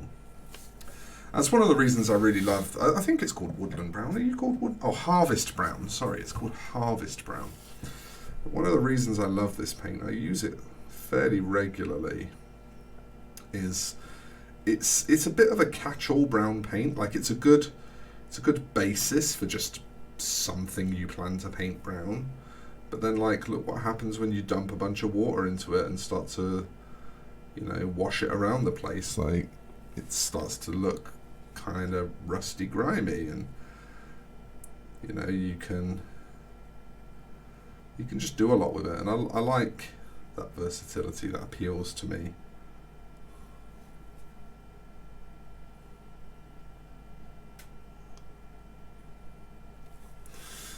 Okay, And I don't think I want any of that elsewhere. Like, I think I'm pretty happy for the rest to not have rustiness around it. I don't think I really gain anything from introducing the rustiness elsewhere, so I'm not going to do it.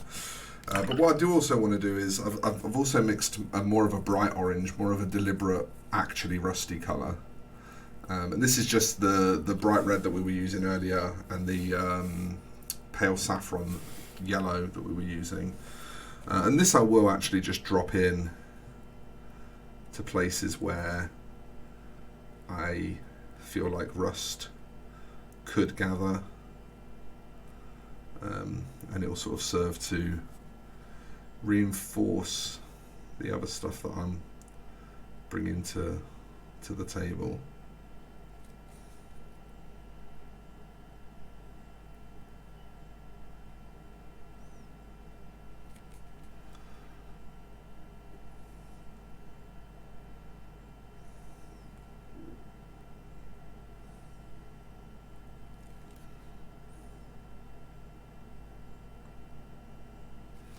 I do rather like sort of mixing effects like this, and especially when it's creating grime. Something about creating grime is very, very interesting to me. I said I wasn't going to show much on the base, but I think this is going to be these parts that I sort of have to show for the last touches to the miniature itself to make sense. Are probably going to be so much of what goes into the base that I'm probably basically going to end up showing the base as well.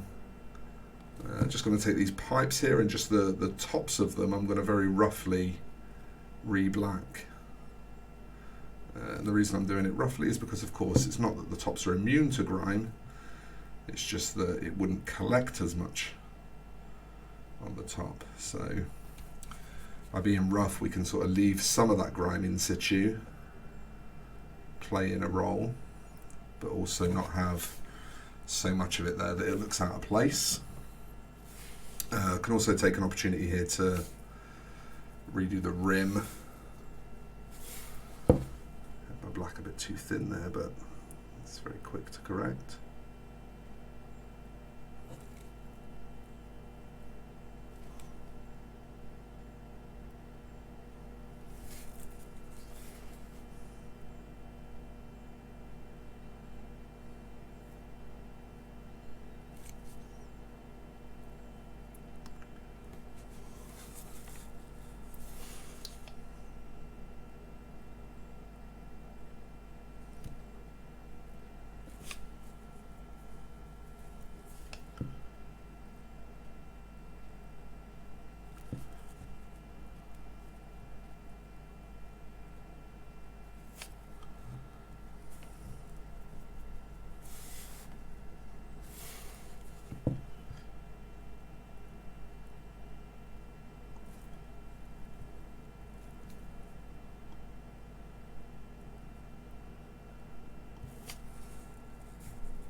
Just keep working our way around the base rim here.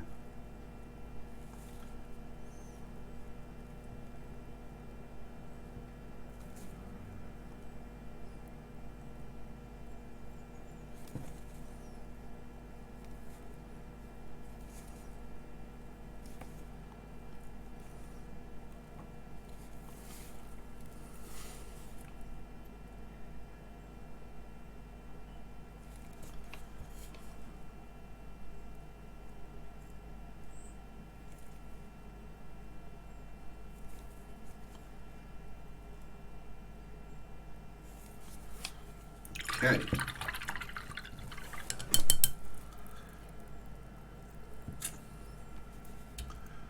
Right, so before I can progress down here, I need just a bit more of that to be dry, but that doesn't mean I can't carry on elsewhere. So I'm actually just going to replace the lid on my wet palette so that I've got my silver at hand again. And we're now just going to come in and start just adding in some texture to some of our silver. We don't have to go for all of it.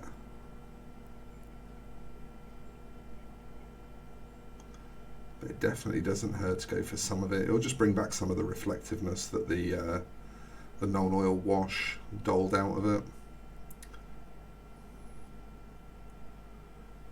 Yeah, having that dullness in some of the cracks and crevices can look really, really cool, but you don't want all of your lovely individually painted studs to be really dull, or, you know, the sections of weapon that you've taken time to make bright, things like that. So there's definitely some parts that I think you want to re-bright when you're doing this, especially if you happen to have some of those metallics like facing upwards into highlight areas where you would expect them to be really bright. Then I think it's a great idea to just come back in and brighten those back up.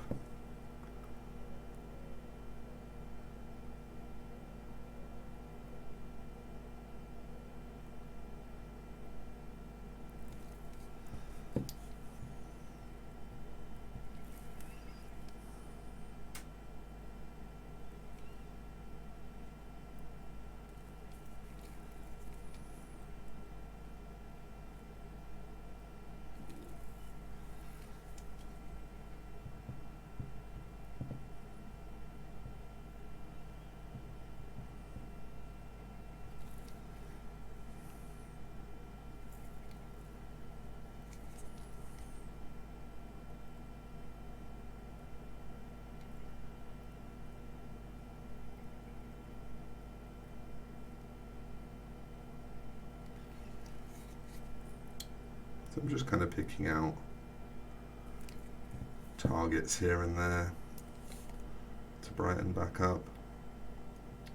It doesn't even have to be massively consistent either. Like, you know, if you've ever seen a studded leather jacket, the metals that they use on those studs are not exactly known for being like the highest quality metals ever. You know, they don't necessarily all dull and tarnish at the same rate.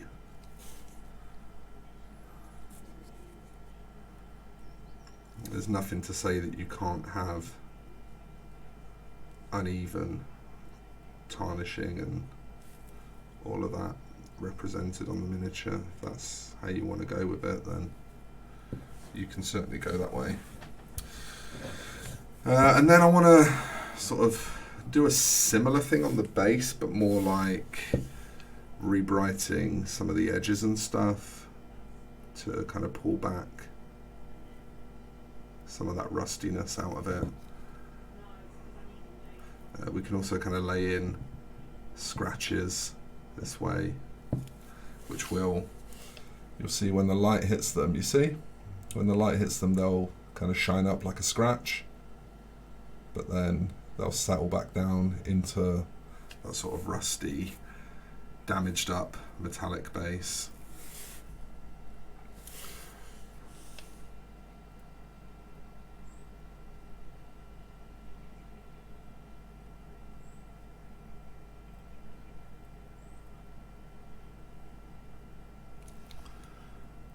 And these are the reasons why I love these Viejo metallics so much, because doing stuff like this is just so simple with them.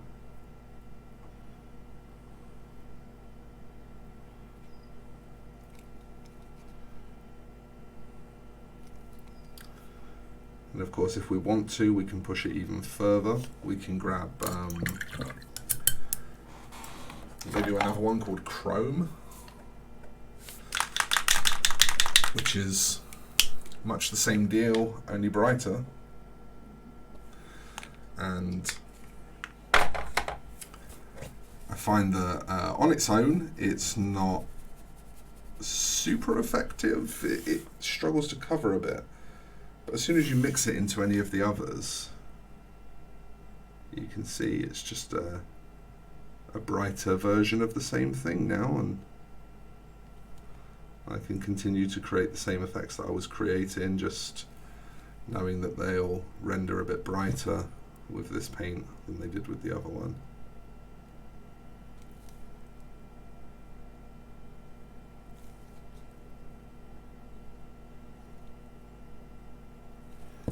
And so again, I can just sort of keep spinning the miniature around and just picking areas where I think the sort of collected grime might have been scratched back away, and just reinserting that sort of clean metal into those small areas where I feel like there won't be as much damage, perhaps. Okay, and at the point that I'm happy with that, then my final mission, I want to grab an older brush and some of this sand yellow pigment powder. And I'm also just going to grab a piece of scrap A4 to do this on. If you've never used these pigment powders before, they are impossible to control. They will just go everywhere because that's what they want to do. And so whenever you work with them, my first recommendation is always to just put down a separate piece of paper to give you a work surface that you don't mind them falling onto.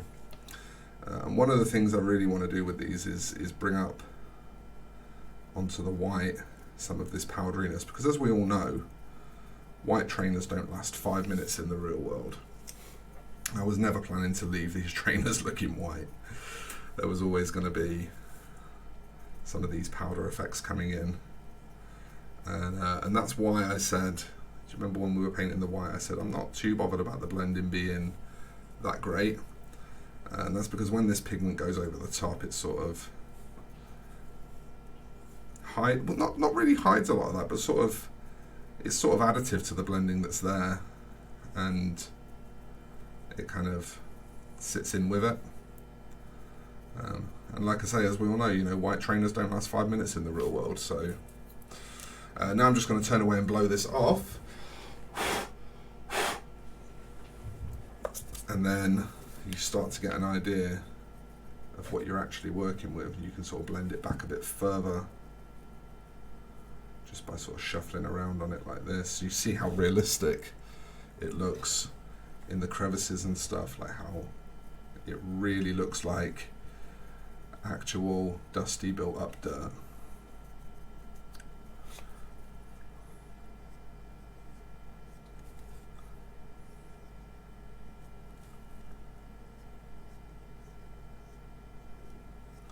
And so with a quick pop back in to do some cleanup and a quick tap of fixing spray, that's going to be our Cyber Bebop all wrapped up. And I think we did land around 4 hours. I haven't counted up the videos yet, but I think we did land around 4 hours. And I think for 4 hours, that's a pretty decent miniature. I think we can all be fairly happy with that kind of result after 4 hours of work. So thanks for painting along, folks. Those of you that did, I hope you enjoyed it. I hope it was fun. Like I say, I will just, you know, tighten up a few finishing touches to this off camera, as I often do, but that is, you know, that's basically the job done, and a good looking miniature out of the other end of it for not too much effort. So thank you so much, folks, for taking part in Mini of the Month, and I'll see you in the next one.